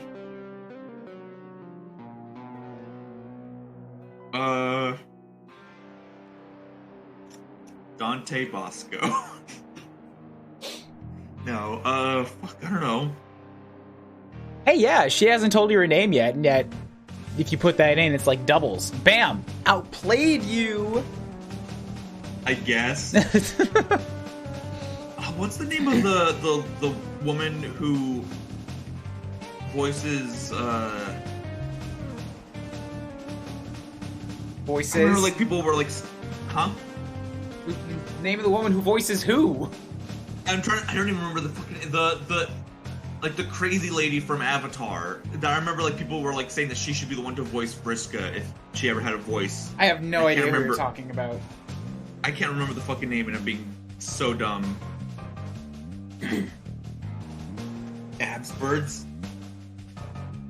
God. Yeah. Absbird. Azula, yeah. But Absbird works too. The Marquise welcomes you aboard her ship. Absbird. As soon as you confirm your name, the other egg starts squelching and cracking into more little flying holographic biotech projectors of various shapes and sizes. Moths and dragonflies and lightning bugs zipping off into the distance. Vriska capture logs all of her various books and character sheets, pushes her eye patch glasses up the bridge of her nose, and clambers up the gangplank of her ship. What you see has a name painted on the side in cerulean script as you follow her. Did she tell you the name? Brigantine. Here, hold this. Oh, right. Vriska hands you a rope and you hold on to it, keeping the mainsail rolled up as she scurries to and fro, aft and across the ship of the deck, making adjustments. You watch her try to tie a double bowline, but struggle with the dexterity of her mechanical fingers, swearing in frustration under her breath. You politely look away and try to make idle conversation. You ask her for her end of the bargain. What? Her name. You made a character, she tells you her name. That's the deal. She secures another rigging and stomps back over to you. You haven't really made a character until you're in costume. Is your fit not already fresh? Perhaps even the freshest? Here. She dumps an extra outfit out of her inventory, looking almost exactly like an earlier version of hers, smaller with more amateur stitching. You put on the big bridge coat and feel super badass. She looks at you, tilts her head to evaluate, and then grabs a jaunty hat, feather and all, from her Silodex and pops it on your head. Nice. Alright. Name's Vriska. Vriska Circuit. Don't you forget it. Who?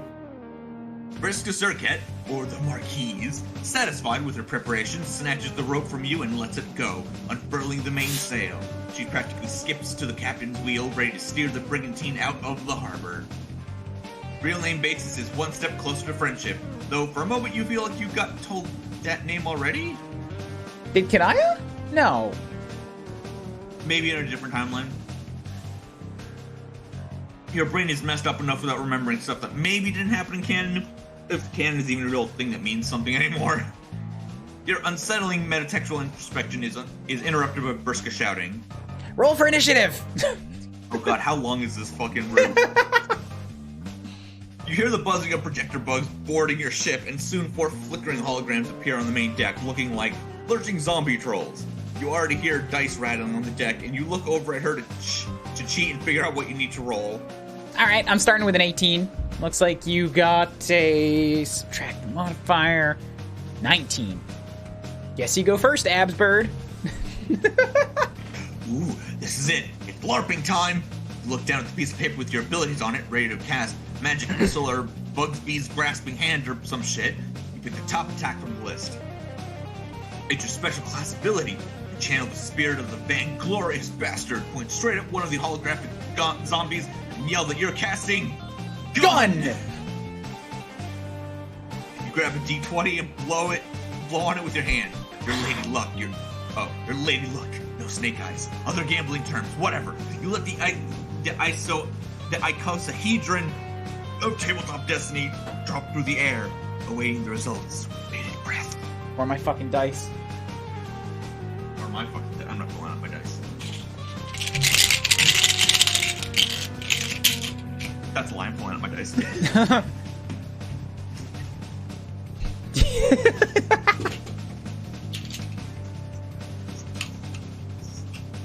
Well done. These aren't my dice.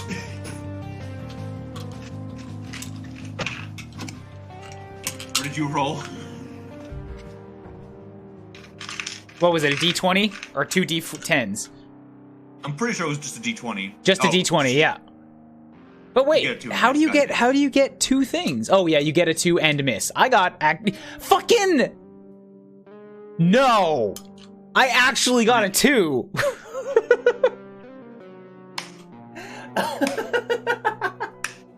If it makes you feel any better, I rolled a 3. Oh, we are terrible. 2, but it's like we are terrible at this. We're Absbird. That's just who we are. And yo, like, God damn it. this is not related to the current. I mean, it actually kind of is related to the current thing because this set of dice. I've had this set of dice for a good long while. On the side of it is some red paint on this one side, right?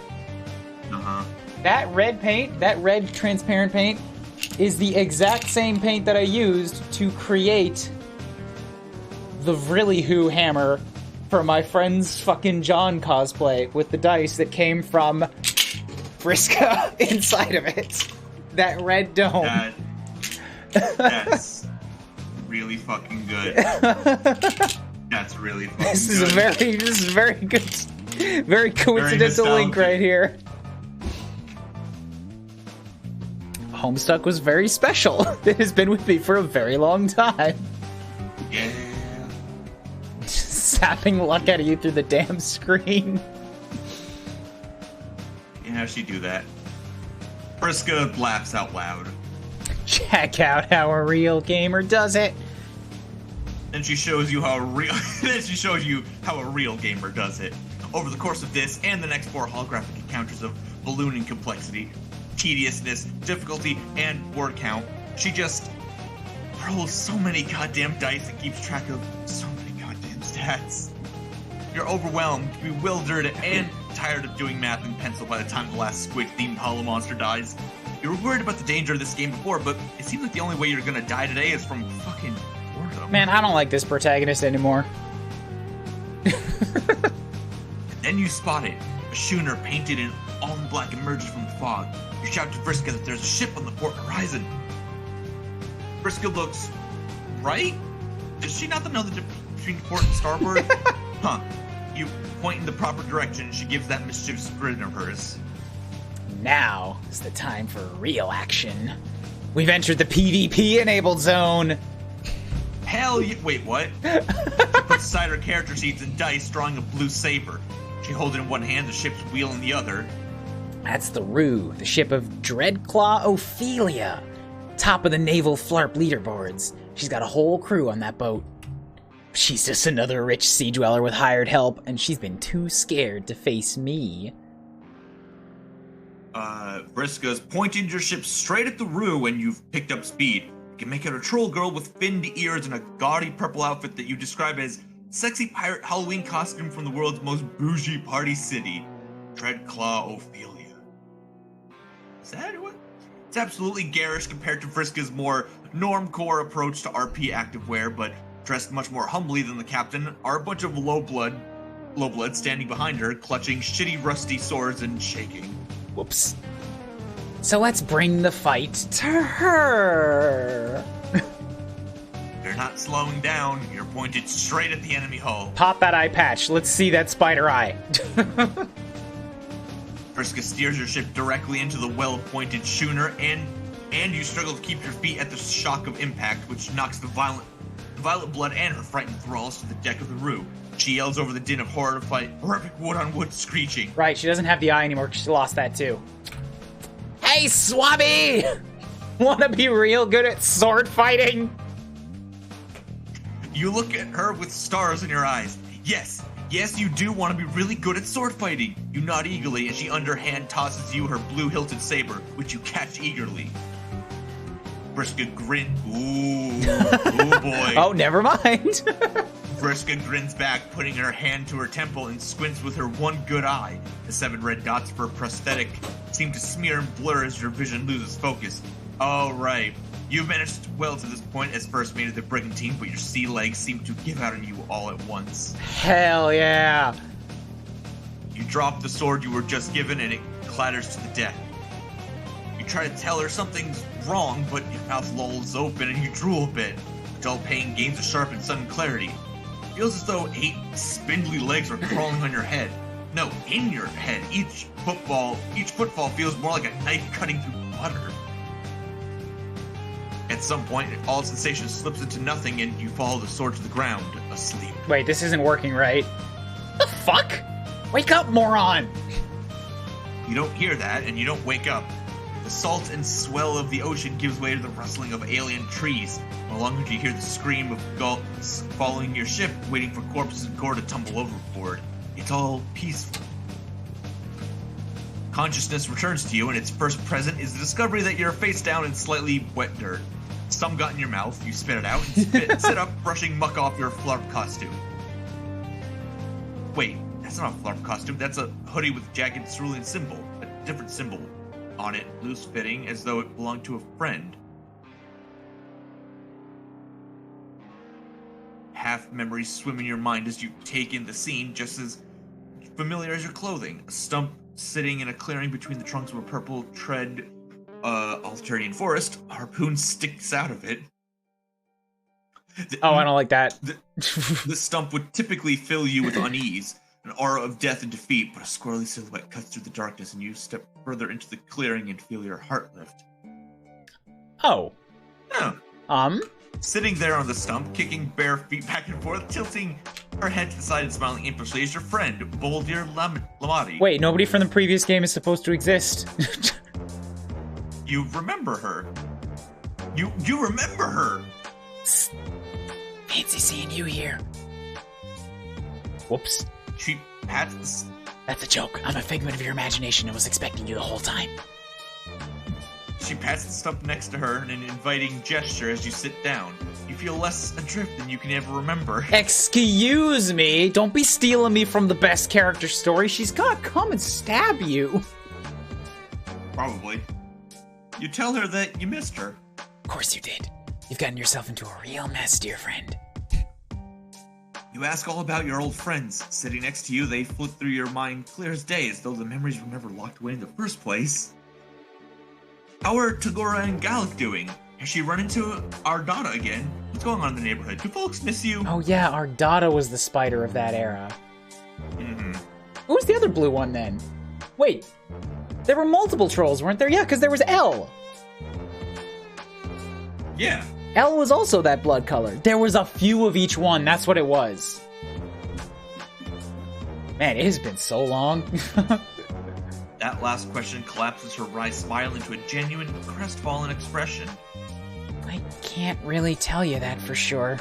You've seen it for yourself, just how much he can do. There's a whole other disturbance in this neighborhood, and it has his nefarious fingerprints all over it. It's almost like he was preparing for this. But I try to stay one step ahead, and I remember what I'm fighting for. Do you? The question is arresting. What are you doing? Even with your memory clouded, you've just been bumbling into other people's stories, breaking things as you go. Were we supposed to be fighting? There's there's nothing wrong with breaking things. It's like they say. Sometimes you have to compromise a few unfertilized cluck-beast embryo in the name of a complete breakfast. It's a little long, but yeah, I get it. You tell her that you haven't had a good breakfast in ages. One of the places you were at had swords in the fridge. Also, you have absolutely no idea what you're doing. You're going where the river takes you, but things are different now.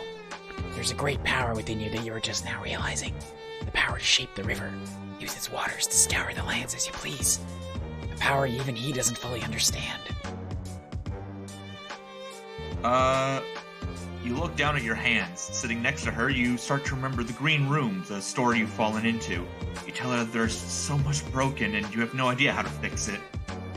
You tell her that you wish she was real, not just in your head. She'd know what to do. She tilts her head again, inquisitively. Am I, though? Just in your head, I mean. The story's only broken if you accept it as broken. If you think the story is something given to you. But it's not. Puppet masters may try and tell you the strings they're pulling are the only ones. As she continues saying this, her head jerks back, oddly, but she continues whispering, calm as ever. Don't be afraid. Don't let anyone tell you this story belongs to them. Not him, not anyone. Well, you feel it too. feels like threads tug at your body and hers even more. Her limbs twitch and pull into gruesome pantomime as more and more strings loop around her and disappear skyward. They nearly surround her completely, but you are powerless to resist, paralyzed. It's for you. It's always been for you. Remember, friend, the only question? She only manages to spit out 4 more words as she is swallowed up and tangled in a spider's web of marionette strings, choked and broken. What will you do? The whole scene seems to melt away in searing green, and you are falling, dancing beneath the skilled hands controlling you. He is here. He was already. The ticking of 1,000 clocks, exactly in time, echoes around you. We shouldn't be here yet. This is what happens when you fucking suck at Flarp. Did you miss me? I'll narrate. Yeah, fine. But oh, good. You're him. I seem to be on your mind. I'm flattered. It's no wonder you're thinking about me just after meeting one of my greatest disappointments. You really do spend too much time around willful little girls. It may start to give you ideas. They're the best girls, though. Ideas of choice, of challenge. You're relevant because those holding the strings decided you're relevant. An observer. The show must go on, but don't make the mistake these little ingrates did. It can't go on without you. It can go on without you. The bits that really matter, at least. What's that? Am I doing this? I'm afraid not, darling. I don't even know to what you're referring. Tears sear at the edge of your eyes again. You try to keep Boulder's words in your mind as the strings squeeze the breath out of you. What will you do? Another voice seems to answer from another place entirely. Scratching aloud, it says, "Fix this." You wake up. Cold stone and a draft greets you. Charming. Okay, continue. You blurrily open your eyes, memories of the dream already fading to wisps in your mind. You're in the cluttered bedroom, cluttered respite block that you're sure is Vriska's, based on the broken 8 balls scattered everywhere. You pick yourself up off the ground and try to think about how you got here. You passed out back on the brigantine. She must have brought you home, but where is she? You turn around and see a window. You look outside and see a dramatic scene below. Vriska is mind-controlling a group of thralls, one she must have won off of Dreadclaw while you were out cold. They're marching one by one towards a massive web. Weird. Okay, so she tried to mind control a person with plot powers and it fucked up and backfired. Yeah.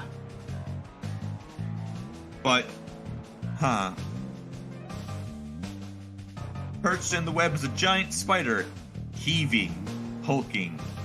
Content warning. Vriska's about to feed the losers of this game to her Lucis. You can't watch, hide in her room and wait, or intervene. A lot has happened. I'm gonna save. I'm gonna say we can't watch. Because I don't think anything we do can change it. You can only control trolls if you recall. When she initially tried to control human, she found you can only put them to sleep. Ah, okay. Right. Let's wait. Okay. Holy shit. Vriska's Lucis is a giant spider monster that eats children. Yeah, but she's a good guy. This explains so much. And also raises a significant number of questions that you're going to think about while not watching these kids get eaten. You look for something to distract yourself with. You spot a black raggedy book, much older than anything else in this room, with Vriska's symbol on the cover. You reach for it and open it up, flipping to a random page and seeing what looks like a journal scrawled in cerulean, but not Vriska's handwriting from your character sheet. Looking inside the first page, you see the name Mindfang. You read, and holy shit, you are very unsure this is appropriate for a young girl to be reading. Keep flipping through to different parts, and wow, it just gets worse. Vriska named her character after this? Yes.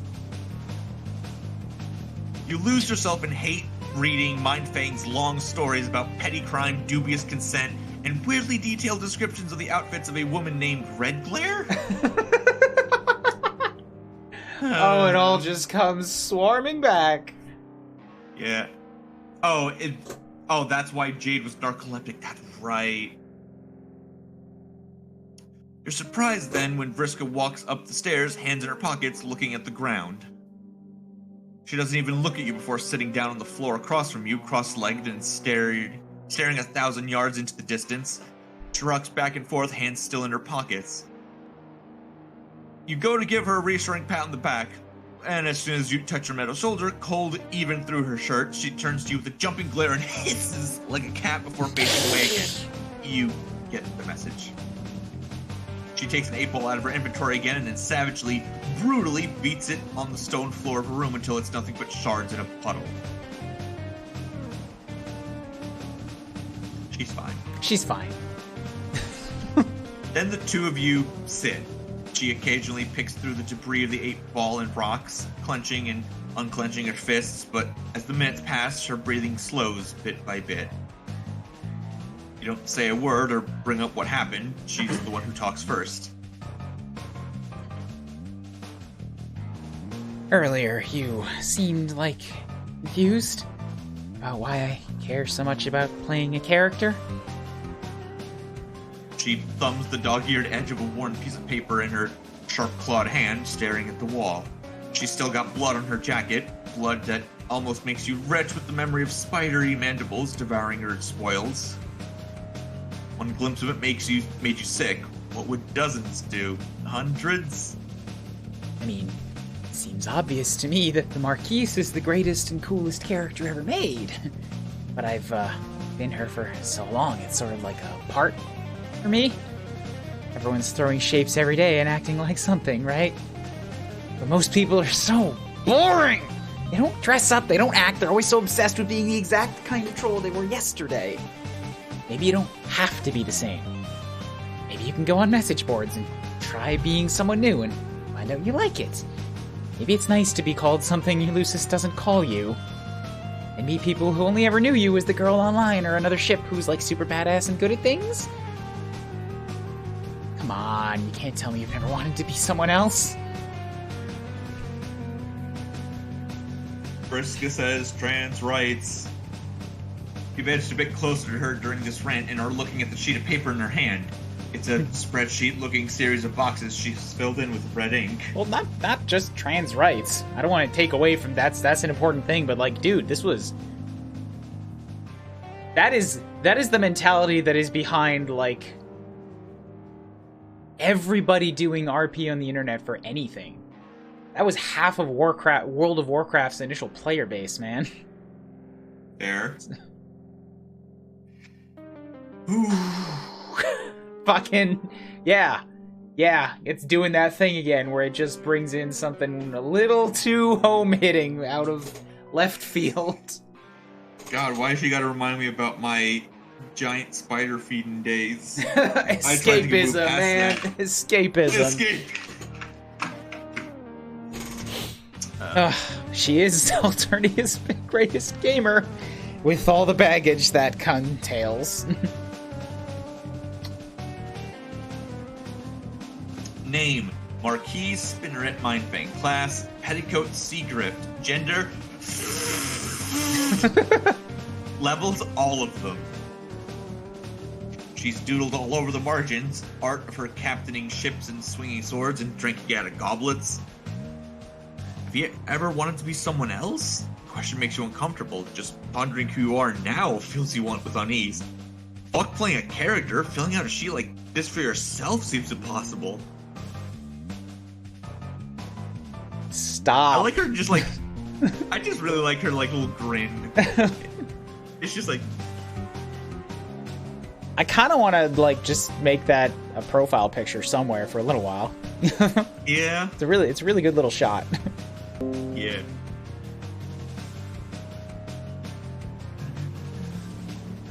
Yeah, and dude, that feeling right there, I'm 21 again.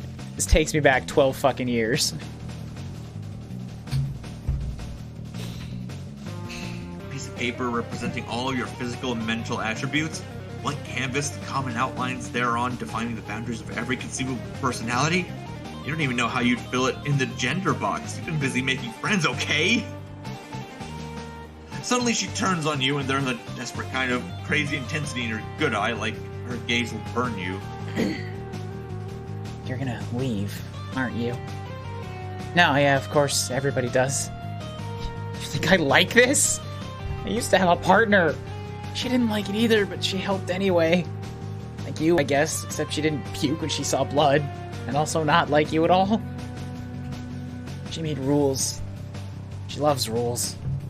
I don't know if you noticed, but I'm, like, not big on those. Gambling and queens broke rules all the time, and that's just what you gotta do to survive. Make the voice stop haranguing me. And, like, she heard her Lucis in her head, too, but she didn't need anything from her. What's that even like? I've gotta be the best, like no one ever was. I didn't get all the levels just to look at them on the sheet. You saw me out there. It's dangerous. She tried to kill me and left me alone. And then I got even because that's what you have to do to backstabbers. I still don't feel even. It doesn't bother her. Nobody even cares. They just leave and move on, and I'm still stuck here in this stupid world. How are people mad at me for putting losers out of their fucking misery? This planet fucking sucks. Yippee! Ooh, buddy, that's a lot. You let her finish her tirade. She hasn't looked straight at you for the whole thing. You gently ask about how her Moirail, who you did just befriend, would feel about her saying she's alone. You see a lot of thoughts flicker through her head and a lot of expressions dance across her face. She settles onto a look like she's smelling something off. People always want shit from other people. Sometimes you want somebody and you can't describe, like... Sometimes you know somebody and you can't describe, like, what your whole deal is.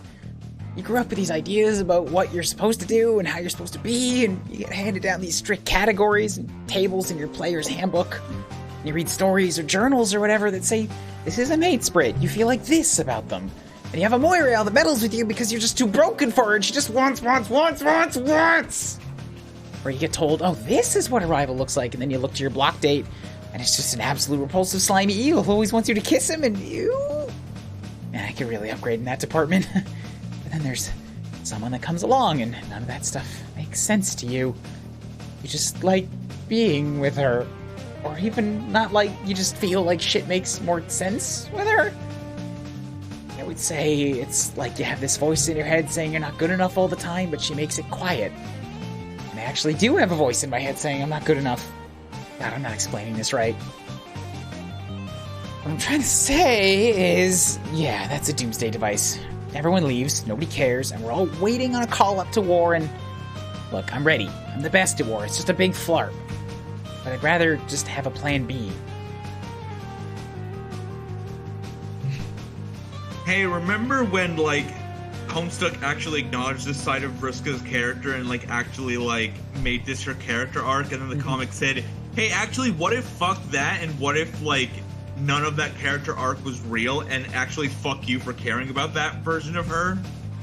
And then just made her, like, badass captain all over again.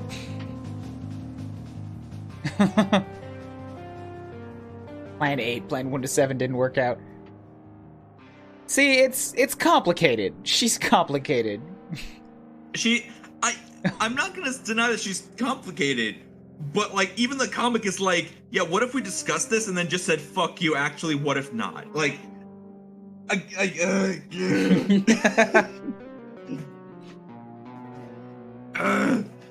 that's another reason why I don't like Vriska, and it's like, not even the thing she did, it's just like, she almost had a redemption arc, and then the comic literally said, now, fuck that. You give Vriska a moment to breathe, you don't give her a reassuring touch on the back, remembering her jump and hiss when you tried that last. She's like a feral cat, this girl. Tangled, greasy hair droops over shoulders that are always hunched up, like something would come for her throat she exposed to anyone. You wonder if she ever let her shoulders down around the girl she's talking about. An ex, perhaps?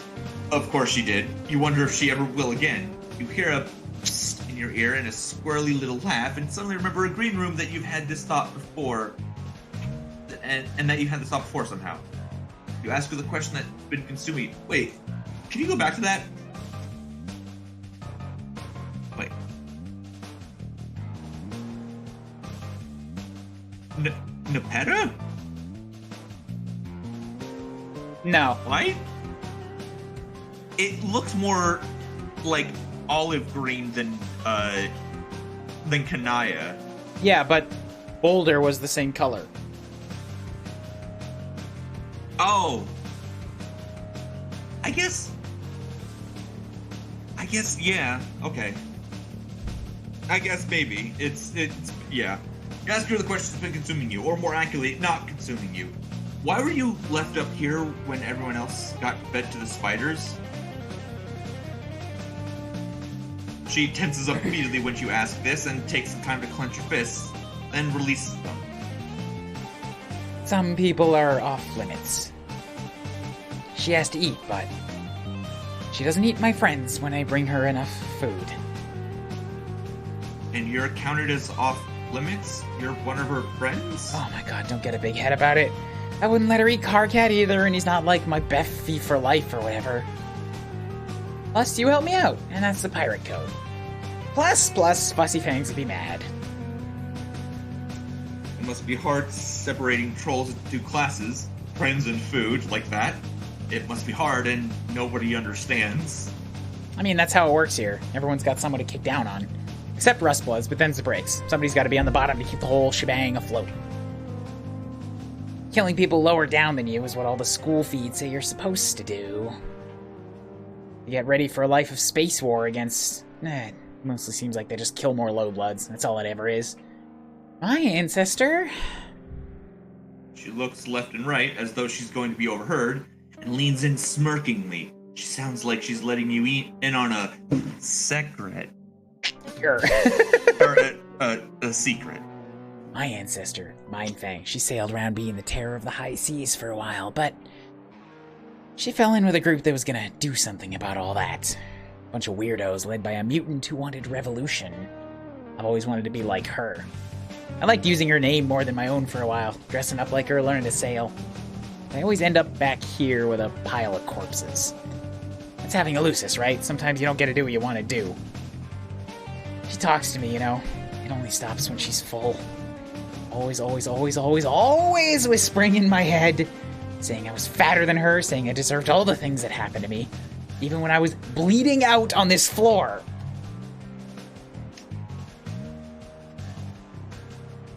What the hell? That's some fucked up shit. I don't remember that part from the comic. Hey, remember the very long content warning? Yeah? You look at the cold, cluttered, uncomfortably drafty room. Whatever happened to her face and arm must have happened here. You see a broken figure silhouetted on the wall. Yeah, that happened. That did happen in the main story. I do remember that part. Roughly. You look back at Vriska and you know what she is. For all the bombast, insults, killing, you're looking at a survivor. You're looking at someone who did nothing. Say it. You're looking at someone who has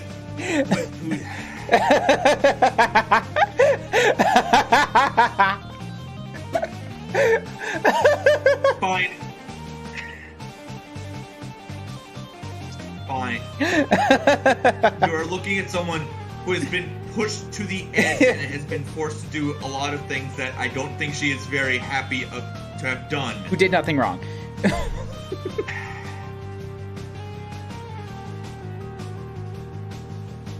You remember Dave's carefully crafted defense of a persona. You remember Rose eating oatmeal for dinner in a drafty brutalist mansion. Jade in the shadow of a volcano raising herself. Your world can be as brutal as this one. Earth makes survivors too. You have made a difference for them, one at a time. All of that nihilistic bullshit earlier feels like it was shouted at you by some meddling voice, someone holding the strings. Fuck that. You're gonna be a goddamn hero today. You're gonna make friends with this whole fucking planet if you have to. And you will have to, probably. And you're gonna make it better. Or at least less of a complete dumpster. You tell Vriska you'll be right back and sprint down a spiral staircase. This just keeps going. Holy fuck, this is like half the fucking story. You keep running, pumping your beautiful legs straight out the door of Vriska's giant hive. You don't have to color inside the lines of someone else's story. This is your motherfucking narrative now. Take a leap when you reach the cliff and barrel over, falling fast. Wind whipping past your face as you tumble through the air toward the giant white spider. A leap not of faith, but of hope. You crashed into the carapace of Vriska's terrible murder mom, hard, cracking it with a piercing screech. At the same time, you... zap. Hundreds of feet above the mouth of the volcano on Jade's island and kick off the back of the spider, leaving the giant troll gorge interacting, tumbling into the lava as you zap back to Alternia, back to Vriska's respite line. You appear behind her. She doesn't notice you. She's looking out her window, down at the empty web with a shocked expression. Still looking out the window, her stunned silence turns slowly into a grin, somewhat less generous than you would describe as shit-eating. This is all super wish fulfillment, but I dig it. Again, I'm not gonna say that Vriska's a good person, but fucking, yeah, she can have this one. She's a very good character. Yeah, like, again, here's the thing. I won't deny that part. I wish that the comic would have acknowledged it more and not, like, focus so much on, like, the, ooh, cool badassery part when it's, like, here they're acknowledging that, like, that cool badassery side of her is, like, that was just, like, a front that she kept putting up to make herself feel better about it. And it's, like, the fact that the comic kept, what's the word, like, enabling it, I guess, like glorifying it, but kept feeling weird. But, yeah. She can be a badass. I don't care if she's a badass. She can be cool, but it's like, yeah. Holy shit. Don't feel that. Holy shit, Absbird, you actually did something. Hell fucking yes.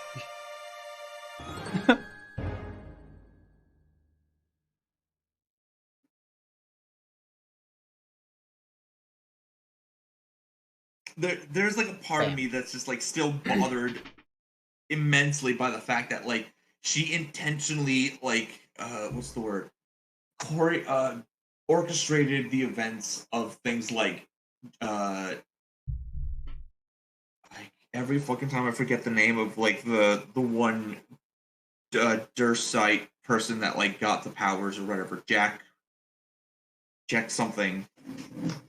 Jack, yeah, whatever. Like she like orchestrated all of that and like created the circumstances of like both games failing and everything just so that she could have her big hero moment. Again, it's like if it's because like she felt like she had to, then it's like that's one thing. But it's like I'm not about to like give her a clap on. I'm not about to like applaud her for doing all that bullshit because that's some bullshit. I don't care if it's like, well, that's what the story was supposed to happen. It's like, no, she acted proud of having fucked everybody's shit up just so she could play the hero. And she fucked up on playing the hero, by the way. Also, speaking of fucking up, my headset died. No, never mind. No, it didn't.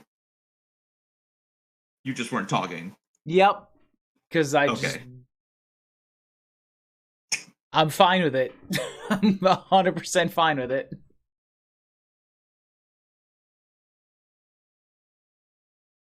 I'm just along for the ride.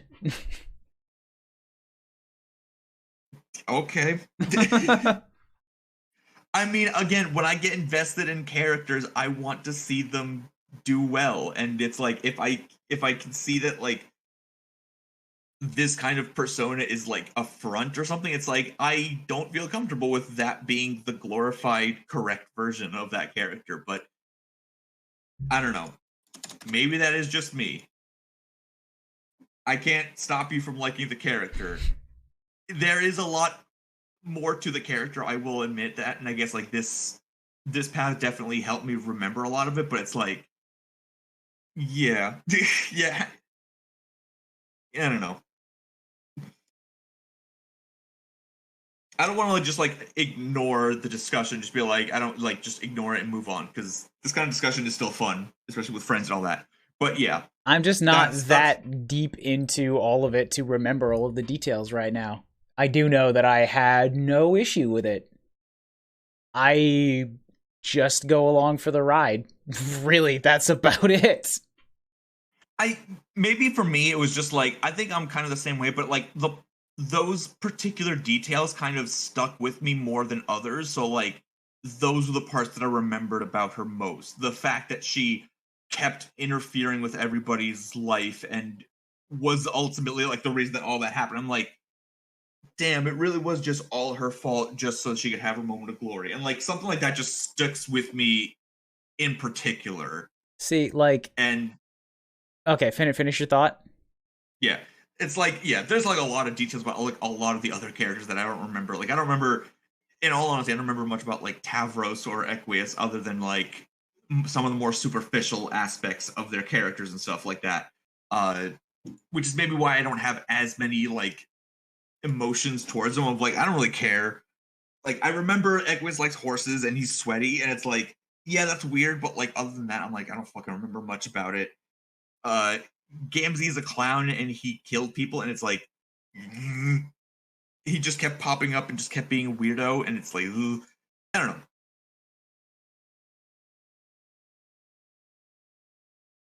I think that's the end of my thought. I think I'm just rambling now. Yeah, no, go ahead. I just Googled it to like try and get a quick little refresher, and it's like, no,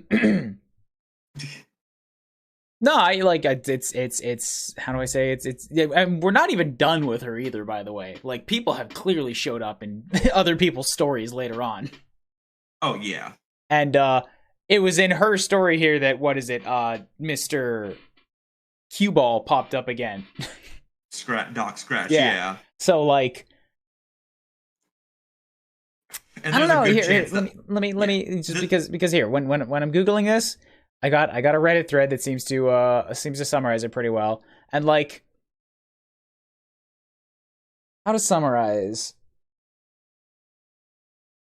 I understand people saying here they get angry when there's like a mega fan that ironically thinks Vriska did nothing wrong, or not ironically, unironically thinks Vriska did nothing wrong. Like, no, I'm not on that board. 100% did a ton of shit wrong.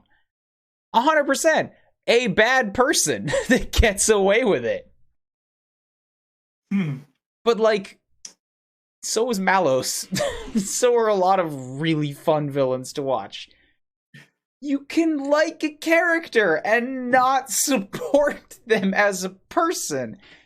And I also just, maybe more than most, I put a top priority on what the author wants to tell and what the author wants to make a character, and not in what I think that character should be.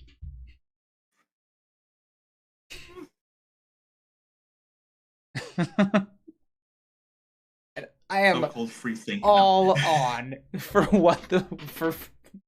for the unapologetic, just. I mean, I'll Vriska. say this much right. Yeah, I'll say this much right now. Vriska definitely is the kind of character that like when they were like, we need a character like Vriska again who can like take charge and can like lead the charge against Lord English or whatever. It's like I feel like they could have like acknowledged the bullshit from her history. They could have acknowledged the bullshit from her history, had her like resolve it, and still be a bad like her. I don't know. She still like, seems why? like a very like. But why? I don't. She's a bad person on the good side, and that's it. That's it. Yeah. Doing the right thing for the wrong reasons, I guess. I get, yeah. And she doesn't need a fucking soapbox like dealing with all of the issues. She's a complicated person, a complicated history that turned her into a bad person on the good side. And I shrug, and I'm okay with that.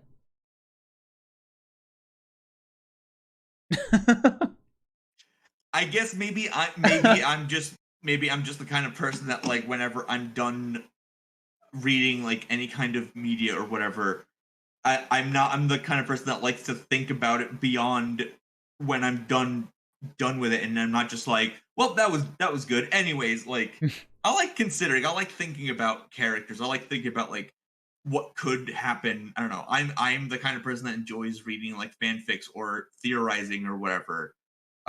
Even if it is again that stuff that can go against like canon or whatever. It's just like, I don't know. The idea, I think that like characters and stories and stuff belong to their authors, but at a certain point they then become part of the audience. Like it's not just something that an author has control over and they decide what is and isn't correct. It's like it's a collaborative thing. That's like why people can make things beyond what the author has in store. She's apparently got 2 other endings. Who? Mother Thrower. And there's also No Doubles and Weenie before you even get to Equius. Fucking goddamn. Maybe next. Oh boy. Yeah. This has gone on a long time. That's a good spot to end. It's less the return of shitty Vriska that bothers me more than nasty treatment of Prime Vriska with your return. I got invested in her character growth, having the story basically kick myself when I was getting invested for. I don't know what you mean by that. I don't remember that happening. Vriska's always dead.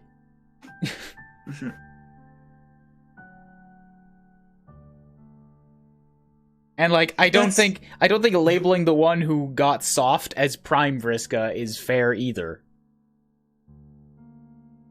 Well, okay. Because there's no real reason for that. Prime is whoever they wanted to write as Prime in the story. I just use it as differentiate. No, I do remember also like when the other Vriska came back and like just literally like just insulted the other Vriska for having like gotten over everything. It's like, wow, okay, fuck you, I guess. I don't know. It's like if they that at that point just felt like they were like insulting people who cared about that version of Vriska, and it's like, okay. Again, it's the author's opinion on like what version of Vriska they prefer, but it's like also just making fun of your fans for liking a certain version. It's like, okay, I mean, you're allowed to, but how is that new for this? How is that new for Hussy? I'm not saying it's not new, but that doesn't mean I'm not allowed to be annoyed about it. Yeah, Hussy is again, I will agree. Hussy has definitely been 1,000% just a troll and just fucked with people's expectations and what they want. It's not the first time he's done it, but it like, I don't know, man. I don't want this discussion to like sort of end with this feeling of like one person has to be right or wrong. Dude. I don't want to like. Yeah, there is no feeling of having to be right or wrong. I'm saying mine and shrugging, and then you keep having to defend it. I'm not saying you're wrong. It's my fault. It's my fault. Then maybe I don't know. I need to shut up. I'm saying, yo, not me. Sun of sparkly eyes. There we go.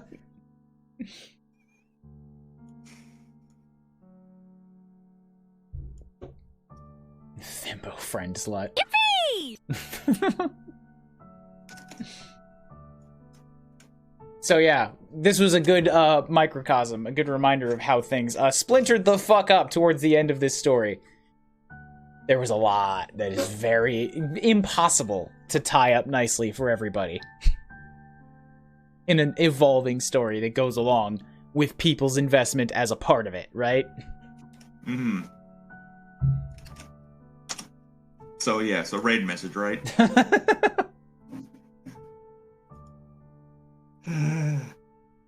Just take a breath, man. Relax.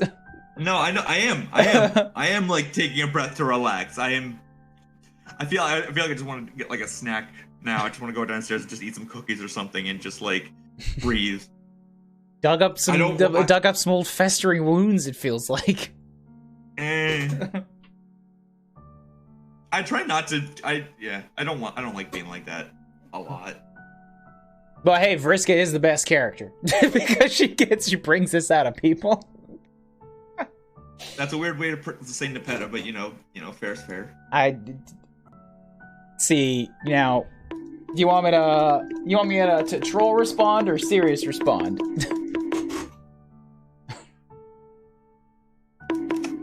I don't really. I'm gonna say just no response, just because I'm tired and I just want to get a stash. All right.